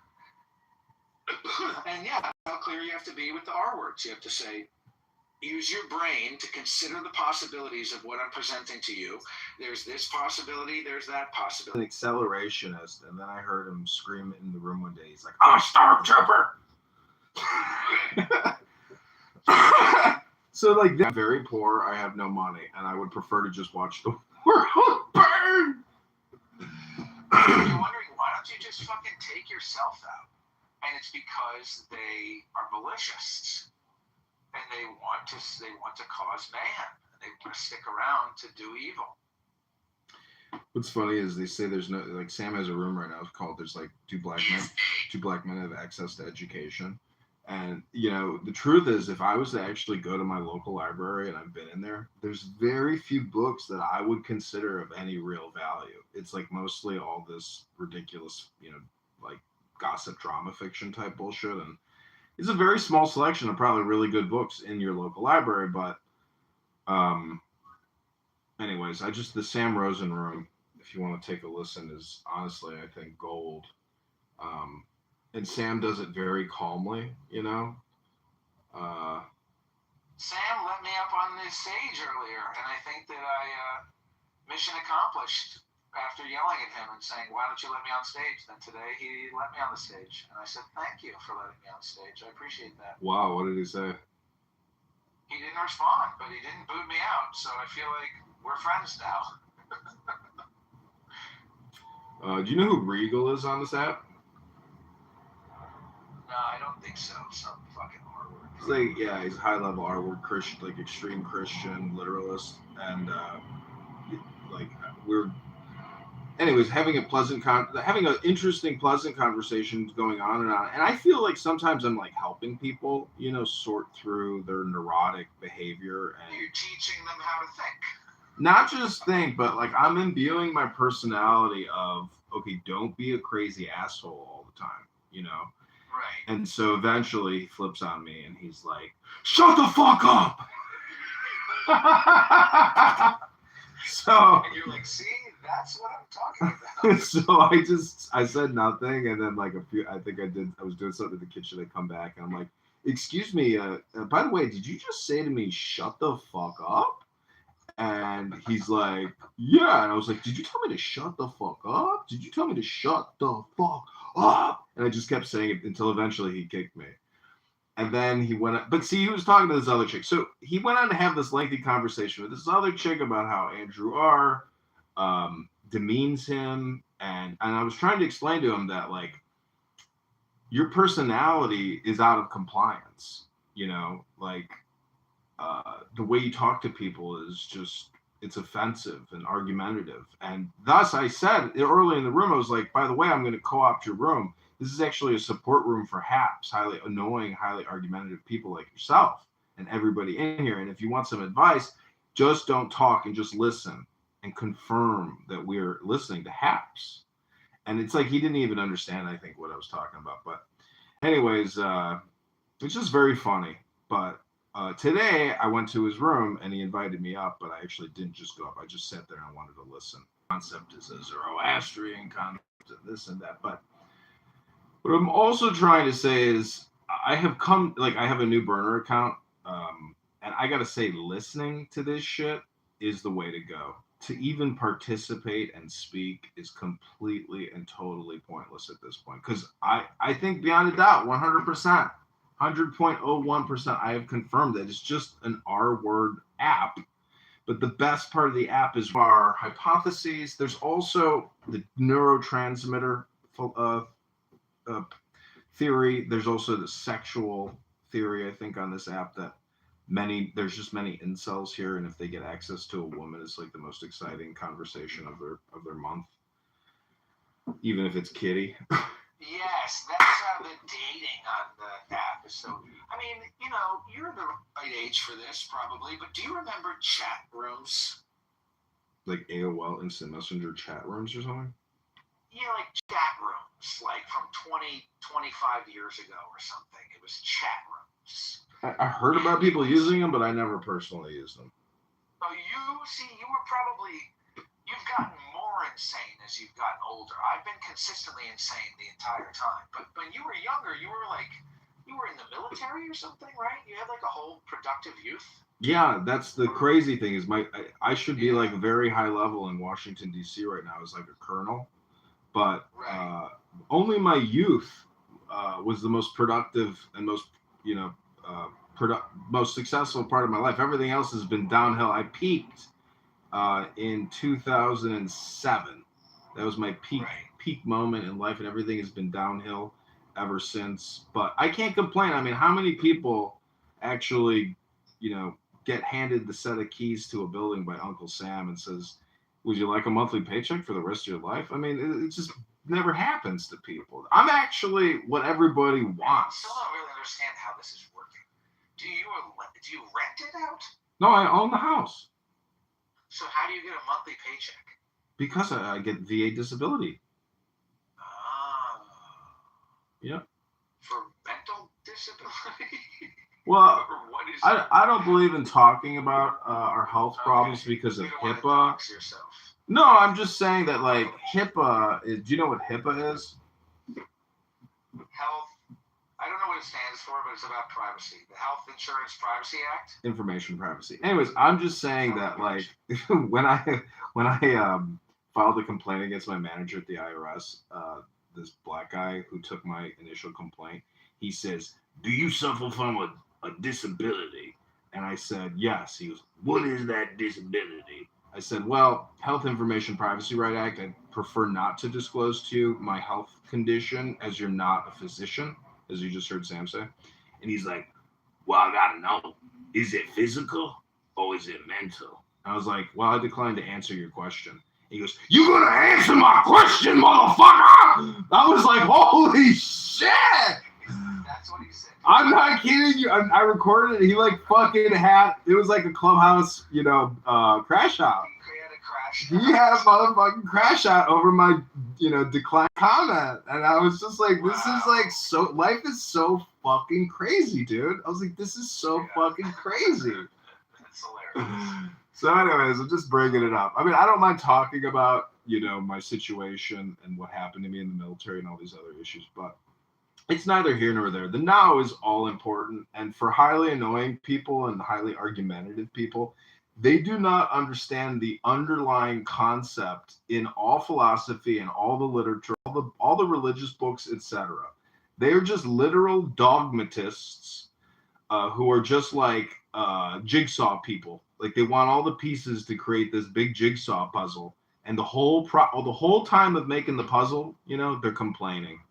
And even when they finish it, they don't even take pride in it or joy. Have you ever glued a puzzle together after you made the artwork?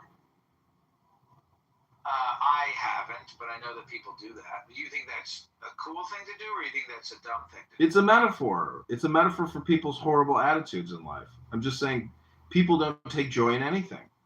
That's the whole purpose of religion, is to have an enjoyable experience. It's a happening. Your life is only 2.5 billion seconds.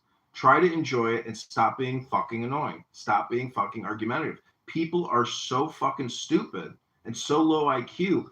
I can't explain it to you. All I can do is show it to you. I give you Sam.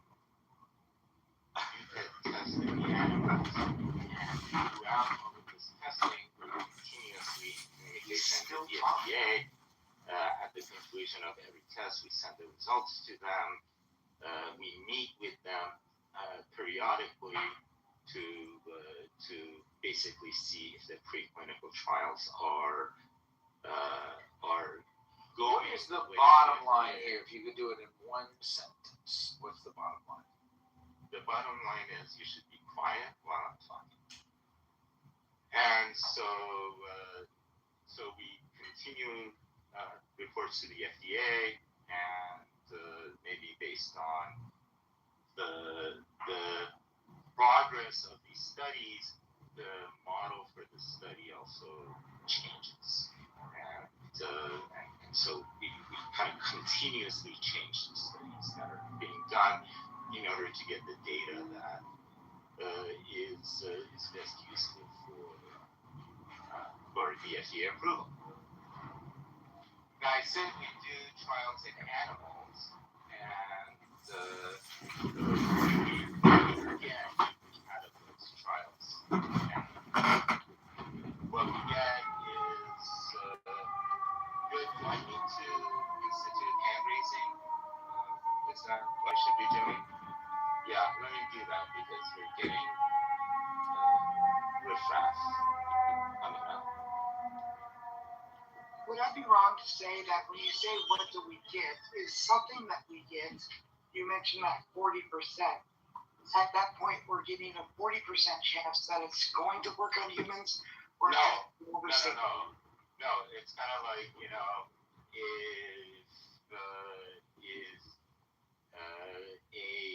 So 10 milligrams. basically, I think it's like a user error, like a malfunctioning. See, enlightenment means that that you're in control of your drive. Like the car, the body. You're basically a soul and an avatar. But imagine if you knew that. Imagine if you knew that, you'd probably stop complaining, right?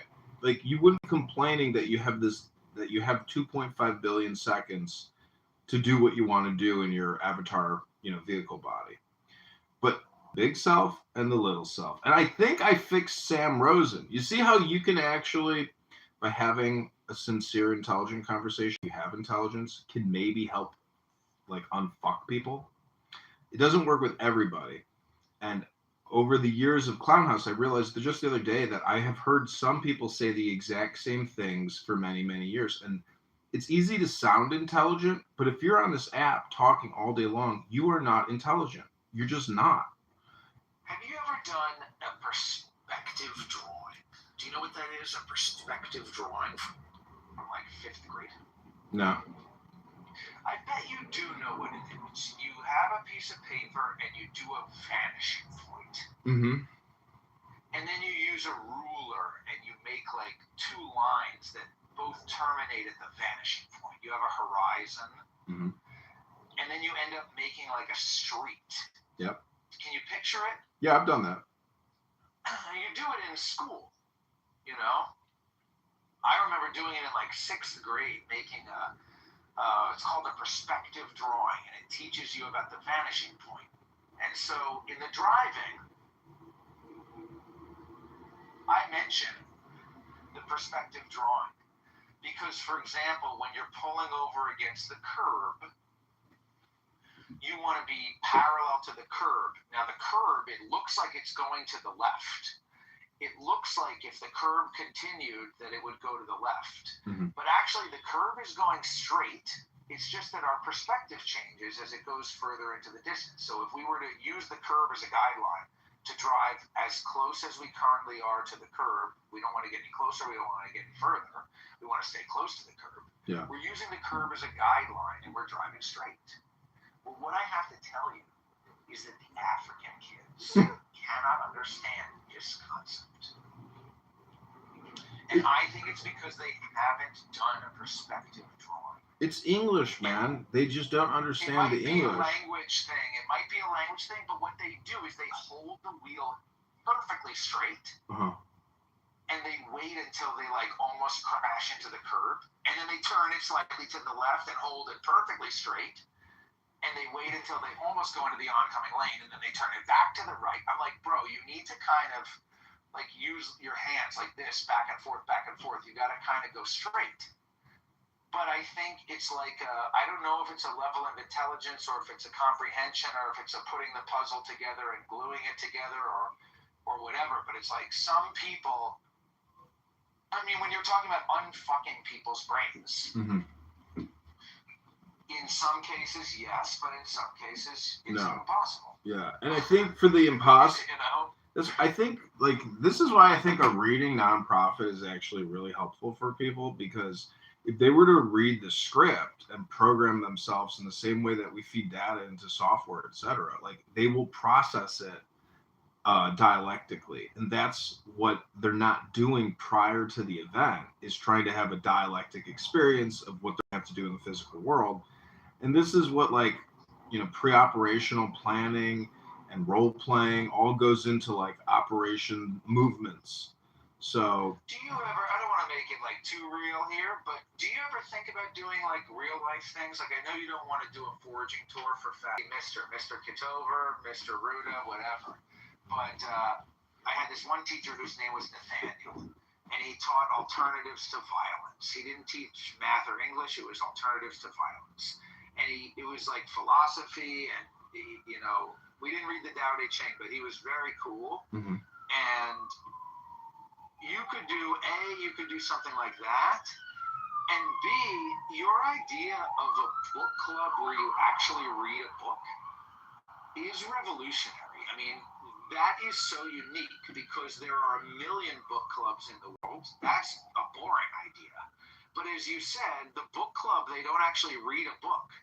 They just talk about the book that they might or may not have read, or they might have watched the movie, or they might just have tea and crumpets and turn it into a chat session. See, If you actually did like a book club where you actually read a book, like that's actually kind of a cool idea. Well, see, there are only two types of people in this world: those who read books and those who do not.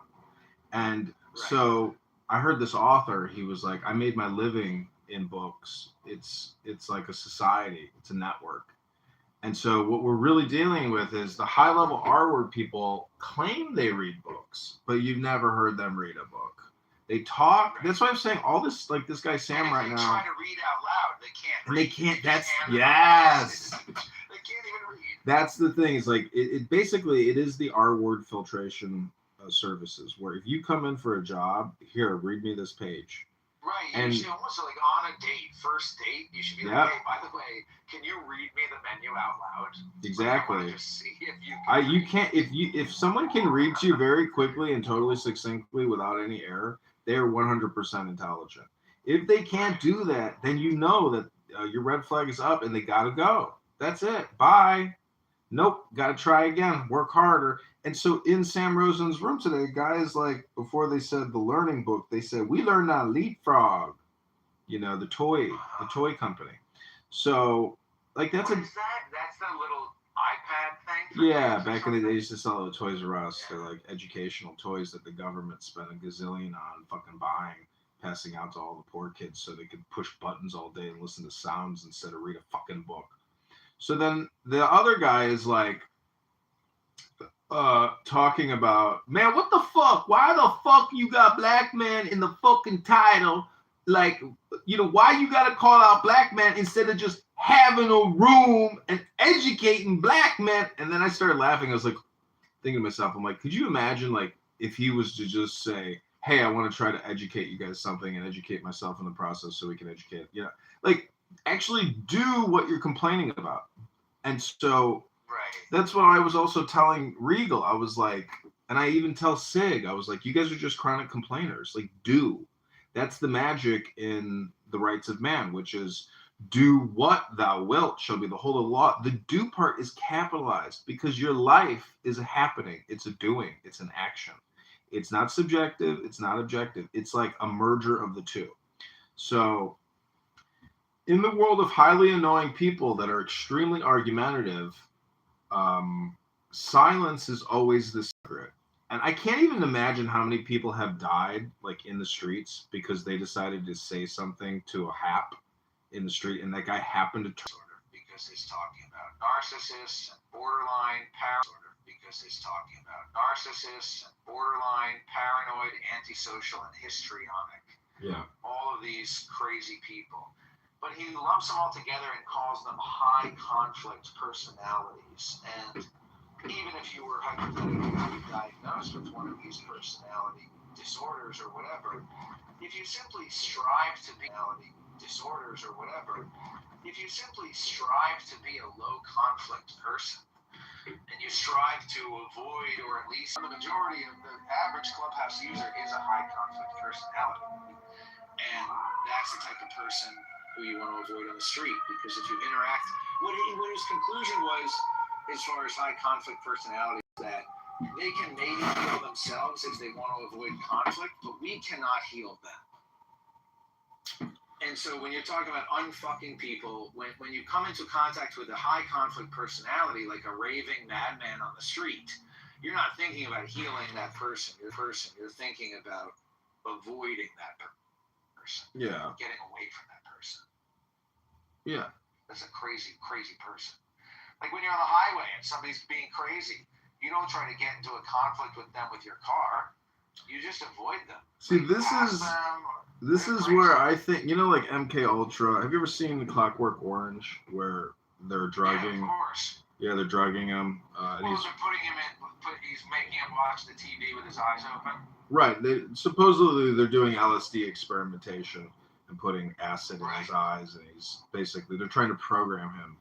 But I do, like, if I had a family, okay, and like I had meditation cushions, or let's say I owned a meditation center and I had a room full of meditation cushions, and people, you know, gathered for my meditation course where I would read poetry for an hour and pass a book around. It would be just like my Clubhouse rooms, but in an actual real room with meditation cushions. And there would be no, you know, highly argumentative people and no highly annoying people. It's a personality disorder, like you said. So the thing is, you can't, when I say unfuck, you can't change these people's tone. You can't change their topics. You can't change how disruptive and interruptive they are. You cannot change someone's personality. In many ways, that's like the definition of their personality is to be a hack. But Listen to this. Yeah. It says, not knowing is true knowledge. Presuming to know is a disease. Thinking that you know that in itself is a disease. It says, first realize that you are sick, then you can move toward health. The master is her own physician. She has healed herself of all knowing. Thus she is truly whole. So knowing something is a disease that you should be healed from. And when you're truly healed of all the knowing, then you'll be good. Well, yesterday, he claims he's a lawyer and a chemist. And he's got, anyways, what I'm trying to say is I called the hospital yesterday and I was like, hey, can I make an appointment with a psychiatrist or do I have to come to the clinic? And she's like, you ever seen a psychiatrist before? I said, yeah. And she said, yeah, you got to come into the walk-in clinic. You can't just come in. And I was like, so I can't get a prescription. I was like, I can't get a prescription the same day. She goes, no. And I said, and she said, you had a psychiatrist? And I said, well, that's why I'm calling. And she said, just surrounded. This is the problem if you live in Chicago. Wait, I got one more story. Listen to this. All right. So wait, what happened? Yeah. So was that it? That was pretty much. Yeah, she de-escalated after that, and then I said, okay, thank you, have a good day. And so one time I was being evicted from this apartment building that I lived in, and so I called what they call like the Chicago Low-Income Housing Legal Assistance Hotline or something. And I get this guy on the phone and I'm like, hey, I'm being evicted. I'm a disabled veteran. I have severe PTSD, service connected. And he says, I'm from the fucking ghetto and we all got PTSD, bitch.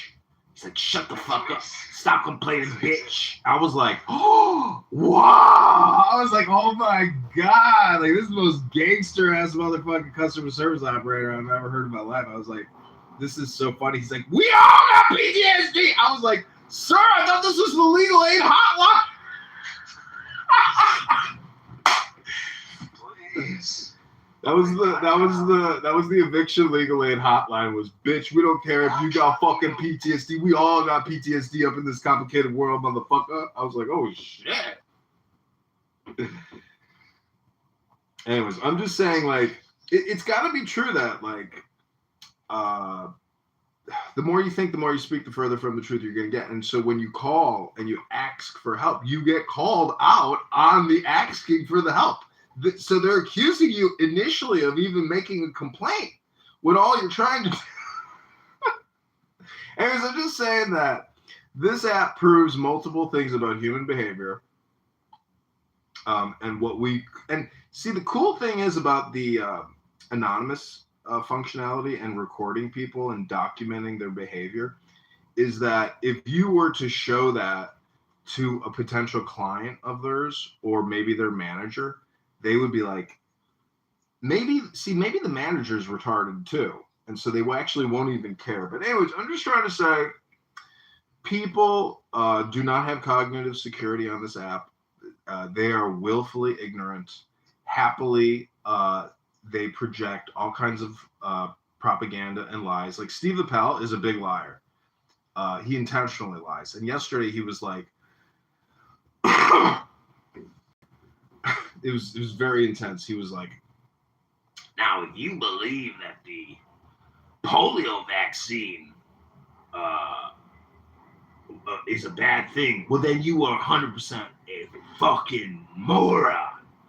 But I have a controversial opinion. If you think the COVID-19 vaccine maybe has some negative side effects, well, then I wouldn't say you're a fucking moron. But if you believe that these 5 major vaccines are bad for you and won't save your life, you're a fucking moron. And I'm just like, that is just so not scientific. It's not statistical.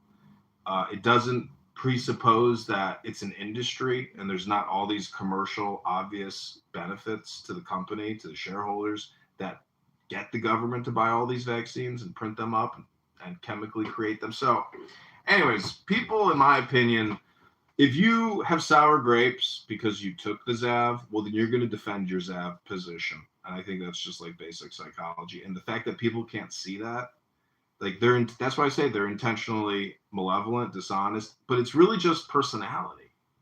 And there's nothing you can do.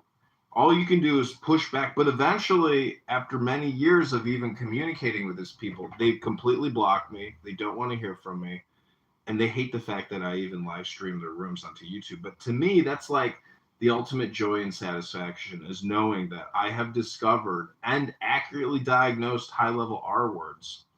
And but if they watch themselves, they have to admit that they're like totally disagreeable, highly annoying, highly argumentative, and they sound horrible, and they just scream at people. And so I was just talking.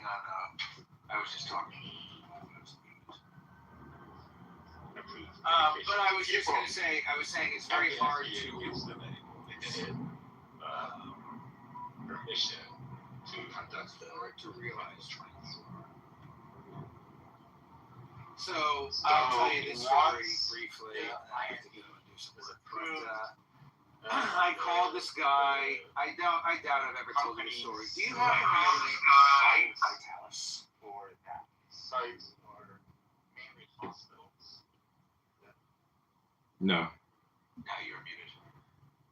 No.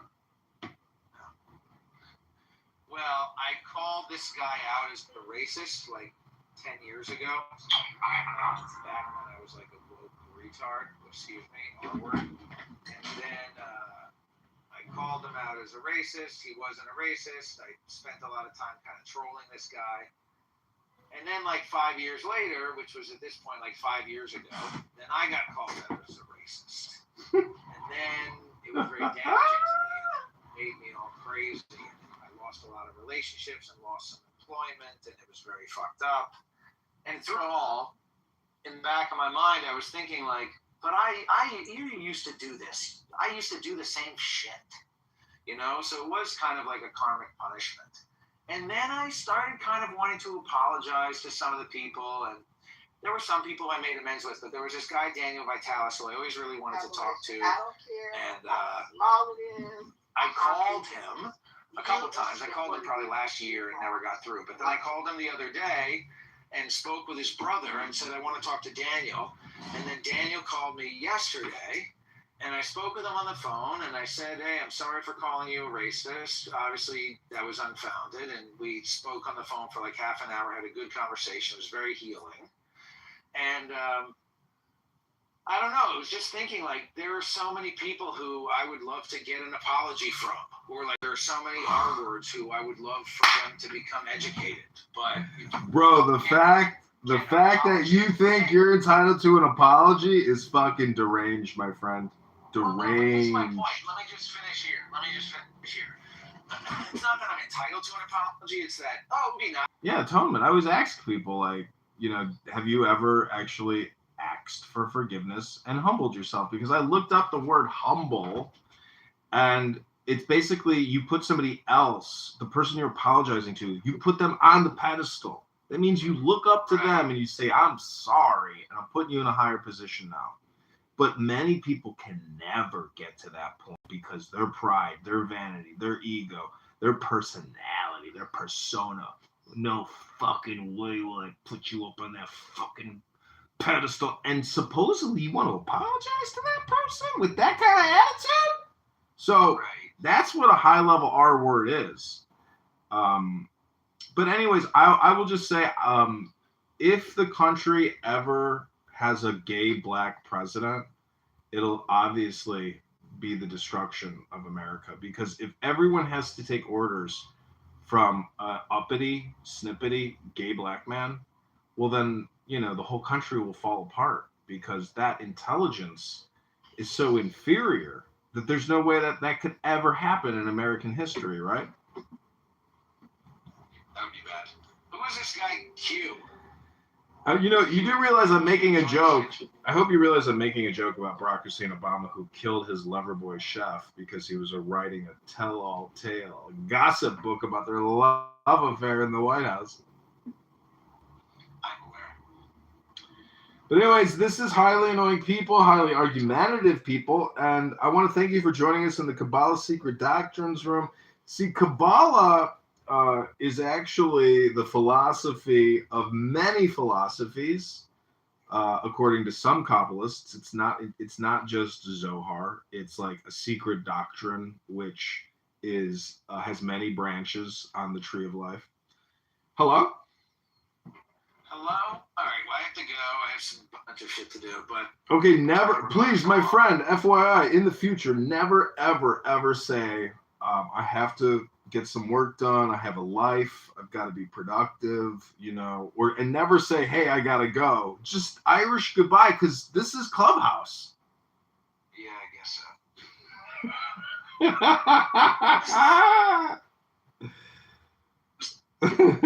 Oh, Easter influence on this. You have heterodox influences, right? And I pointed this out to you, and then I'm saying, gee, well, where did Muhammad hear this stuff from, and how did it end up in the Quran?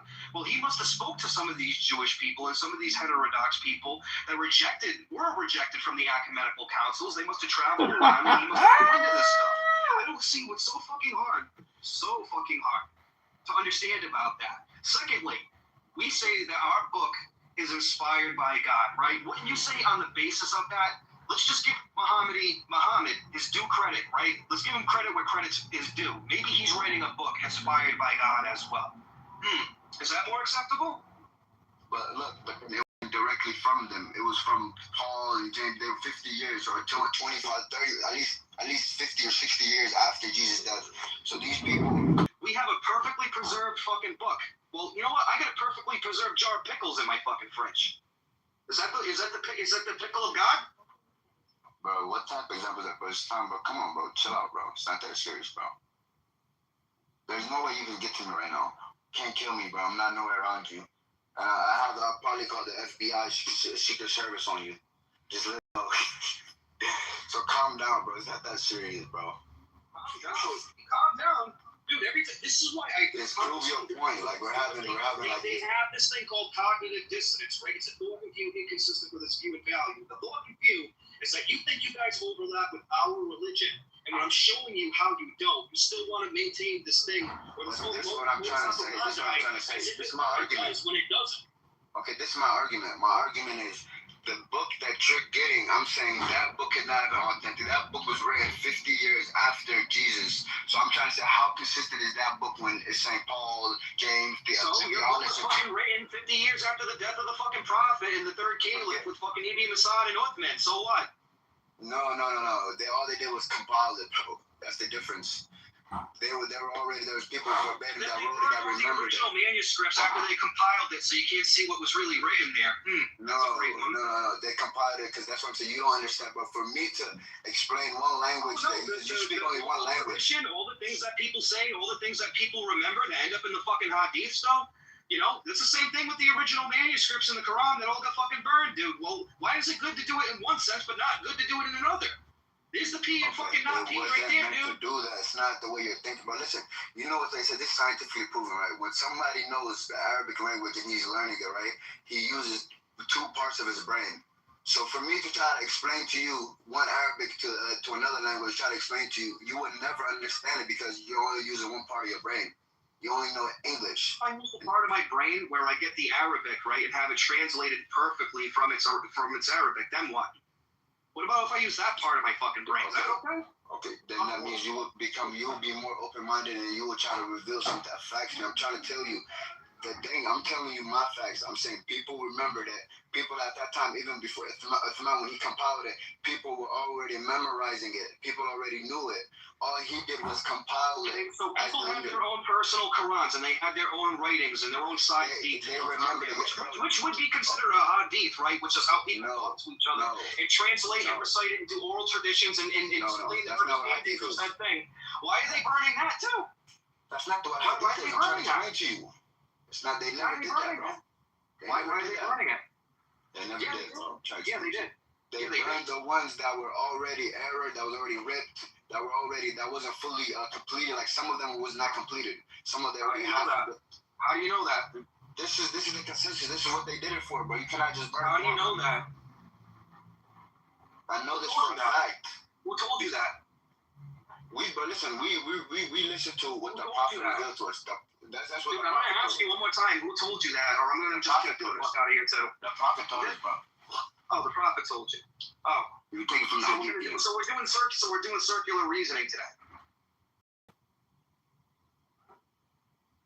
Because I can just tell you, the God of my Bible tells me you're fucking wrong. And I can say my book tells me your book is fucking wrong. And do circular reasoning that way, right? And not even make a fucking argument. Or bring a counterfactual. Is that okay? Or like, because now I fucking win, right? That's okay? I can use circular reasoning because my book says so? You got it, bro. All right, yeah, fair enough.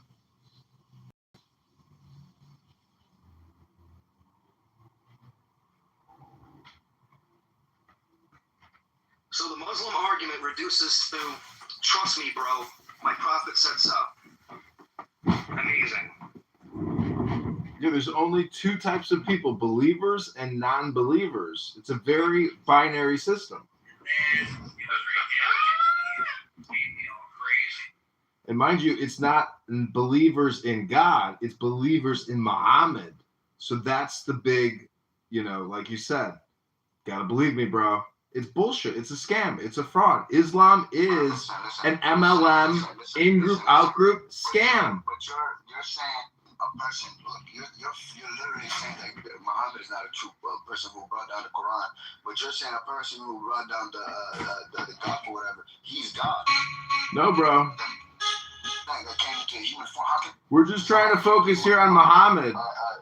Not Jesus, not Krishna, not any other prophet, because Muhammad has the special name, the messenger. He should have been called the liar, not the messenger.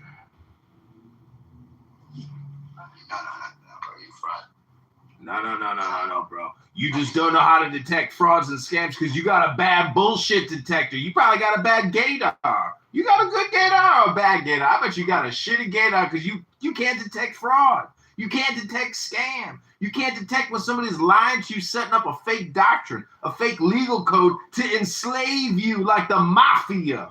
Hello? That's why deceived by the Jewish community, just because people like you that think like, the Muslims they're against us. We don't believe. I'm willing to bet that this motherfucking bank ain't never read the Charter of Medina, the Constitution of Muhammad. You don't even know the laws of Muhammad, bank. You never read it. I done read the whole fucking thing 5 times, top to bottom. I know the scam, baby. You don't even know how the scam works. Tell me at least one amendment from the Charter of Medina, written by Mohammed the scammer, the fraudster, the liar. Listen, now you gotta talk shit, bro. Well, I gotta talk shit? Motherfucker, I'm talking about the law of Muhammad. Go ahead and read it instead of talking all the time and not citing a goddamn thing, you fucking spreader of lies. We respect Jesus, right? So we can't, talk shit. Yeah, because you guys own Jesus, right? You take everything and copyright and infringe. It's all you guys do is lie, steal. Hold on. He says I respect Jesus, right? He says I respect Jesus, right? But then totally undermines his sacrifice, right? It's torture. It's torture and he's rape. We don't want him to get raped and tortured. You want him raped? Go fuck yourself.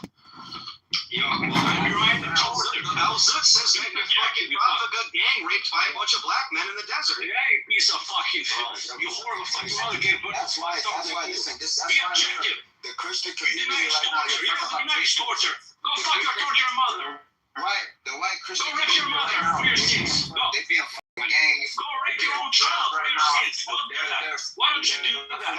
No addicts. All the community right now you're talking about the Christians, they're women, they're white women, they're being fucked by black men, impregnated by black men, and their fathers were. So Andy, does that answer any of your question, dude? Like I kind of try to parse out your question as hardcore as I could. As hardcore as I could. It's okay, but I got another kind of like, let's approach it from a logical perspective point of view, okay? Question. All right. So, in the narrative of Christianity, right, the original texts were written in Greek, and I've never heard that the narrative goes like, oh, you know, you need to be able to read and write Greek to preserved, correct Bible. That's never been the narrative. It's not everybody would speak Greek, you know, and it would have been influenced like as much as Christianity was influenced. So the other follow-up question to that is, now if we do go by the Greek texts, how preserved are the Greek Orthodox texts? That's it. Somebody could pull it up on Google.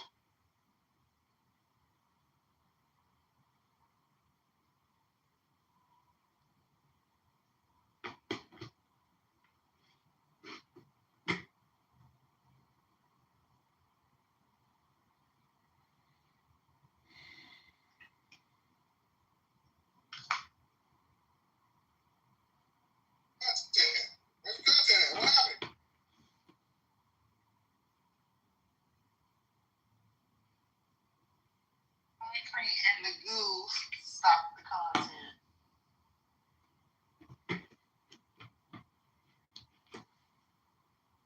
All right. Back to Pimpicide. Here we go. I'm again. 15 years in a deep dish kitchen taught me what you.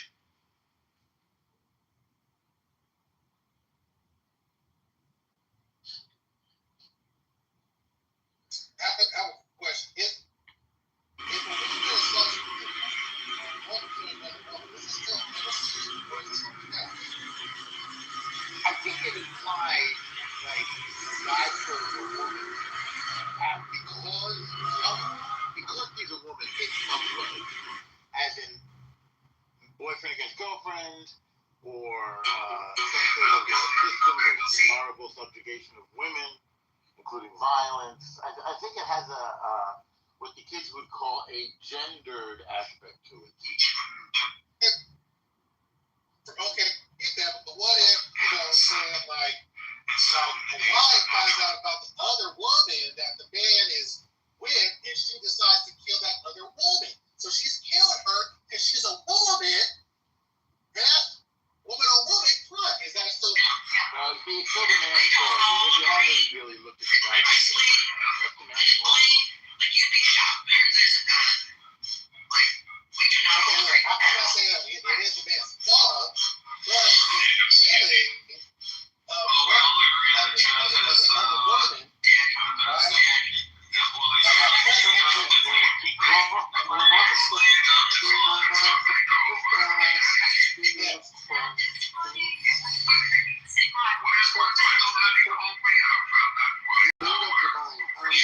Well, this is not a question, it's a recommendation. First, and please take the recommendation seriously. So, femicide is not a trivial matter. So it's not the sort of thing that people should troll about. It's not the sort of thing that people should joke about. If you're actually interested in learning more about femicide, leave Clubhouse, pull out your Google, and read a little bit about it. I'm being very serious. I am. I'm not joking. No, I'm serious. It's not true. It isn't. So a grown man with a degree from a UK himself, not asking random people on Clubhouse about how hypotheticals related to the genders of people in relationships. It's not funny. Stop it. I'm just trying to explore. And I'm saying explore on your phone or on a computer like you do.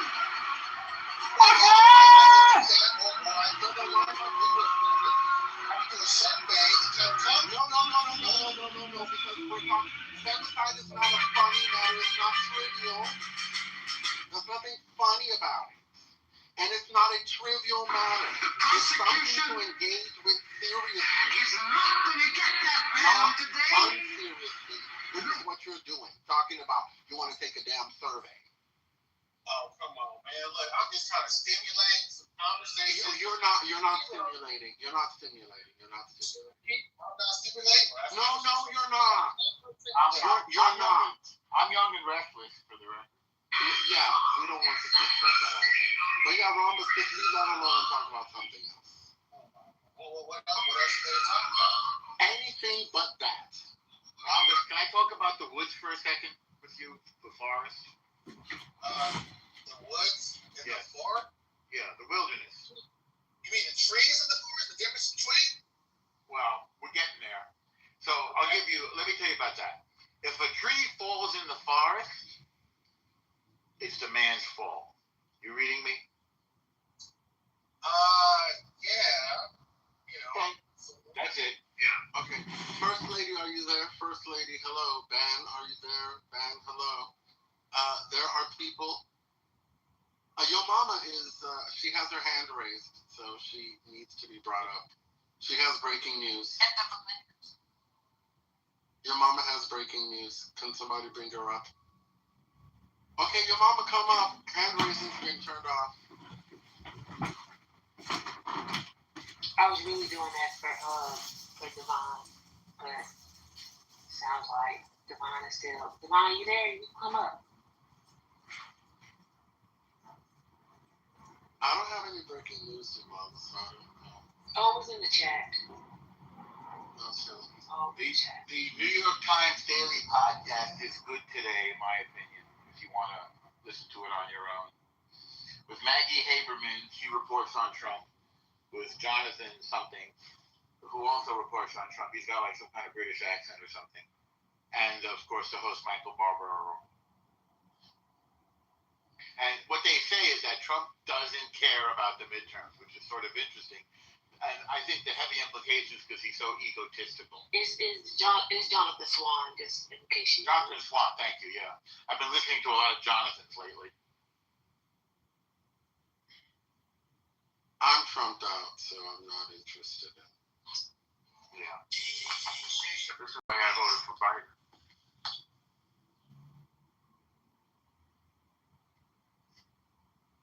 Excuse me. Fact that is to do with Congress.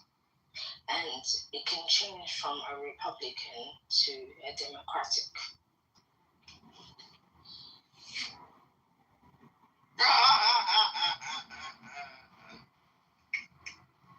I wish Devon would come up so he could be modded so that he could send people like this down. This is just embarrassing. I'll come back. Don't leave us, your mama. Don't leave us, please. We're talking about wishes. Can I wish that Hurricane takes off Lassie Shamar Moore out this PTR? I don't need to see that. I don't need to see glistening Shamar Moore day after day. It's just not doing it for me. Is it because it looked good to you? Is it good to you? I like it. I tried to get a bite like that, but I found out that I never could. So I give up. See, there you go. So it should motivate you to get into the gym. I told you, it's a motivational piece. Y'all just... My body's not built that way. I can only do so much. I can't do that. Rhombus, okay, so your genetic inferiority is not our concern, okay? Genetic inferiority? I'm just not that kind of man. Hi, Divine. Can't see myself. I'm on stage. I see myself in the damn. We can see you. What's going on? I'm in the fucking audience. Okay, there I go. What's up, y'all? Happy Friday. Happy Friday to you. Got nothing. I just came up just to we meet again. This guy. I just came to say what's up. Got a little break, but I'll be on the job when I get off the job. Yeah, we need you to take care of the trolls on stage and control the hooligans that we do have on stage. You know, I was gonna make a T-shirt Hurricane, and you probably would have bought one. I was gonna make a T-shirt called NGL. Hurricane I'm don't sorry, wear t-shirts. and NDL. Niggas don't listen. Oh, that was gonna be for me? I said you would buy one. You would buy one because it's the fact. NDL. I can't buy one. I'm not walking around with the N-word on my body. I'm not Well, it would just say NDL, and when people ask you what it means, you could say what it means. You can't control these people on the stage. They are crazy. They're out of control.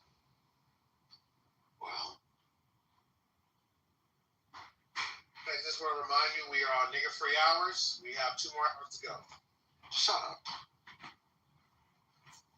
Oh yeah, how's the meetings going with the nigga-free zones, Rhonda? No. Every room has failed. Has failed. I'm trying to implement free zone.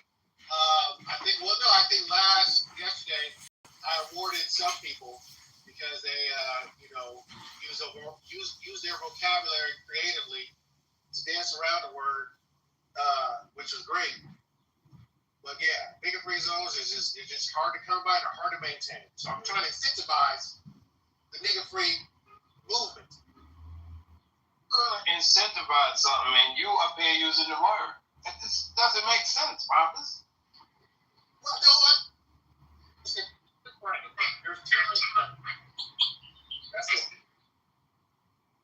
I hear a word you said, but gotcha. Copy that. If we can just start with 2 nigga-free hours and successfully do it, then I believe that we can move towards a larger number. And one day, Brother, just so you know, we've been in this room on many occasions and not heard that word for hours. I don't think the people that frequent this stage use that word as often as you're implying. And shout out, I think Tira's here. I don't know if she stayed. But shout out to Tira. If she could come up. I don't know if she has some news or if she knows what's going on in the world, or she could just tell us how beautiful it is in New York City today. Oh my God, what a nice. beautiful.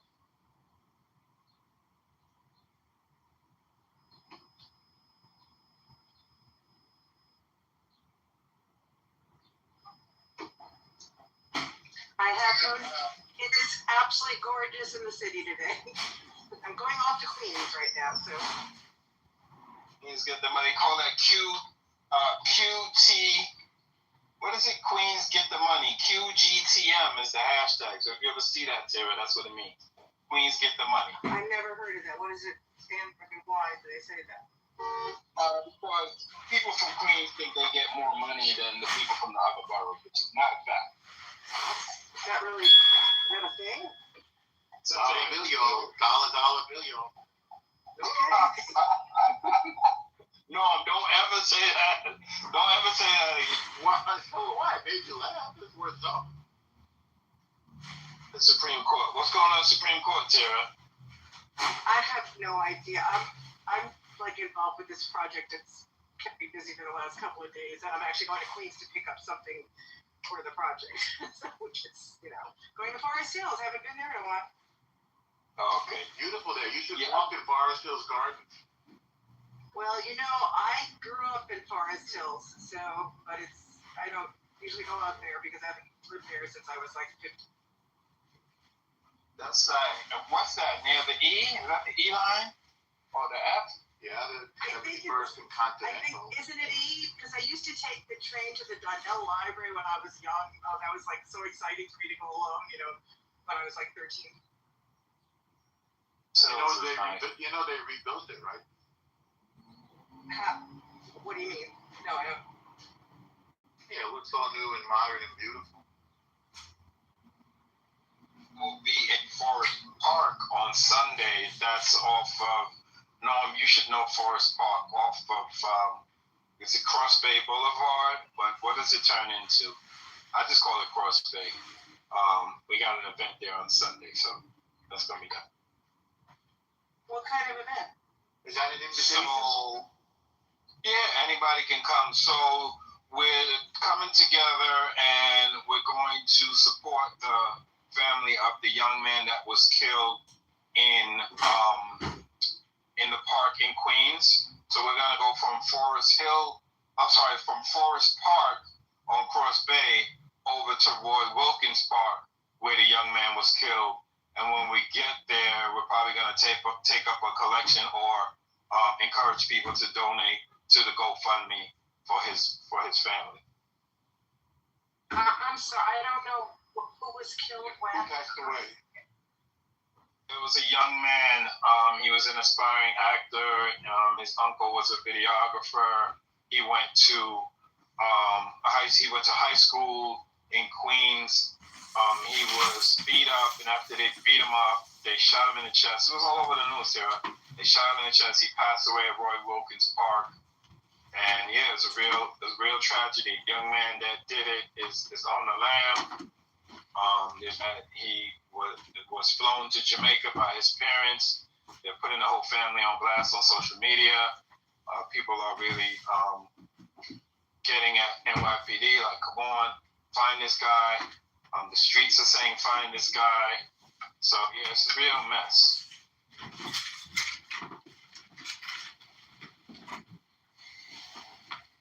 The only thing I know that happened today news-wise was that Chief Bureau announced she was stopping the investigation into Jerome Powell, which there was no law, no facts that would have justified an investigation into him, so it's a little ridiculous they keep stopping. What I'd like to know, what is this about? Alexandra, yeah, what is this about?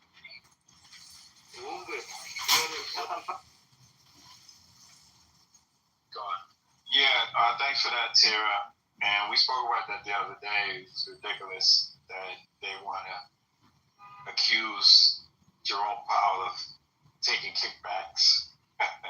It's not even kickbacks. It's just that the budget was too much, which is crazy. I mean, first of all, Trump keeps saying the budget was $3 billion, then it's $4 billion. He just keeps changing the figures. It's nothing like that. It went from 1.9 to 2.5.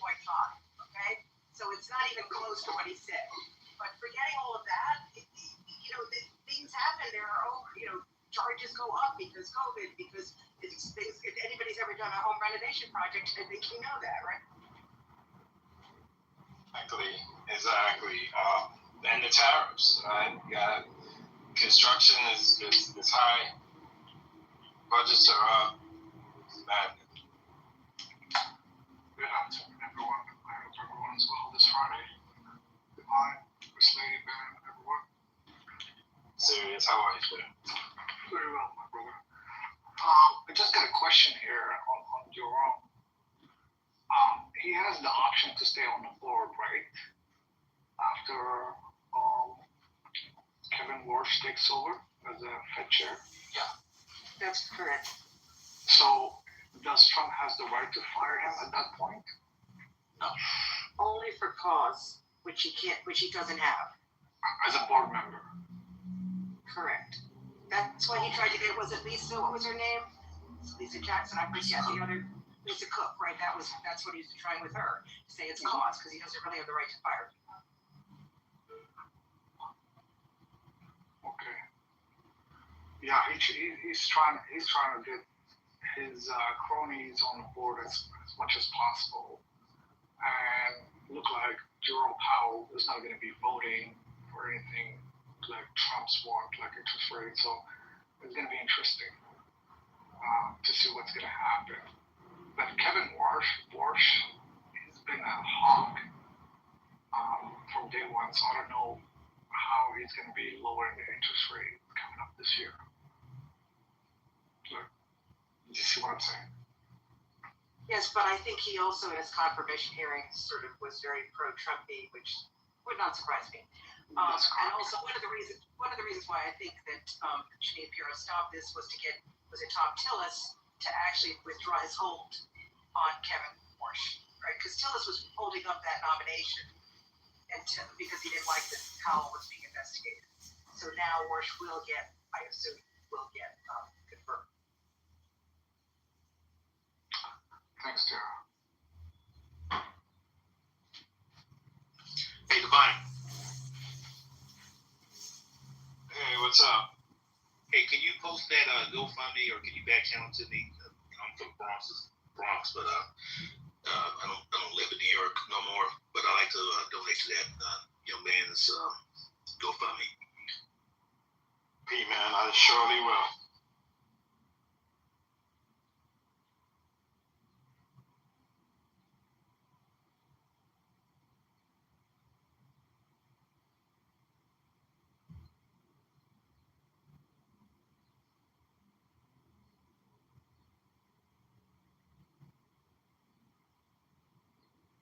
Hi, Sirius. I didn't get a chance to speak to you. Good afternoon to you. Good afternoon. Hey, P-Man. How you doing? Good afternoon.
Well, the market looks like it's doing well so far, leading by the NASDAQ, the tech sector. More than anything else, oil prices are going up also. So, but yeah, the AI trade is doing well with all the tech companies, Intel, AMD, Micron, and Palantir and everybody else. But I don't know if you agree, but I do have some concerns about how quickly this is moving unless we can see some clear feasibility studies about the environmental effects of these data centers that are very much a part of why we see, this sector booming. Not saying it shouldn't be booming, but I think that there are some things that in a SWOT analysis would clearly identify whether or not we should have some concerns or at least discuss, what it might look like in 10 years, 15 years, 20 years. You know what I'm saying? No. I think. You're right. I said you are right. Yeah. Yeah, I don't hear too much about that side of the coin, but we have heard a little bit of chatter about residents who are currently living near these systems, and that's not really highlighted too much either, but I know there's been some chatter.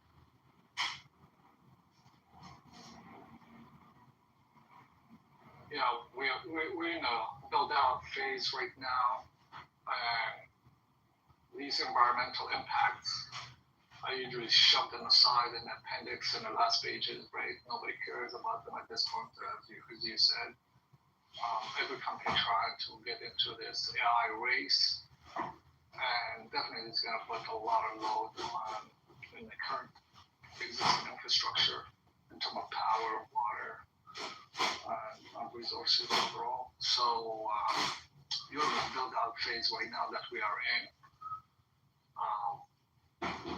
Probably the investors don't want to hear that. Basically, all the investors will pour money onto these databases. The databases at this point, the data centers at this point is unprofitable. They're trying to find out a way to get them profitable. So they are in the early stages at this moment. But eventually either we have to have a new energy sources, either fossil fuel energy sources or nuclear. So we'll see how it gotta get built out. But right now it's just everybody's building these data centers. So when you think about it, there are some opportunities out there to do, water extraction, atmospheric water extraction. But I don't hear much about that. But I have heard that it will put a strain on the water reserves that we currently have, assuming that's what they would use water reserves for instead of actually having drinking water for people.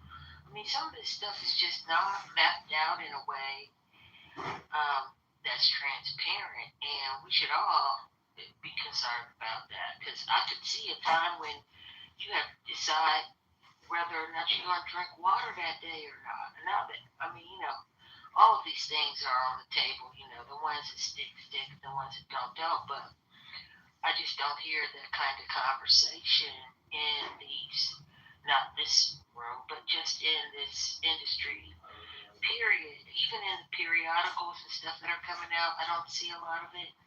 I'm a little concerned about that.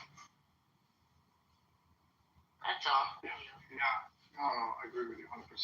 It is concerning, but it is just like early days in the oil industry where we found this new source of energy, which is great. People don't care about water, they don't care about the environmental impact, the pipelines, and anything else. Usually this is a postmortem analysis usually happen, and they would go back and they would say, oh, well, we should have done this and we should have done that. But this now, right now, is just Wild Wild West. And it is sad. They know better. That's the thing. Yeah, they know better, that's for sure.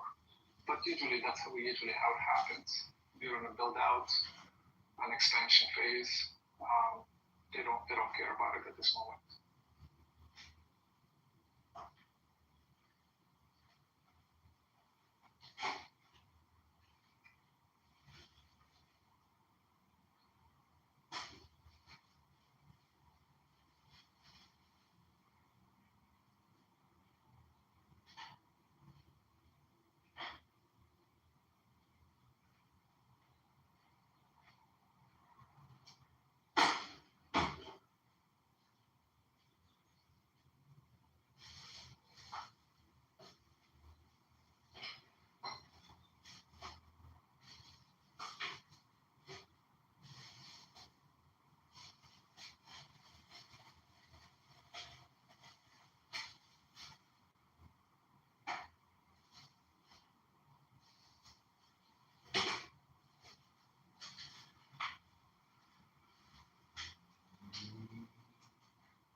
data centers also use some uranium, and in what form I don't know. But does uranium poison the water supply? I think it does. And then what is the cleanup, or what is the protocol for making sure that doesn't happen? So yeah.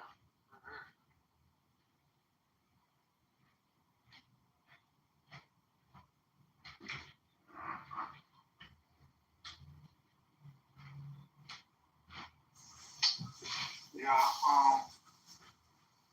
I just started reading this book with regard to AI. It's called, it came out last year, but I'm late to it. If anyone builds it, everyone dies. And why superhumans AI would kill all of us. It's by Nate Soares. Basically, it's arguing that, these AI systems, agentics AI, basically, they're gonna be so smart, much more intelligent than human beings. They're gonna develop systems and processes and stuff like that is gonna wipe out the industry and wipe out the humanism. It's a apocalyptic, I guess, view of AI. I've just started reading it, so I don't know enough about it yet. Yeah, it's interesting though, because I'm actually building I'm building a vertical farm sprinkler rack. I'm trying to build it just from my own ideas, using AI as my assistant, and actually having it illustrate for me, the ideas that I have, and so far is really doing a good job. Like, it's really doing a good job. But I don't see that it, even if I were to, and I am going to print all of this out, in the form of a manual, I'm sure there's going to be some hiccups. I'm sure that there's going to be some things that need adjusting and all of that, which takes critical analysis, and I'm not sure yet. I don't think we're there yet as far as AI, that it can do robust critical analysis. I was talking to a programmer yesterday. He says, no, we're not. That doesn't mean we won't be at some point, but I just think when you're dealing with thought and innovation and information, you're going to have there's going to be some errors. I mean, even in machinery, there's going to be some errors, because, there are things that you just haven't thought of. Maybe the machine would think of it, but if a human hasn't thought of it, I don't know how a machine could, without there being an instance somewhere. You know what I mean? I totally understand what you're saying. But these systems right now are, I would say, very, very intelligent at this moment. In the past, if you think of computer programming, and I'm not a computer programmer or developer or anything like that, but I have just interest in that topic. We used to give a set of instructions. The computer will go in and solve a problem, give you A, B, and C answers, and so on and so forth. These are, deep learning, self-enforcing odds through machine learning. When you give them a problem, what happens is they don't think of the problem as this is the problem. They think of it as a human being with many, many iterations and many, many parameters to this problem. So what they do is they go in and say, okay, can I break this problem to smaller pieces? Can I try this? Can I try that? And then they have another systems developing the plan of execution of these problems, right? So they think of it like logically the best way to go solve this problem. By themselves, they train themselves, and they validate their answers back and forth. There's no such a thing as right answer or wrong answer, because we don't know the answer to the problem. So that's why these AI systems, it's not like you're going to go in and you're going to tweak one line of code. No, they've already been working on it, and you don't know what part of the code is the problem. Case in point was when Grok came out and talked about Nazis and stuff like that. Grok gone crazy last year, I believe. It was hard for Elon Musk and his team at Grok to find out where is the problem and how we can put safeties into this AI system, because these AI systems starting thinking for themselves, right?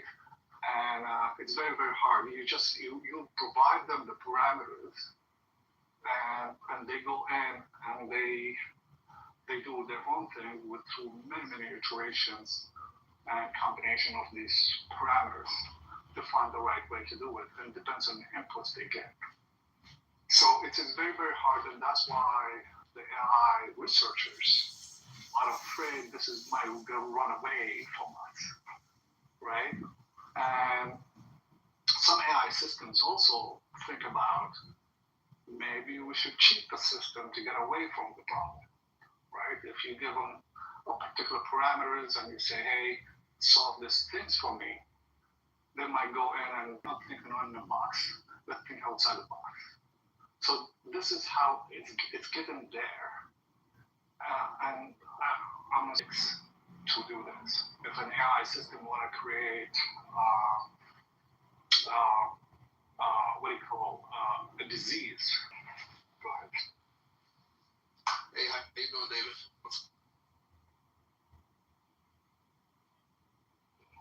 What I was saying, it could be used for good, but there is also bad people in the world, and they can use that for bad. Bioengineering, bioweapons, it's a massive problem, and nobody's controlling that at this moment. These are the risks and stuff like that. So that's why this is the little bit of the book that I was just started reading it. So they talk about these kind of stuff. Everyone dies, and why superhuman intelligence, superhuman AI would kill us all is why. Come on. Yeah. People can generate AI without such a law. And you could see how easily it could be not just bioweapons, but let's say the problem was environmental pollution is killing the planet. Do something. Well, maybe if you didn't have any humans, there wouldn't be environmental pollution killing the planet, probably, right? So, there are things when you think about answers and what can happen, it's scary because there's nothing. I think that's what you're saying, Sirius. There's nothing built in that really stops any particular system, or at least maybe some system. That's the premise of the whole book, I believe, the thesis.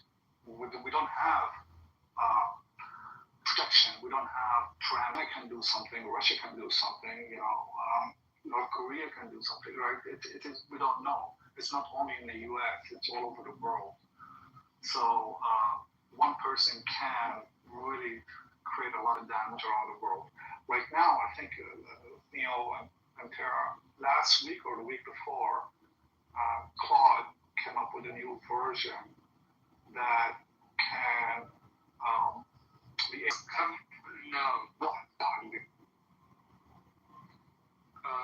the claims of AI companies are reading it, but there is a case to be made, that any new technology has a good use, has dual use, good or bad. And given the fact that we don't have a safety net or regulations or anything around it in terms of safety, that could be a vulnerability to the world, basically. And so that's the point of what I'm trying to say.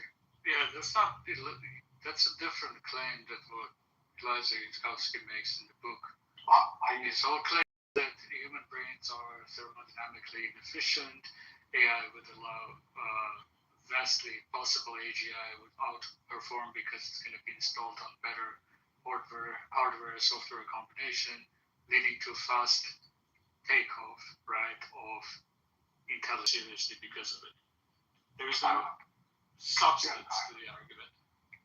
Well, I'll read the book. I don't want to speak the technology that is many CEOs said that. Even Altman said that in OpenAI. He said that, yeah, we're developing this new technology that could be good 70 to 80% of the time, but we don't know about the 20% of what's going to happen. Like, you don't know where is it going. And that's science, that's technology, right? I mean, we don't know how the application that's not how anything works. We know a lot of stuff. That's not how stuff works. If that's the level of uncertainty that we're going, we don't know if the sun is going to rise tomorrow, right? Like, there's fundamental uncertainties in everything. That's true. That doesn't mean we don't know things. We have a very good idea of how current technology works, right? Now, I'm not saying there are no concerns. There are a lot of concerns. They're just not the concerns that Elias Yudkowsky wants us to, right? To the safety argument, right? I'm pro-safety.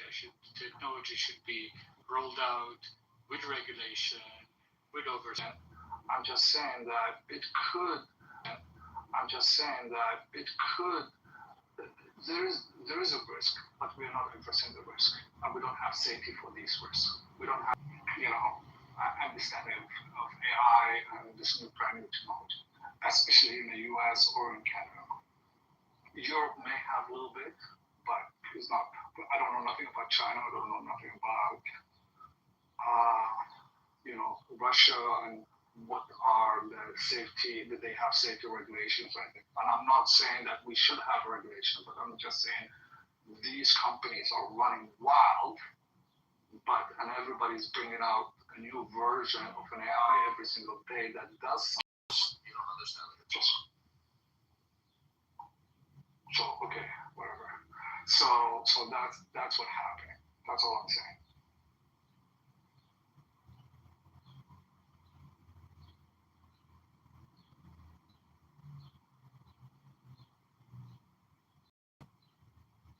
The politics of this AI conversation is pretty hard.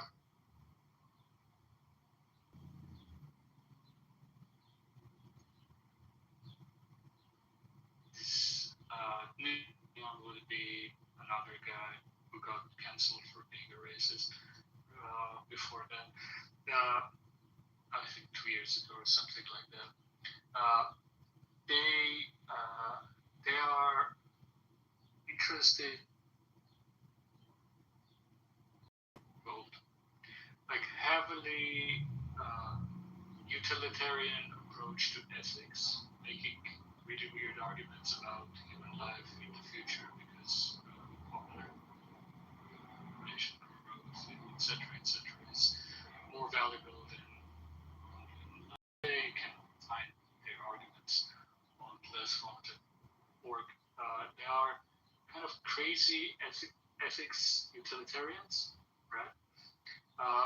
And their AI safety and artificial intelligence is very focused on existential risk for those reasons, right? The politics of it is very strange because they don't, like, the whole OpenAI initial marketing approach was based around this concept, right?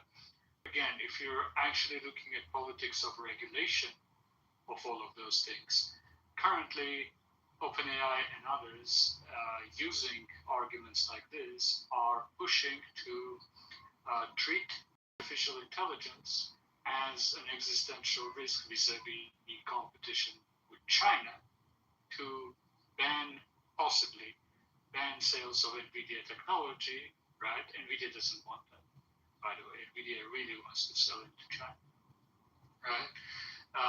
And now they're accusing China for stealing their technology and training their models, which are progressively getting better and better and better, and now free and open source, and are a big threat to for-profit models, although they run for profit. These arguments are primarily used today to gather political support, to screw not the Chinese, but using the Chinese AGI existential risk argument, screw NVIDIA and other vendors like have optionality. A lot of consumers of OpenAI are also consumers or self-host the Chinese. No, I totally understand. I understand what you're saying. The politics part, it's also another thing, right? Because there is a lot of competition. Well, I understand that 100%. As I said, I'm a skeptic, but also I'm reading this book to hear different voices about what the thesis of this is about, and just understanding different books for me, not to just go with the flow with everybody, building these data centers and this AI and the world will be great. I just want to understand different point of views. That's all. I'm not an expert in this section. I never claimed to be, but I'm willing to learn. That's all.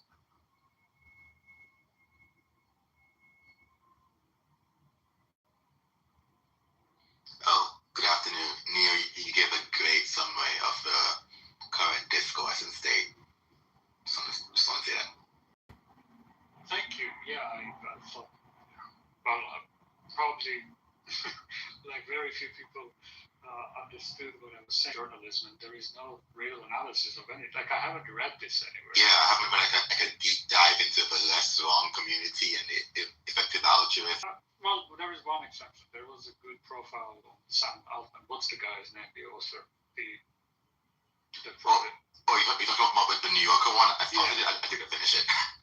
Yeah, that one was good. But I mean more kind of business interest analysis, right? Like what is the incentive of OpenAI and Anthropic pushing, thank you, ma'am, Roman Farrow,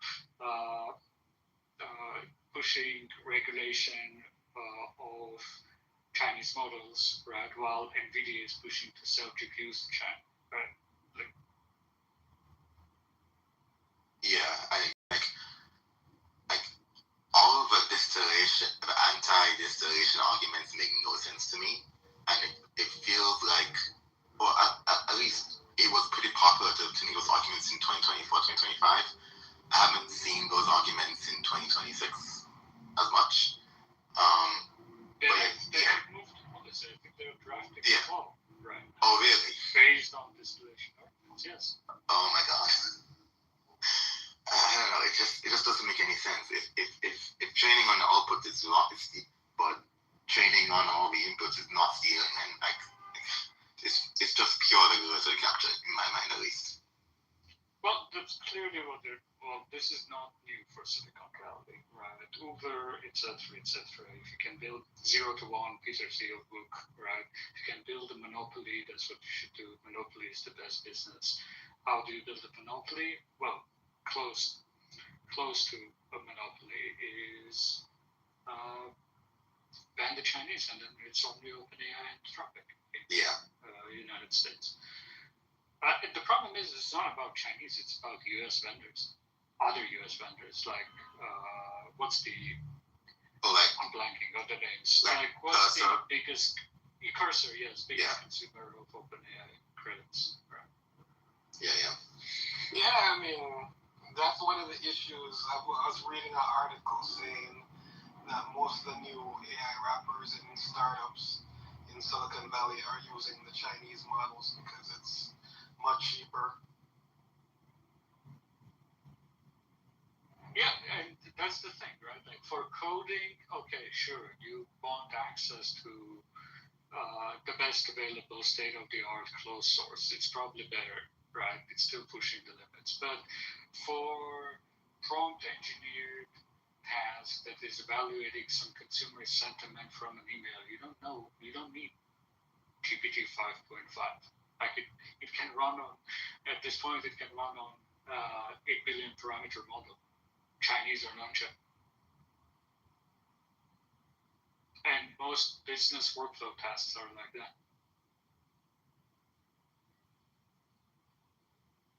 And so, what was the contention earlier? I came in late. If you want to, I don't know if anybody's interested, but I was just curious. No contention. Sirius was telling us about the book he's reading, which is the Eliezer Yudkowsky book. the rationalist restaurant community guy, the existential AI risk, the AGI. No. Curse series. No. I'm just, as I said, I just picked up this book and I ordered from Amazon to read it. That's the whole point of it. That's it. Yeah. Rocco's Basilisk is the refashioning of Laplace Demon, I think, probably a thought experiment, which is in the future, if there is an AI, right, and an AI is existential risk, it's as bad as Eliza goes. And this is his thought experiment. I'm just illustrating it for what passes as philosophy in Silicon Valley. And in the future, AI exists, right? Let's say 20 years from now, and that AI is evil, right? And it is so intelligent it can travel back in time, etc., etc., etc. This is not. It's so fucking dumb. It's so fucking. Yeah. That's way too many levels of extrapolation for me. And AI, it's not my argument again. This is so dumb. I feel cringe just recalling that thing. And it knows that you, as a citizen, voted against for AI regulation, and it's going to hate you for that, and it's going to torture you infinitely. That means, because that can happen by a high probability, according to Eliza Yudkowsky, you should do everything possible, right, to make AI either not happen, or if it's too late, you should do everything possible to keep that AI happy. So I tell my AI thanks and please all the time. But I mean, on a more immediate conversation though, about China, I think one of the things that me and Neil was short back and forth regarding the chat was the risk of China. So I think I read this book on AI superpowers, China, Silicon Valley, and the New World Order by Kai Fu Lee. If you're not familiar with him, he was the former CEO of Google. China. So, what he did for me is give a great conceptualization of how differences in culture might actually influence the AI race. So, I was saying in the chat, Neil, we might consider it stealing, but accusing China of stealing is really dumb because, even within the realms of China, he describes, and a lot of people probably, of course, you familiar with it as well, Neil, he was stating that, industry, commerce, technology within China is more like, we call it a battle royale, where the winner emerges. So, they don't care. They'll steal from each other, and he gave, countless cases of, different companies acquiring either users or, creating copycats of other companies. So they don't play by the same rules that we do. So Trump can accuse them of stealing, but that doesn't change the fact that they got what they got. Go ahead. Yeah, I have a good story on cultural differences regarding AI safety. On my last travel to Uzbekistan, there was a vendor I had a meeting that was selling basically surveillance system for governments. There are all over Uzbekistan, Kazakhstan, and they're expanding, competing with Russia and stuff. So they were doing a presentation. Guess what? And it was an AI-enabled surveillance system, face recognition, all of tagging, all of this type of stuff, right? And they had really good, impressive demo, amazing user interface, very impressive, all of that. Do you know what they named? Or what the code name for the system was? No, Palantir. Skynet. Okay. You were saying something. Yeah, the existential threats, though, it's quite interesting because, I heard you saying in the chat again, too. So, the mythos scare is, it could be advertising and promotion, but I don't believe it's a fear tactic because, they literally held official meetings with these companies and identified some of the zero-day threats that they were able to uncover or discover using mythos. So clearly, if they were the bad guys, they could have, hacked these systems. So I think the threat is actually, and I was thinking about something yesterday, which is ridiculous and burning, because I mean, you've seen all the articles or stories about, different researchers and safety engineers actually resigning from their jobs, and because, and I'm like, so I think some of that is fear too, but I think it's also a real concern, because the problem is, even if you look at it just a typical example like hallucination, is that the problem is that we still cannot get these models to do exactly as we order, or to stay within the boundaries. So if the people who are creating these models are not able to do that either, then we still have an issue. Yeah. So on the mythos thing, like, I'm sure it's helpful. I'm very skeptical of how these AI companies do measurements and benchmarking, as well as how they talk about what they're doing. Because after listening to Sam Altman and Dario Amedi talk about, AI will replace all engineers in the next 1 year, and AI will get rid of all the lawyers in 6 months, it's just a little bit, like a bit leaning too heavy on the marketing for me, and less on the actual technology and science. No, I agree with you. Sorry, finish your thought. Absolutely. Yeah, so that's the one thing. Like, if Mythos was this all-powerful and super helpful system that Anthropic developed, then there would be no excuse as to why Anthropic had great performance in April and had a bug in the system where they would clear out old expired context, clear out old context in an effort to, make things snappier.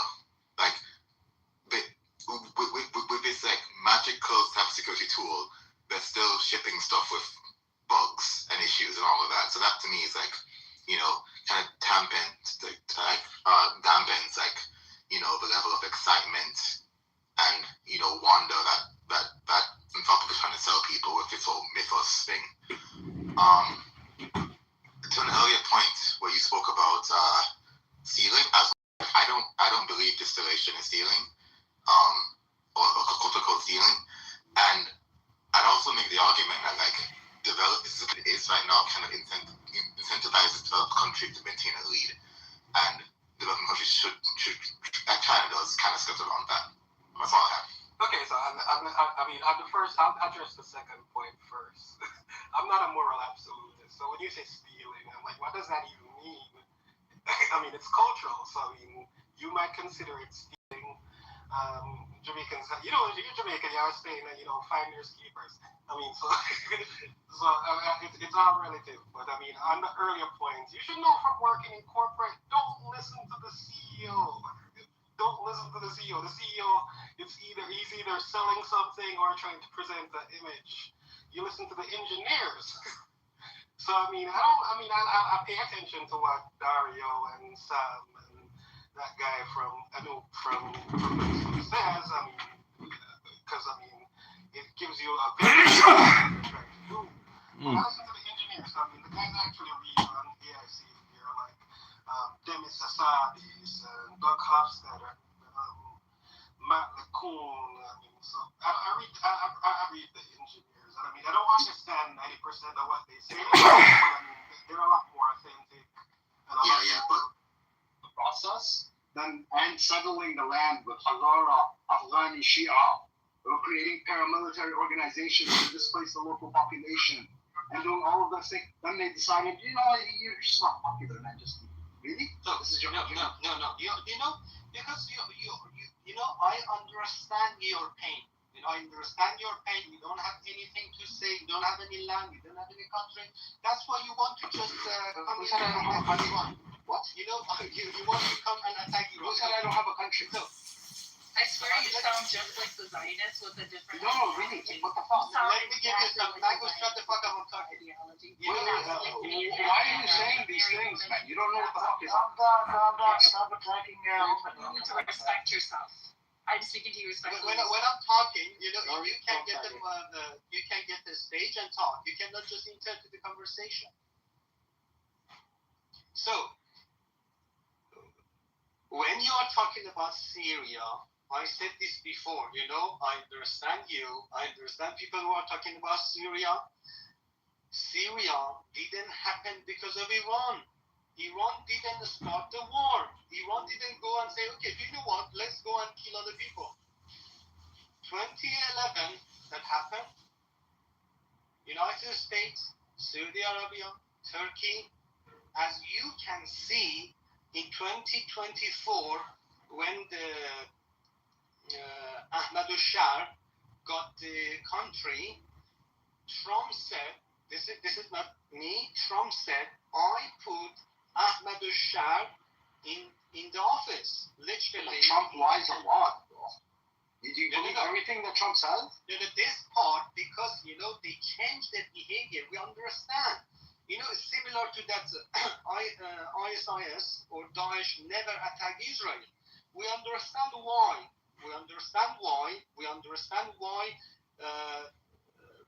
Ahmadinejad was United States agent in that region. So what happened in 2024? It happened in 2011. In 2011, they wanted to do same and put their agent in the office.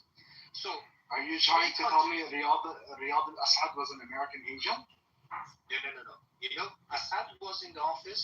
No. In 2011, hold on. In 2011, who was the leader of the opposition? I have no clue, honestly. Okay, so how are you saying that they wanted to put their agent if you don't even know who the leader of the opposition was? I don't need to know the name. I know the history. You don't need to know the background. You just make accusations. I know the history. I can. Okay, so you don't know who was in charge of the opposition. You just know for a fact that it was an American agent. Don't try to manipulate with us, okay? Wow, fantastic.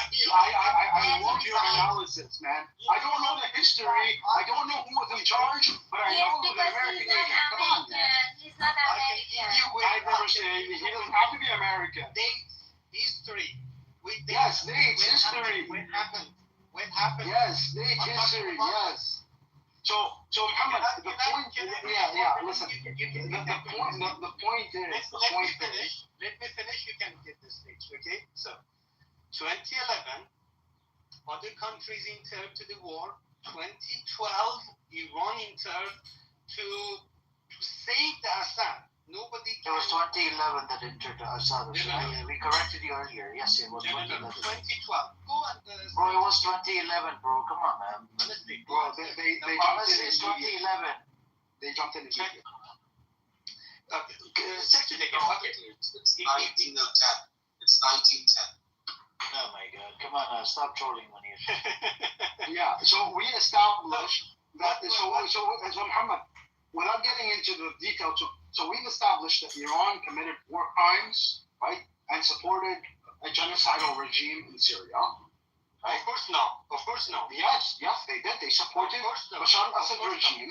This was a genocidal regime. Yes, they didn't support Bashar al-Assad. Who was legal regime then? Doesn't matter if they're a legal regime. They're still a genocidal regime. Israel is a legal regime that doesn't. Israel is a legal regime that Israel is legally the regime in charge. That doesn't mean they're not committing genocide. In Somali and Somaliland, who is legal? It doesn't do it. Legal regimes can still commit genocide. You know that, right? Who is legal? Legal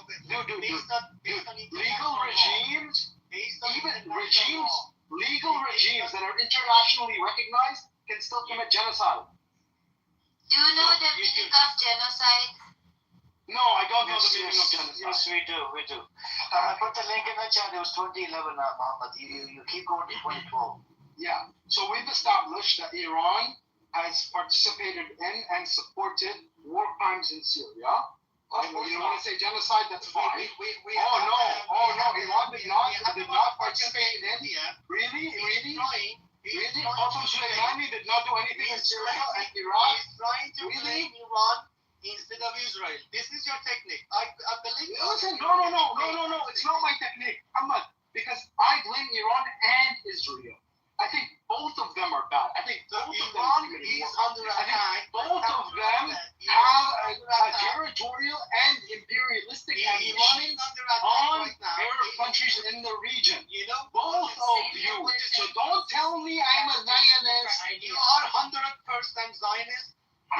Zionist if I'm calling Israel a genocidal state? One second. I tell you what's going on. I tell you what's going on. Okay, happening. So actually, USA. Check your profile. I sent you invite. Read the history. I told you they have attacked all over the world. Now they want to portray everything an Iran government and Israel probably and Israel probably. So we are the bad people and we see each other.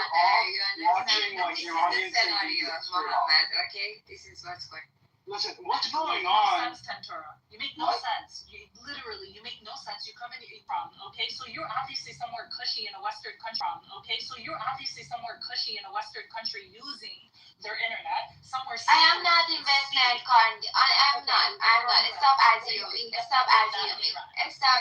You arrogant nose up. American lady. Okay? You are arrogant. The arrogancy is just falling apart from you. You know, your nose up. You're a nose up person. Just like a Zionist. You know, you cannot compare me. I can right now put all my heart. I think hopefully you guys got it out of the system. Let's move back. Go back to the topic. I think Kay is here. Kay, are you gonna spice it up for us? Oh my God. Kay is wonderful. He cooked you yesterday when he almost got you until I came and rescued you. You were rescued by Amir the car man. Munir, you're done. You need to pack up your bags and your mama's career is over. Amir, the thing is, I'm not scared of anyone. You have no idea. You're done. You need to pack up your bags and your clubhouse career is over. Go on. Yeah, I support you for sure, but you wear a diaper. Munir, do you change diapers with elderly people? Because I think you have an obsession with diapers. Yeah, he watches social service. He volunteers at the local, senior aid center. And then he asks to be put into the, I guess, diaper work that has to do with diaper duty. Yeah, well, it's a dirty job. Nobody wants to do it. He's willing to do the job. And he does it without gloves on. I mean, he does it with bare hands. So you do agree that Amir wears a... No, I don't agree. I just think that because you hear his age, that you make the assumption he has a diaper, that you wish he had a diaper on, that he fantasized changing his diaper. It's really creepy, Munir. Can you please... Do you have a scat fetish? Yeah, listen, the thing is, in Muhammad and Tantura, like it or don't like it, the vast majority of Arabs have the same opinion that I do. You can see let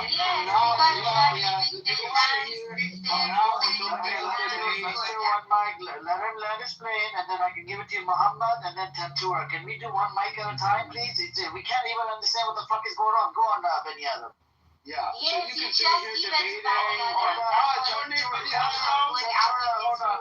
Tantura, please hold on. Go on, let Ben Yadam finish. Yeah, so you can sit here debating from now until the end of the day, trying to convince people that you're so much better and that they are the great Satan and you are the angels. You can try to do all... Not Israel and Iran as a threat equally. That's kind of BS. But please. Look at it from a Syrian standpoint. Yeah, no. You said all Arabs. You said Arabs. Don't say Muslims. I know, but that's not true. Both Arabs, they hold on. They view Israel and Iran at the same level of threat. No, I'm not necessarily the same level. Don't put them on the same sentence. Every country, hold on.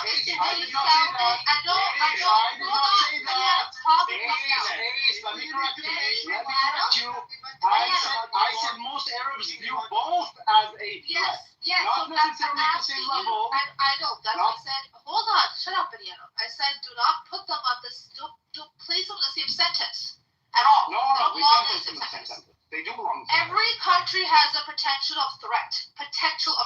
Is it anywhere near Israel? Fuck no. Yes, it is. No, it's not. In the case of Iran, with regards to Syria, Lebanon, the Gulf countries, Wait a minute.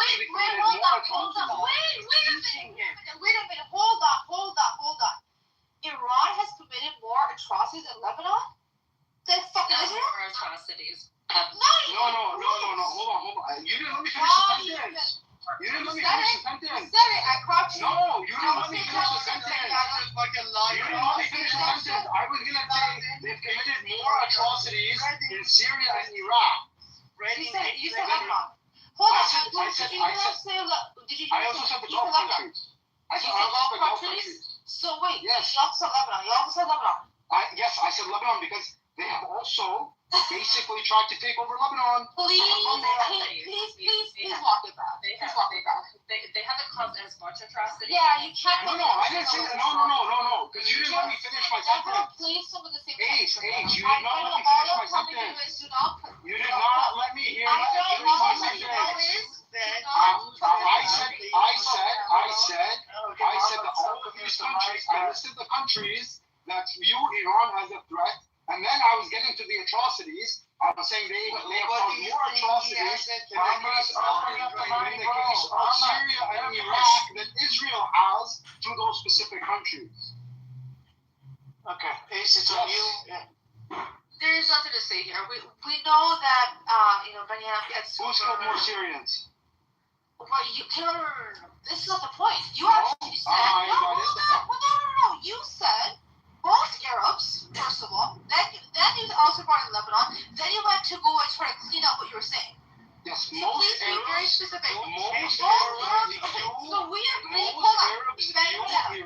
And Israel as a threat. Same level threat. Not necessarily at the same level. But hold on, the Ace. But most Arabs view both as a threat. Okay, so where is this stats? Who's most? Do you have stats? I understand the stats. Most. Yeah, you want to bring stats about how unfavorable Iran is in the Arab world? One second. Who's the aggressor? Who actually has caused the most amount of havoc? There wouldn't be no Hezbollah if there wasn't fucking Israel. That's not true. Right? 100% true. That's not Israel not be That's not true. Wouldn't have been the opportunity for Iran to come in and support them and infiltrate within. No, Iran came in well before Israel did. That's a lie. No, that is absolutely true. No, Benjamin, how? Musa Sadr was Harakat Amal, and he rejected, and for rejecting that sectarianism, he was disappeared. Okay, for rejecting that, he was disappeared. He was 100% right. There wouldn't have been need for resistance if that wouldn't have come in. There still wouldn't have. No, because the Kitover ideology that was spreading. Hold on. The Kitover ideology that was spreading inside of Iran, inside of Lebanon, and supports for Waliyat al-Faqih existed independent of the Israeli invasion. Yeah, and that was a break. And Shia were already being oppressed. Hezbollah's break off. Harakat Amal was not part of the whole Waliyat al-Faqih ideology. They rejected that. That's where it split off, and it exactly. But there was still a resistance. That resistance was. Yes, but that resistance would not have been loyal to Iran. Resistance wasn't created by you. That resistance would not have been loyal to Iran.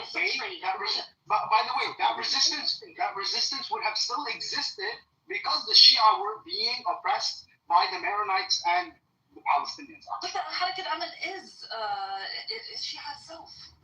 Yes, exactly. That's the point. That resistance would have existed even if Israel didn't invade. Even with the ideology, there are Christian Orthodox people. When there are Maronites who are involved, it hasn't. Okay? So therefore, it's a more resistance. This is much later. This is much later. But the point is, no. Yeah, this is much later. It's actually dishonest to say that. No, it's not. This is actually dishonest. Created Hizb. Like, I agree with you on a lot, but over here, no, not on that. Those are all internal tensions. Would there have been a need for? Hold on. Would there have been a need for Shia resistance if it wasn't for Israel to invade? No, and that's why Israel's the reason why we have that. There was already Shia resistance against the Maronites. Oh my God, Daniela. Desperately. Wait, hold on. So you're telling me, Muhammad, please be quiet. Hold on. So you're telling me that room and convince even Lebanese, not Iranian. Okay. So you're telling me, okay. Iran reason, Okay. Fred, not Israel. Okay. I never said not You're Israel. not very bad at this. Israel. You need to. Who said not Israel? You need more training. Why are you lying? Why are you lying? I never said Israel wasn't a threat. Somebody said Stop lying. both. He said both. He said both are So, Mangus, you're telling me that there wasn't a Shia resistance prior to Israeli invasion? No, there wasn't. Yes, there was. No, there wasn't. They were Yes, he was the one who stood up against the Maronites. Nobody stood up against the Maronites. They just. That's how the Civil War started. The Shia. No, that's not how it started. What are you talking Yes. about? You don't even know. It started because the PLO came into Lebanon. What are you No, talking it's about? not. Yes, No, it it's is. not. Yes, it No, is. And then it broke that's out not true. factions of who was going to work with Israel to kick them out and who was defending them. And then they That's all not started true. fighting That's about not the true. resistance. There was a coalition of every single group that wasn't a Maronite against the Maronites. There was the Shia, that's not the the Sunni. Civil War. Yes. No, it's not. Yes, that's how the Civil War started. No, it's not. That's not. You know, But really? Yeah, because I'm a person who lived during the war. Doesn't matter. So don't tell me. Don't tell me what's going on while I was feeling it. Please. Yeah, first of all, you probably weren't born when the Civil War started. Yes, I was. I was born 1987. When the Civil War started? From 1982 to 1987. Yeah, hold on. Mangus, I did look it up. There's a source that says there were Shia militias prior to Hezbollah becoming the militia. Prior to the Israeli invasion. Yeah, there was Harakat Abba. Yeah. Not Yes, prior. That's what I'm saying. So prior to the Hezbollah thing. Prior to Israel invading, there was Shia militias. Yeah, prior to Israel invading. Every area, every region had their own little, because we didn't have anything centralized at that time. I understand. But his point, hold on. You need to understand. His point is that there was no need to have Hezbollah when you already have a Shia militia inside Lebanon prior to Israel invading Lebanon. You see what I'm saying? It's very simple. There was already a militia there that was protecting and defending Shia rights inside Lebanon. No, Amir, Benny does not say that. Benny does say no, that's not his argument. Do you want the source? I'll give you a source here. No. We're talking about Benya's argument. That's not his argument at all.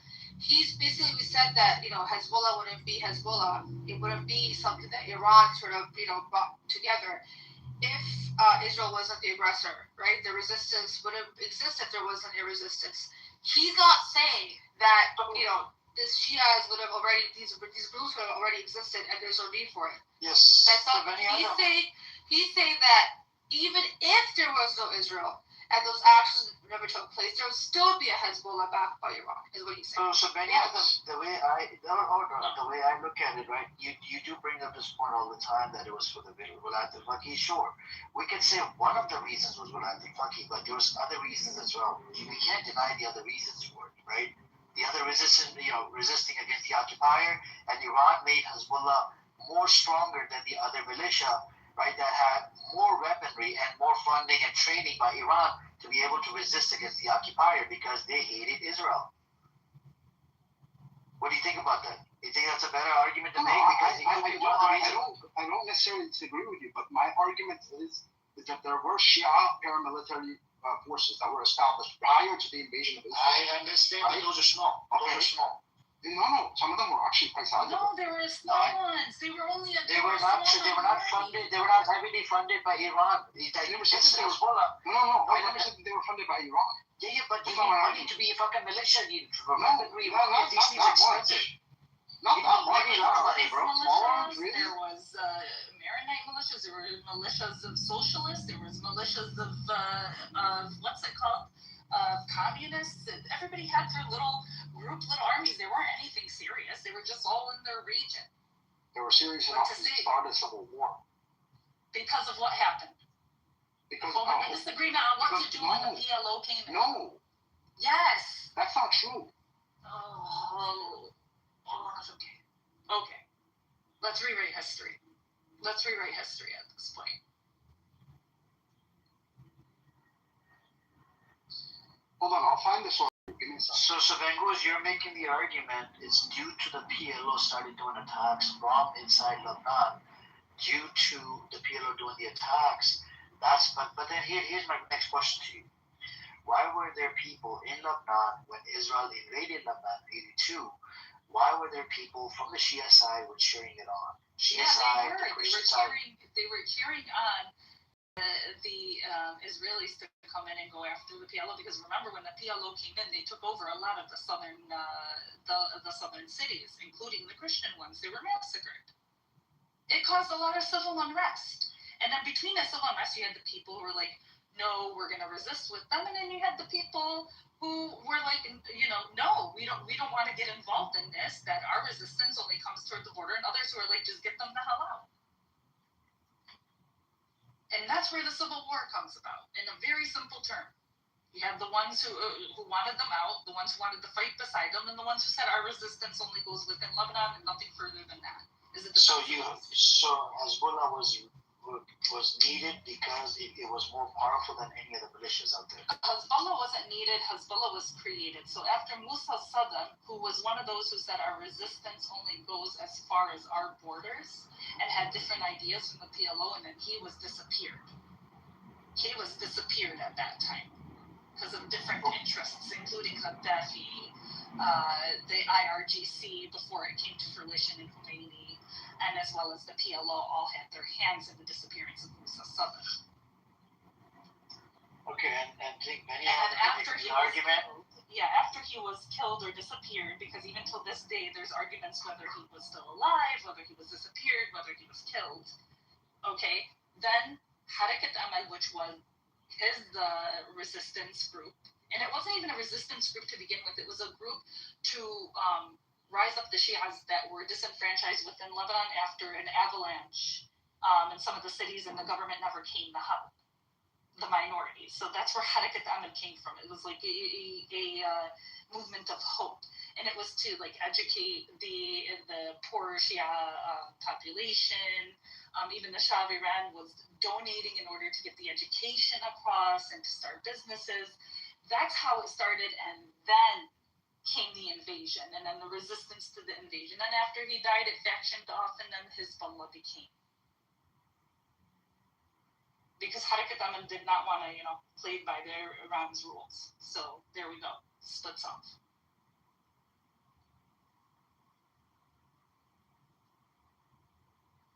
So did Harakat Amal had ability to fight against Israel? They did have an ability, and then they did. They still till this day. Like, that's Nabil Berri's party. Speaker of the House. It's been forever. So in other words, so what Beni Adam is saying, there's truth to it, right? That you don't really need Hezbollah.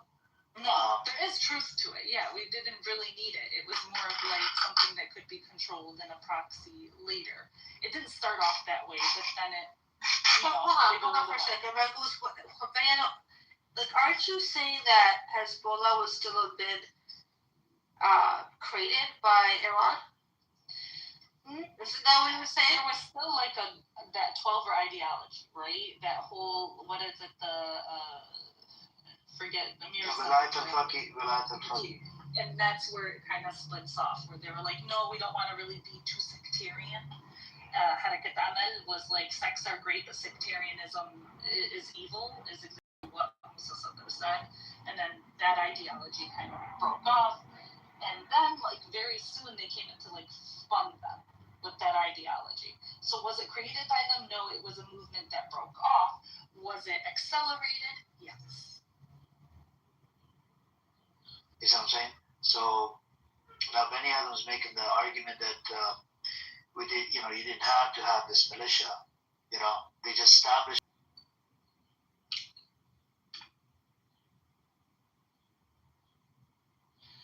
He's checking with Israel to see what he's saying. He needs to say.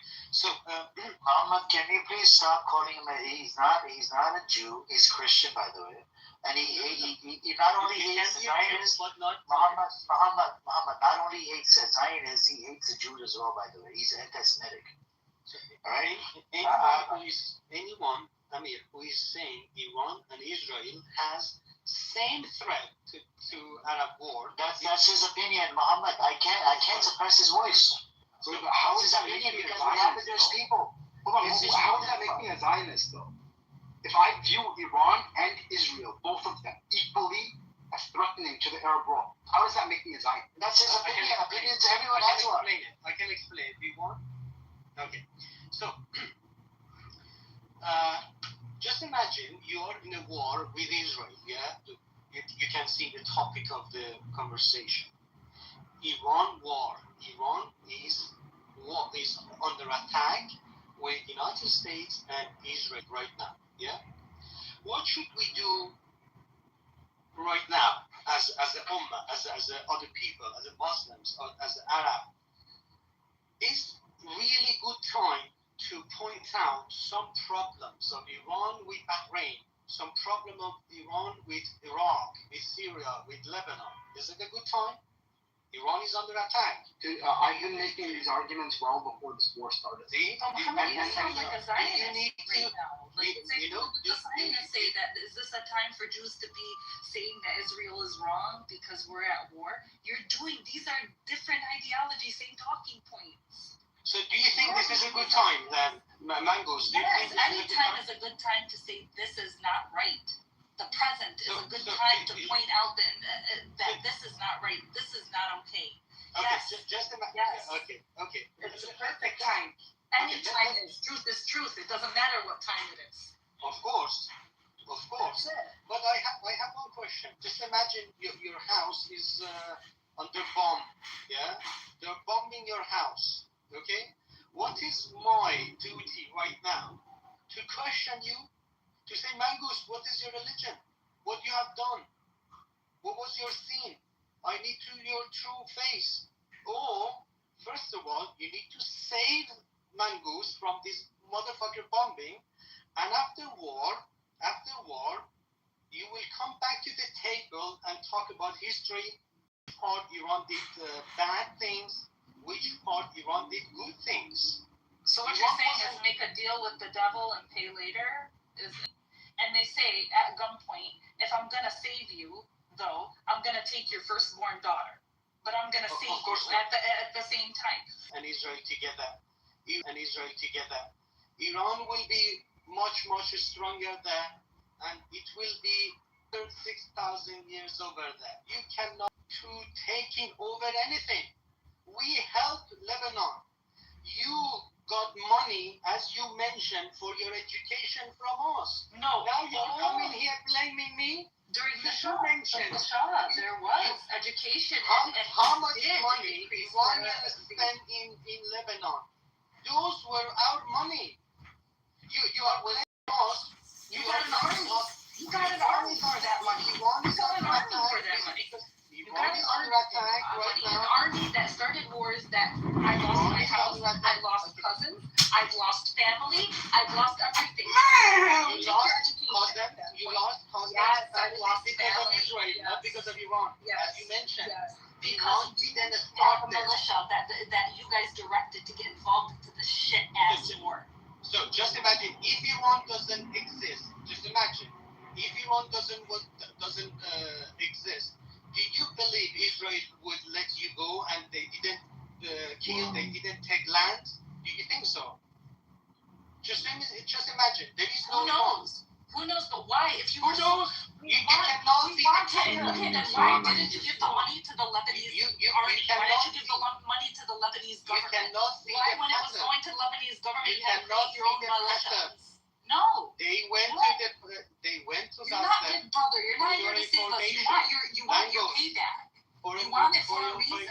For your information. For your own interest, not for the interest of the good of the people. It's wrong. It's wrong.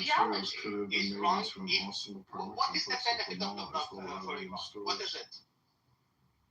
What do you mean? It's strategic benefit. So what is it? What is strategic benefit? Yeah. So the benefit is, so Iran had a long-term strategy of reaching the Mediterranean, right? And this is why they wanted Iraq and Syria. Iran is a huge country. Iran is in the middle of the Middle East. Yes. So if you let me finish. So this is why they also had a lot of interest in Iraq and Syria. Right? Because if you can reach the Mediterranean, you can A, cut Turkey off from the rest of the Arab world, B, sell your oil to Europe freely, right? Without having to go through the Straits of Hormuz and Bab el-Mandeb and the Suez Canal. Iran was under sanction because and under Obama those sanctions got lifted, right? You know, I'm giving and under Obama those sanctions got lifted. All the while when they were consolidating their power in Iraq, Syria, and Lebanon. And they were like had it gone elected for what was it, a year, 2 years? No. Say what's the but I'm saying what the plan was. The plan let's not talk about what happened. But he asked why. He asked why Iran had interest in Lebanon. That's not true. That's not true. If you ask any Iranian, including me, anyone, we don't want to pay anything to Hezbollah, anyone Then why did you for so long? You know, you need to listen to me. First of all, you are mentioning Iran wanted to do this because they want to sell their oil to Europe. Iran was under sanction for more than 40 years because they are supporting Palestine, Lebanon. If they That's not why sanctions started. 100%. You know this. Everyone in the planet know this. If they make a deal with Israel right now, tomorrow morning they will have a deal. They will relieve the sanction. All people knows this. So Iran was under sanction. 90 million people cannot buy medicine, mangoes. You are lecturing me. Listen, what you've done to Iranian people. Those guys have done that to Iran. That was the economic sanctions put on by the international community, not Lebanon. Yes, no, it is related. So Iran helped the resistance group, which your sanctions were due to your enrichment of uranium. They weren't due to your involvement with Lebanon. Do you believe in this? 100%. 100%. Okay. So Pakistan has not only doing enrichment, they have nuclear power. Are they under sanction? No, this was also with that. They were under sanction before. They were under sanction before Muhammad. And then sanctions were released. They removed the sanctions, I believe, and it happened without the satellite or whatever. I think yesterday we talked about this a little bit. Due to there was no satellite, they hit their work and they kept on building their nuclear shit. They didn't tell anybody, but Iran told everybody that we're in the process of enriching uranium. So this is part of, you are right, and you know you are talking about one part of the deal, yeah. But all people around the world, they know who is in charge in the world. Israel has a huge lobby in the United States, then drag United States to the war. Why are you blaming Lebanon? Hold on for a second, Mohammed. For a second. 1 second. Hold on. You still wait. Hold on. You still haven't proven why all these sanctions are due to Lebanon. That was an asinine, which is Mohammed who was saying to Bangus, because of you, we couldn't buy medication. We're under sanctions. What does Lebanon have to do with the sanctions put upon Iran by the USA? There's nothing that. Stop making wild accusations and claims. It just sounds normal. This is not accusation. Just listen to me. I can explain everything. So, why we have war right now in Iran? Why we have this war? Why this war? No, it's Israel's bitch ass. It has a foot in the fucking door. Okay. It's a superpower that's against them. That's why they have a problem with them. They want to get rid of anybody. So let's not forget. Exactly. They're getting rid of anybody who could possibly challenge them. Muhammad is a supporter of the regime. He's a supporter of the regime that banned internet on its own people. If you find out the answer why the Iranian people doesn't have the internet, then you can come here and then it's brother. Hold on. Cool. I don't give two fucks who supports the regime here, who supports. Hold on. Cool. I don't give two fucks who supports the regime here, who supports. You're not gonna shut the fuck up, right? Shut it.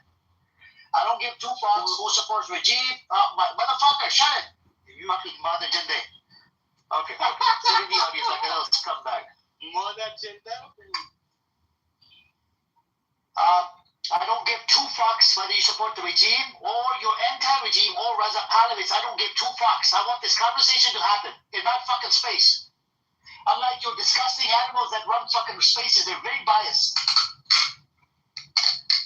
Even if you're a fucking terrorist motherfucker, I'll still talk to you. Come in here. Fucking idiot. This is why I allow Zionist terrorist Jews in here as well. Look at, we have one in the audience sitting, Maria. That's a Zionist Russian terrorist Jew. He's there, right there. He, you know, like a little fucking roach. Can't believe this. They want this room to be, one-sided. No, it's gonna be one-sided. No, I want the smoke. I like the smoke. I mean, I live for the smoke.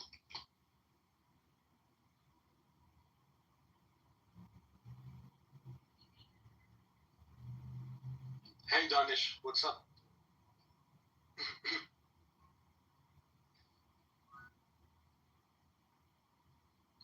I brought you back up because you didn't want to shut up. Cool. It's up to you. If you want to come up, you're welcome to come up and join. Alright, I gotta get going, guys. See everybody later. See you later. Talk to you later. Hold on, Mangrove. Oh shit, she lost. This no question. Are you there, Mangrove? Maybe Adam has one question before you go. No, she lost. She already left. Okay. Mama, it's a simple yes no question. Do you think the fact that he painted USA and Israel flag on the ground at the entrance of universities and schools and forced our own people to walk over is a good thing or a bad thing?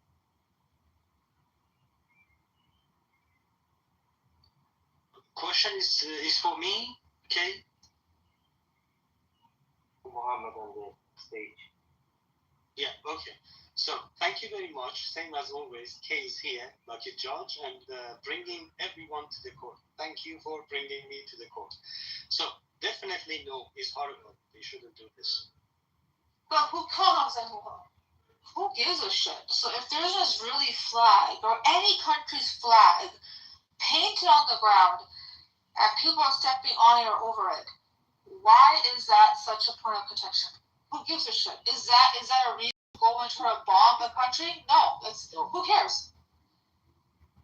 Is that sensitive? Israel doesn't care. No. But I think it's not a good idea to increase hate against other people in general. No. Well, wait a minute. Is it inciting hate? What hate is there being incited? Hold on. Who's speaking over here right now? Okay, I wanted to answer. No, it doesn't. I couldn't agree more.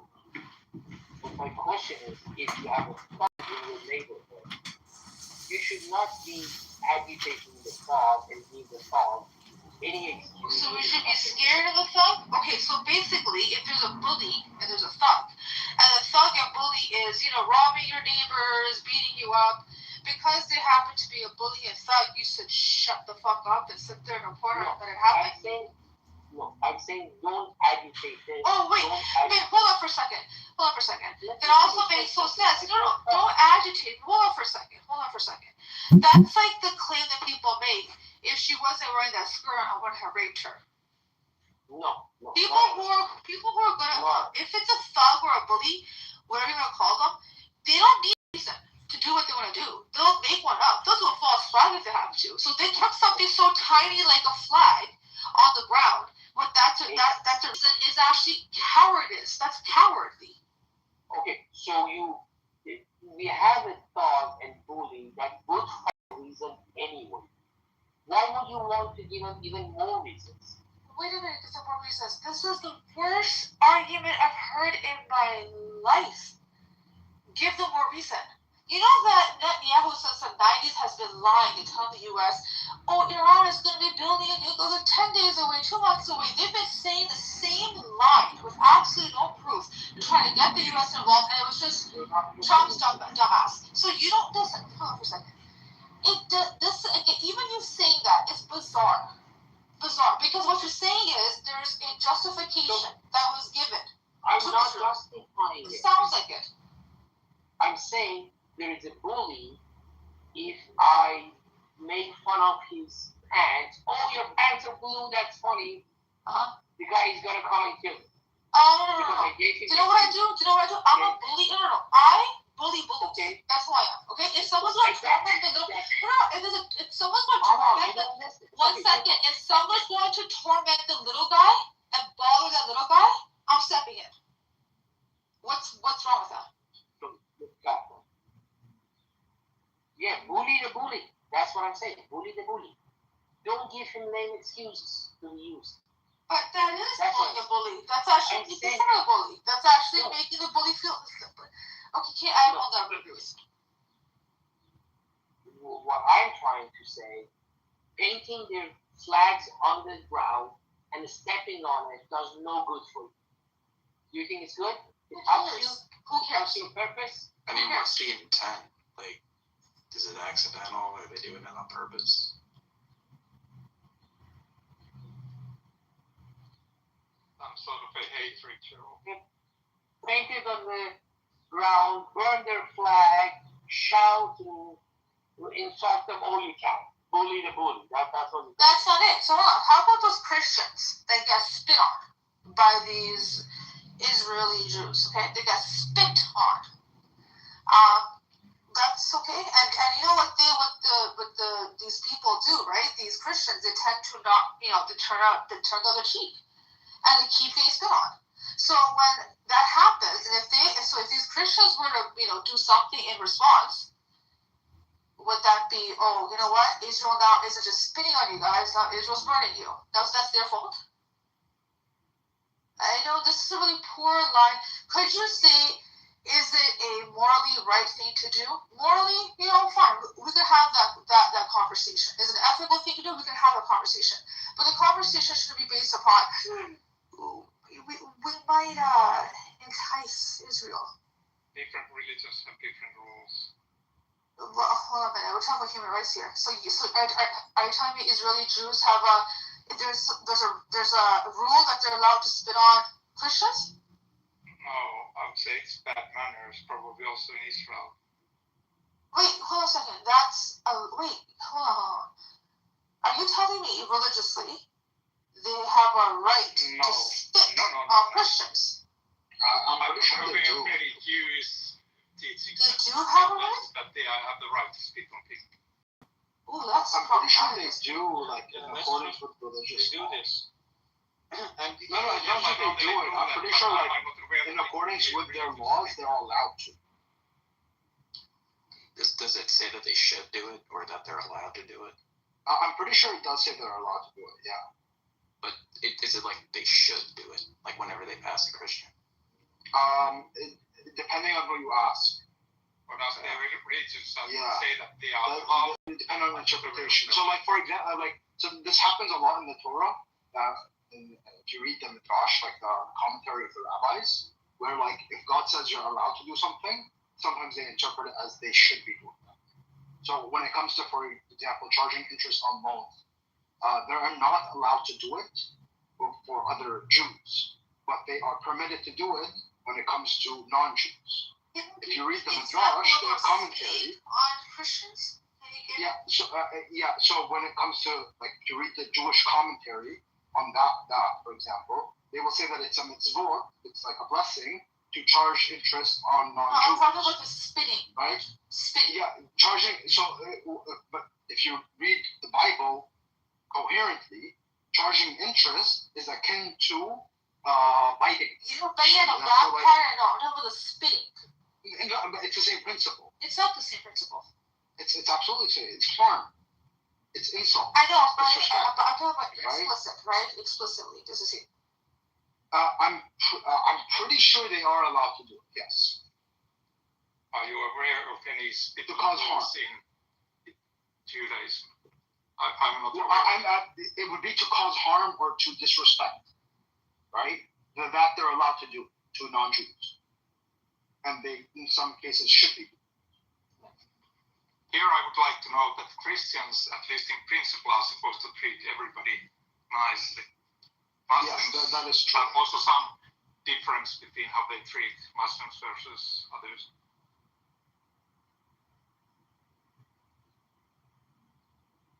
That's not true.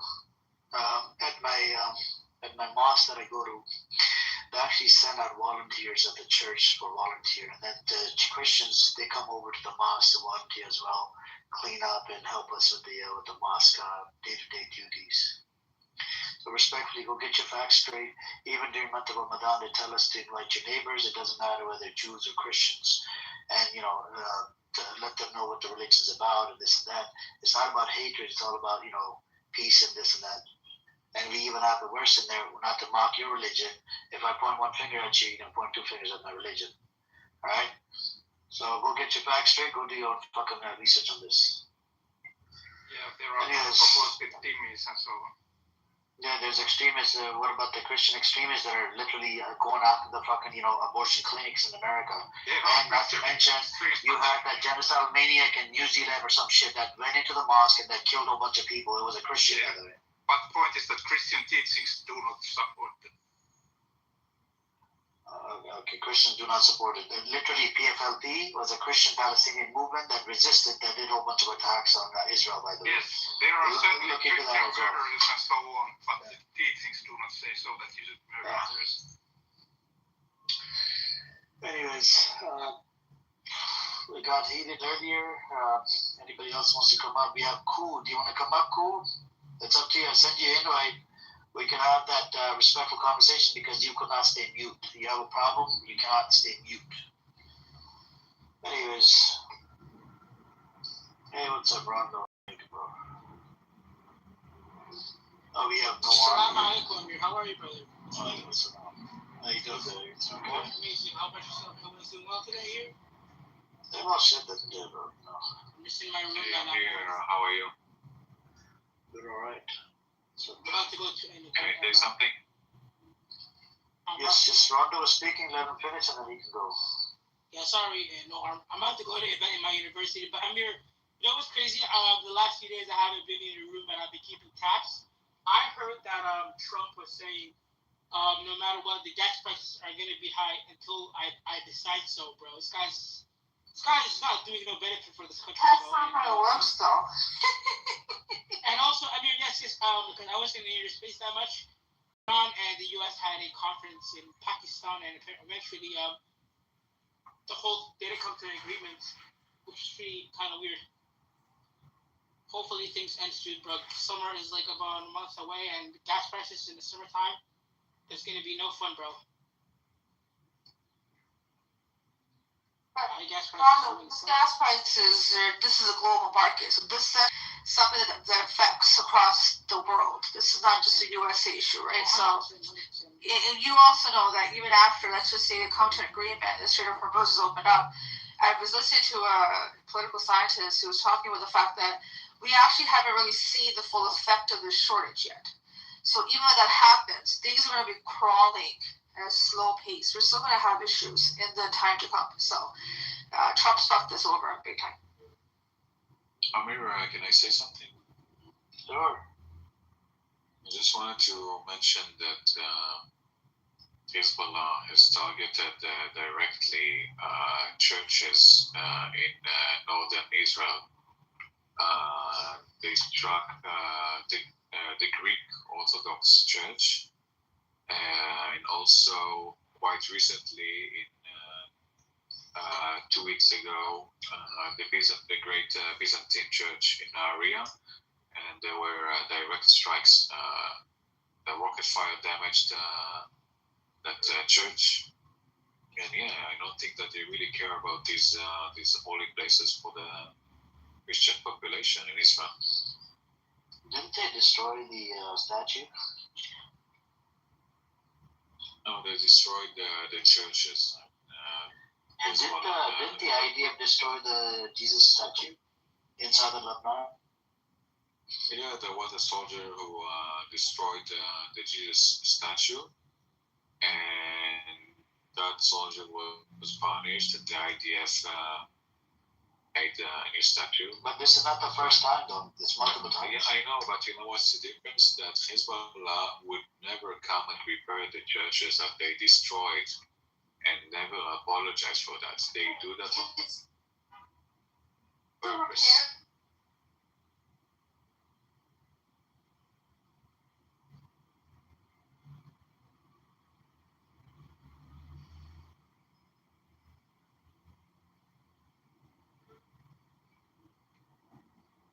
So the people that spit on the, Christians, do they apologize? Israelis? They do it all the time. What about the second oldest church that was bombed by the IDF? Actually, multiple churches were bombed by the IDF. Did they apologize and rebuild? Yes, of course. Also, the people. No, they have never. They have never. So do your research. Okay, so what about in Iran? There was a synagogue, right? That was also destroyed by the IDF. This synagogue. Okay, just yeah. Was there an apology? I'm asking a question. Was there an apology? Was there a fix? Did they rebuild? What is the question? Destroyed religious places, including multiple mosques, also Christian churches. When have there been apologies made, and when have they gone to rebuild these? I'm lying about what? You said that when this happens, when the IDF does it, they apologize and they go and try to repair the harm. Wait, they're upset they got caught on. They got caught on tape. If they didn't get, there's a video of it. So when there isn't, one second, hold on for a second. Wait a minute. I'm asking you questions. That's never happened. You made a statement. I'm not talking about Hezbollah. Whatever Hezbollah does, I'm not even speaking for them. I'm speaking for what you said. Because you said Israel apparently goes to repair these religious sites and makes apologies, which they never have. Yes, they repaired the Jesus. They repaired the Jesus statue, right? And they sent that soldier who did that and the other soldier who made a photo. They sent it to jail. Okay, so what about that? But the question.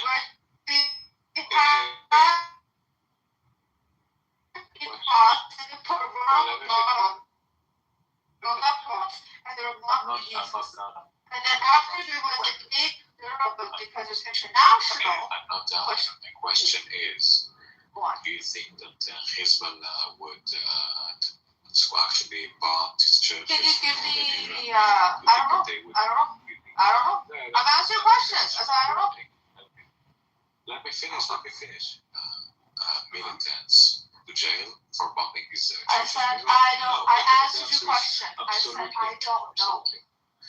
But when it comes to I said I don't know. Is what I said. Okay, you don't know, but what do you think? I can't make up an opinion on something that I don't know anything about. Oh, you they done it before? Have they? You made a statement, Norm, about the fact that apparently Israel does do X, Y, Z, but then they don't. Yes, they do. They can you made absolute, and you gave me no, and there's no evidence for X, Y, Z either. So that's why I would put you on it. If I'm not going to make a claim. Okay.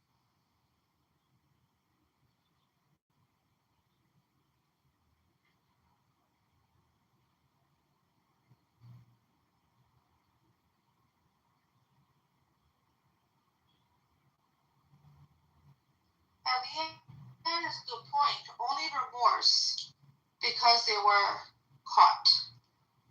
That's true. And by the way, what's her name? Radium Dials? It's crazy. That's actually a real thing that happened like ages ago. It's so disrespectful. And then I believe there was a lot of backlash from the international community that they went and kind of took it down. But, they only do things if there's ever backlash.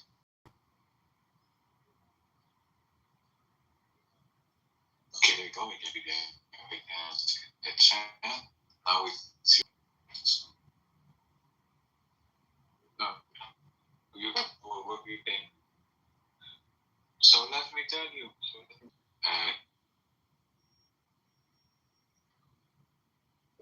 Right. No, you're not even listening to what I'm saying. You're just interrupting. You're just talking over me.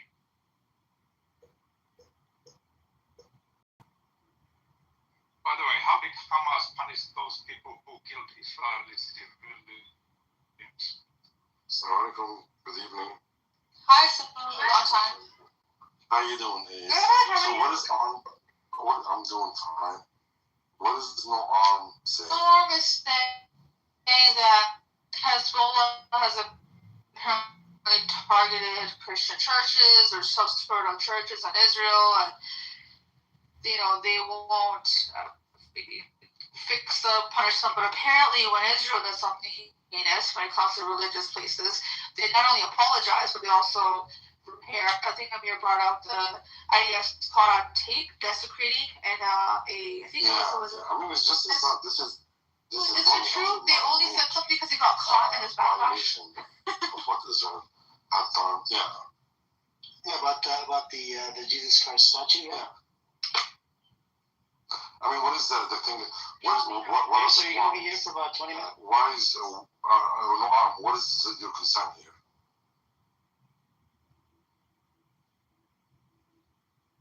Laura, go unmute and ask for some.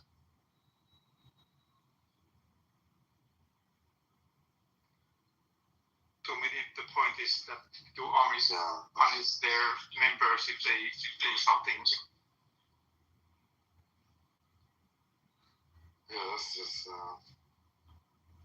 because I mean, Ace. I mean, the thing about it, Israel has done a great deal of damage against the Palestinian community, both Muslim and Christian. A lot. You cannot imagine how much. And even against Christians. I mean, there are hundreds of Palestinian churches inside what is called Israel today that have been either abandoned and left to rot and fall at their own, converted to synagogues or converted to restaurants, or just locked and preventing and not allowing Palestinian Christians to go visit. There are just so many of them. This is not to mention the hundreds of thousands to go back, to their homes. 1,000% true. It's just Noir made the claim that historically, yes. Israel does go and apologize when they do these things, and they do go repair, which is absolutely. Yeah, but that's just ridiculous. I mean, the most sacred city for Christians in the world, that is of Bethlehem. Bethlehem has been encircled by this wall of death, they call it wall of separation, entirely encircled groves, outside the band.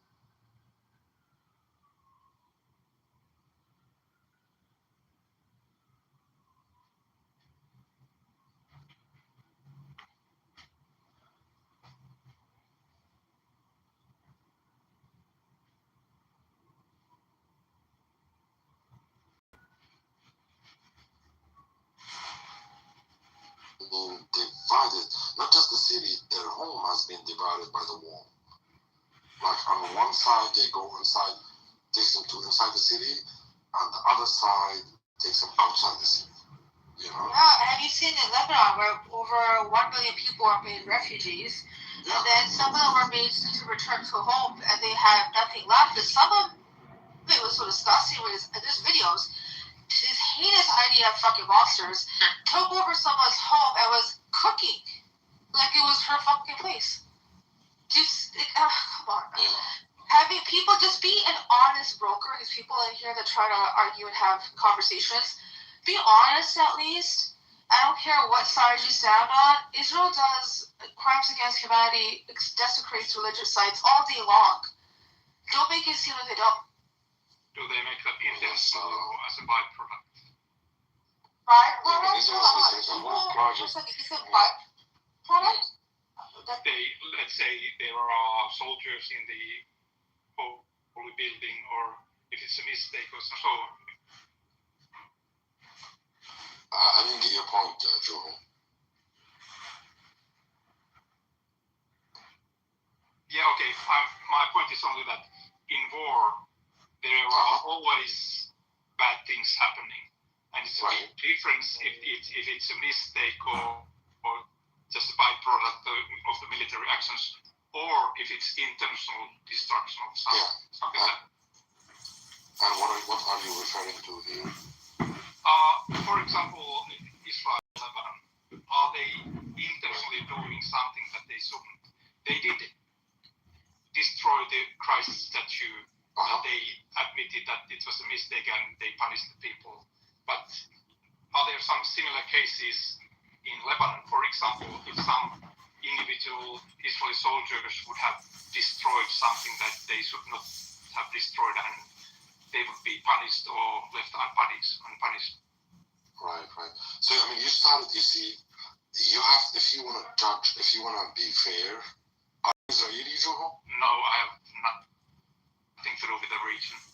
Yeah. So, I mean, the whole project of Israel is to destroy, weaken the natives of Palestine, mainly in the surrounding areas. And everything that has been done there was premeditated, was calculated, orchestrated, was not done by coincidence. My understanding is that they are intentionally trying to weaken Hezbollah. They are not just weaken Hezbollah. They say, you see, they will bring Hezbollah as an example, but the goal is to assault the people in South Lebanon. But I think the goal, that we don't know yet what is going to happen in the south of Lebanon, but most likely Israel is wanting to occupy, usurp this areas from Lebanon. We will find out later on.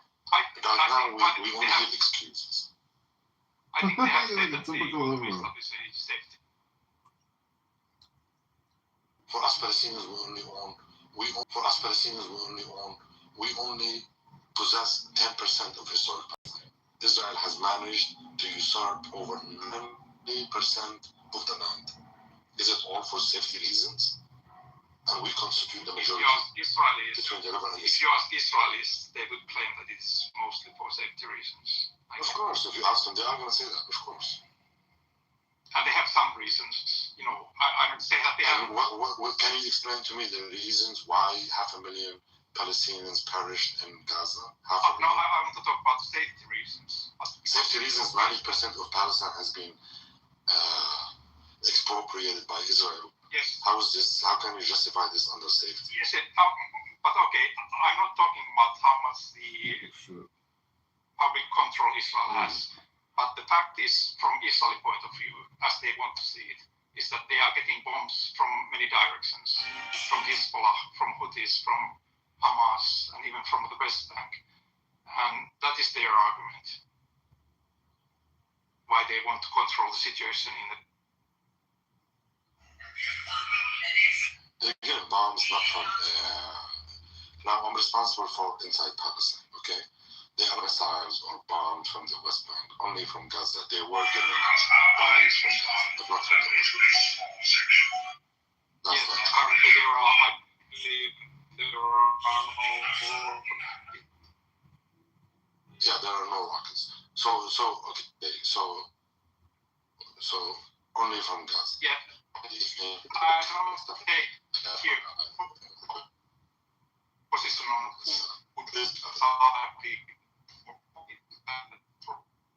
it's important to do that. Yeah, but it is very obvious to me that Israel is not South Africa. Joe, let me just make just one thing. So you cannot, I mean, for you to be neutral, for you to treat both parties at equal footing is a problem. There is a victim and there is an aggressor here. And the same scenario happened, I was going to cite to you, South Africa. South Africa, when black people were under apartheid,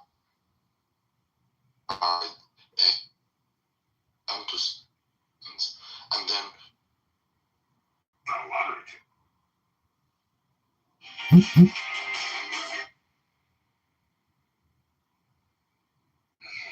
one second, I'm just getting everything ready. Yes.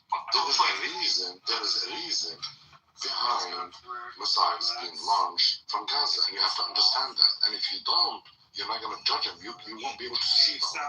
But there are I'm ready. also reasons why Israel is, I'm ready. let's say, occupied Gaza recently. People call them illegal. Israelis themselves probably don't call them. International law, they're illegal. I know some people call them illegal.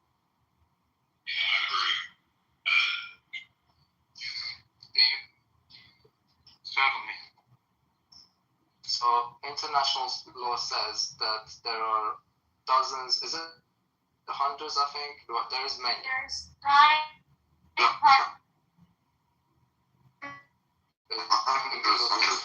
hundreds, yeah. Yeah. Germ. Yeah. So, I mean, this is just simple 2 + 2 = 4. How do you expect the people of these places to just sit around while... This is the part. This is the part that you have to keep within the context when you're having this. Yes. But if you ask, yes, it is important. It is an important detail. But if you ask Israelis, No, we're asking you. We're asking you. Okay, so it doesn't matter if you ask Israelis. Opinion on what? About the settlements in the West Bank. What do you think? So if you're... I think they are controversial. No, 1 second. Hold on. 1 second. Hold on for a second. I think you responded to Danish's really good question when he said, do you abide by international law? So international law has unequivocally said, even the U.S. has said, those settlements are illegal. And what's so controversial about it? But we're not asking. You're not. You said that you're not Israeli. You said that. Hold on for a second. There could be a murderer, right? They may have a. In 2015, Bernie but the law says, they're a murderer. You can't just sit there and say, well, you know what? He had a reason. No. There is objective. Take away the Israelis. Take away everything. You take away the countries. But in this scenario, maybe country A, country B, and apply international law. It's illegal. It's wrong. No. What's so controversial about it? It's wrong. I agree that many people have that viewpoint. How many people asking you? What's your opinion? About what? The settlers in the West Bank. I think they are a little bit questionable. I think it is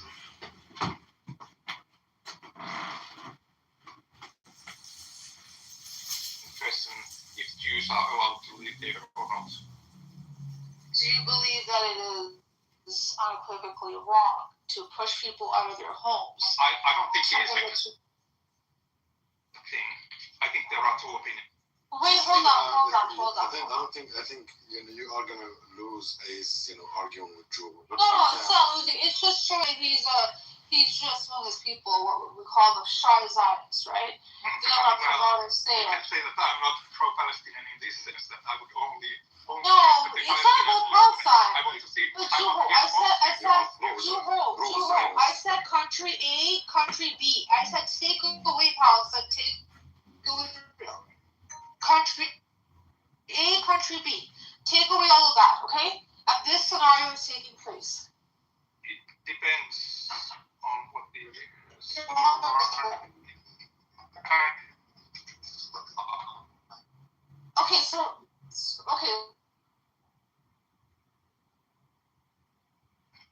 So you are a pro-Zionist guy.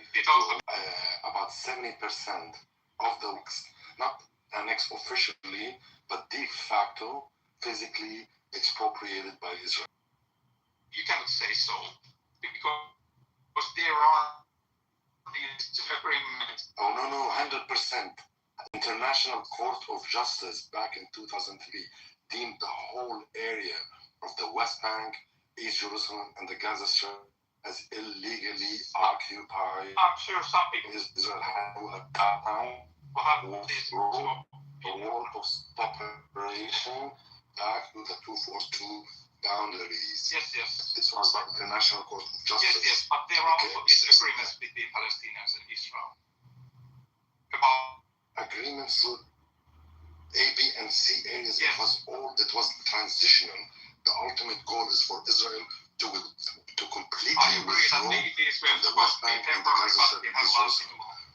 Quite the contrary, what Israel had done, instead of doing that, instead of stealing land and building settlements on them, Palestinians would do anything for us Palestinians. We don't have the big weapons that Israel has. That's why Israel is able to do it. If you're not an expert, then don't talk about the whole thing. Just sit down and just don't say anything. Why are you defending Israel without you knowing the facts?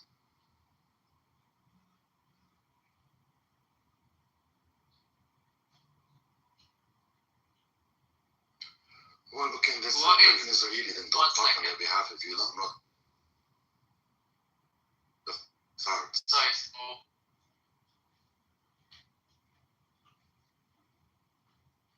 No. This is, again, I said this is a very important detail, because you can't go around still people and expect them to stay silent. I think you want. Yeah, but they did. Yeah, you had a war with Nazi Germany as well, and you're very good at fighting. I respect you for that. But the point is, I'm just saying, if Russians or anyone, even your neighboring countries, started coming into your country and started building settlements, how would you react? I guess Finnish army would fight against them. Yeah. So, what is so complicated about the situation? What is the Israeli side point of view about this? What is the justification? How can you continue stealing people's homes, farmlands, water resources, everything, and expect them to just sit down and watch you do it? Is it controversial? Is it sort of, maybe, Hamas was okay with this? So what's your point with that one? Is it controversial? Is it complicated? October 7th, well, even if you say that Palestinians and Hamas and Gazans have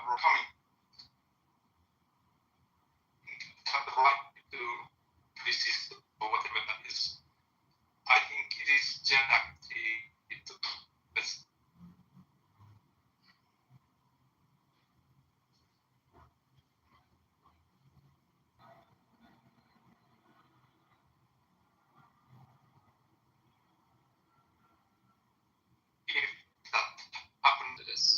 I think Channel 4, I'm from the UK, Channel 4, BBC, these are UK. I'm not even talking about pro-Palestinian. Many people consider that really pro-Palestinian. UK, one second, UK mainstream media. Just go watch Louis Theroux's documentary where he spent some time with, yes. What else do you need to see, man? What else do you need to witness? Let me read this, Joe. But there are other people in the system. Joe, let me read this to you. Okay? International bodies, human rights organizations classify Israel's control over the Palestinian territories, which is the West Bank, East Jerusalem, and Gaza, as a belligerent form of occupation governed by international humanitarian law. It is characterized by military administration, settlement expansion, and restrictions on Palestinian movements. Legal status, listen to this, the UN, ICRC, and the International Court of Justice consider the West Bank, East Jerusalem, and Gaza under a belligerent form of occupation. What does it mean when a people are occupied under a belligerent form of occupation? It means that those people, are the occupied ones, have the right to fight back with all means they possess. So it is a Palestinian right in Gaza or the West Bank to fight Israel with any weapons they possess. it is rightful. Did you know that, Juho?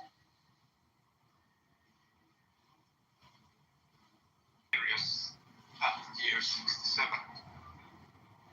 Since then, they have been either under occupation or just unclear without their status. What do you mean unclear? It has Because they have been established from 1967. Palestinians. They have occupied these areas. What is it? Yes, they occupied them from Jordan. Okay.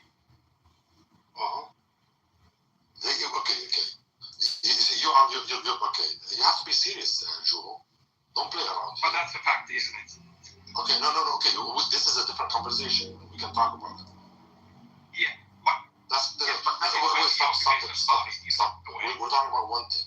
We're saying that Israel administers a belligerent form of occupation over the Palestinian territory. I don't care about the. And this isn't me.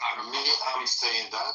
What is I don't care about you, to be honest with you, Joel. I'm just saying the UN, ICRC, and the International Court of Justice, all of them, not you, not Joel, and not his friends, and not his Israeli opinions.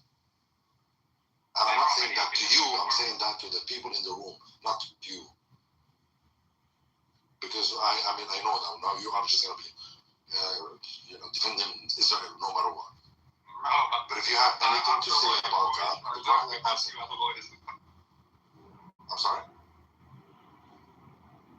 Right now, I'm acting as a lawyer of Israel because you are acting as a lawyer of Palestine. You are trying to play around. I mentioned one thing to you, and I'm asking you, do you have an answer to that? As to what?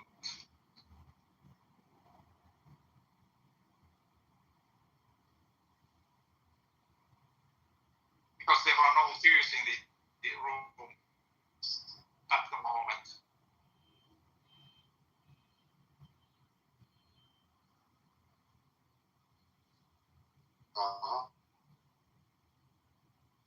Yes, and there are also Arabs who don't support Palestine. Yeah, okay, I will have to explain. What I mean is that there are no Israel.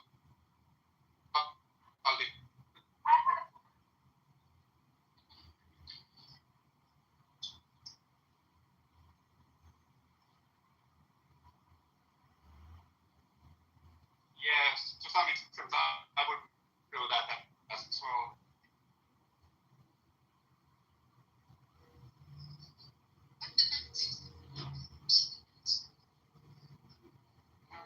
Not very Maybe much.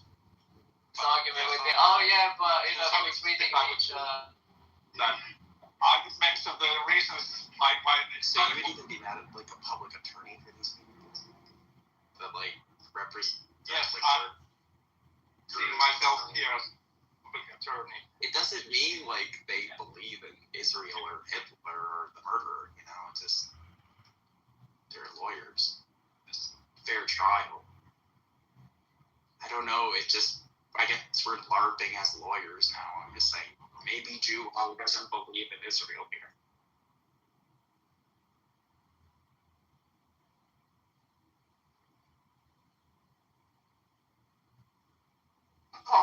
You say that you don't know enough, but then why would you want to be acting as a representation of Israel? If you don't know enough. Discussing about Israel leadership didn't make the best decisions. I can also see where, there's been some parts where Israel in the past may have tried to be an honest broker, right? I can see that get a little bit of nuance. However, when it comes to things that are just clear cut right and wrong, and we're talking about law, international law, I'm not going to nuance the fuck out of the law. The law is what the law is. So if Israel's breaking the law, they're breaking the law. I'm not going to try to argue against it. I would like to point out that the international law is not as clear as the local law. Local law? So we should go by Israel's laws. Okay, sure. No. So Israel passed their law. Country, you have to follow the laws of the country. But the international law is more about negotiations between countries. Fine. Israel has passed a law that if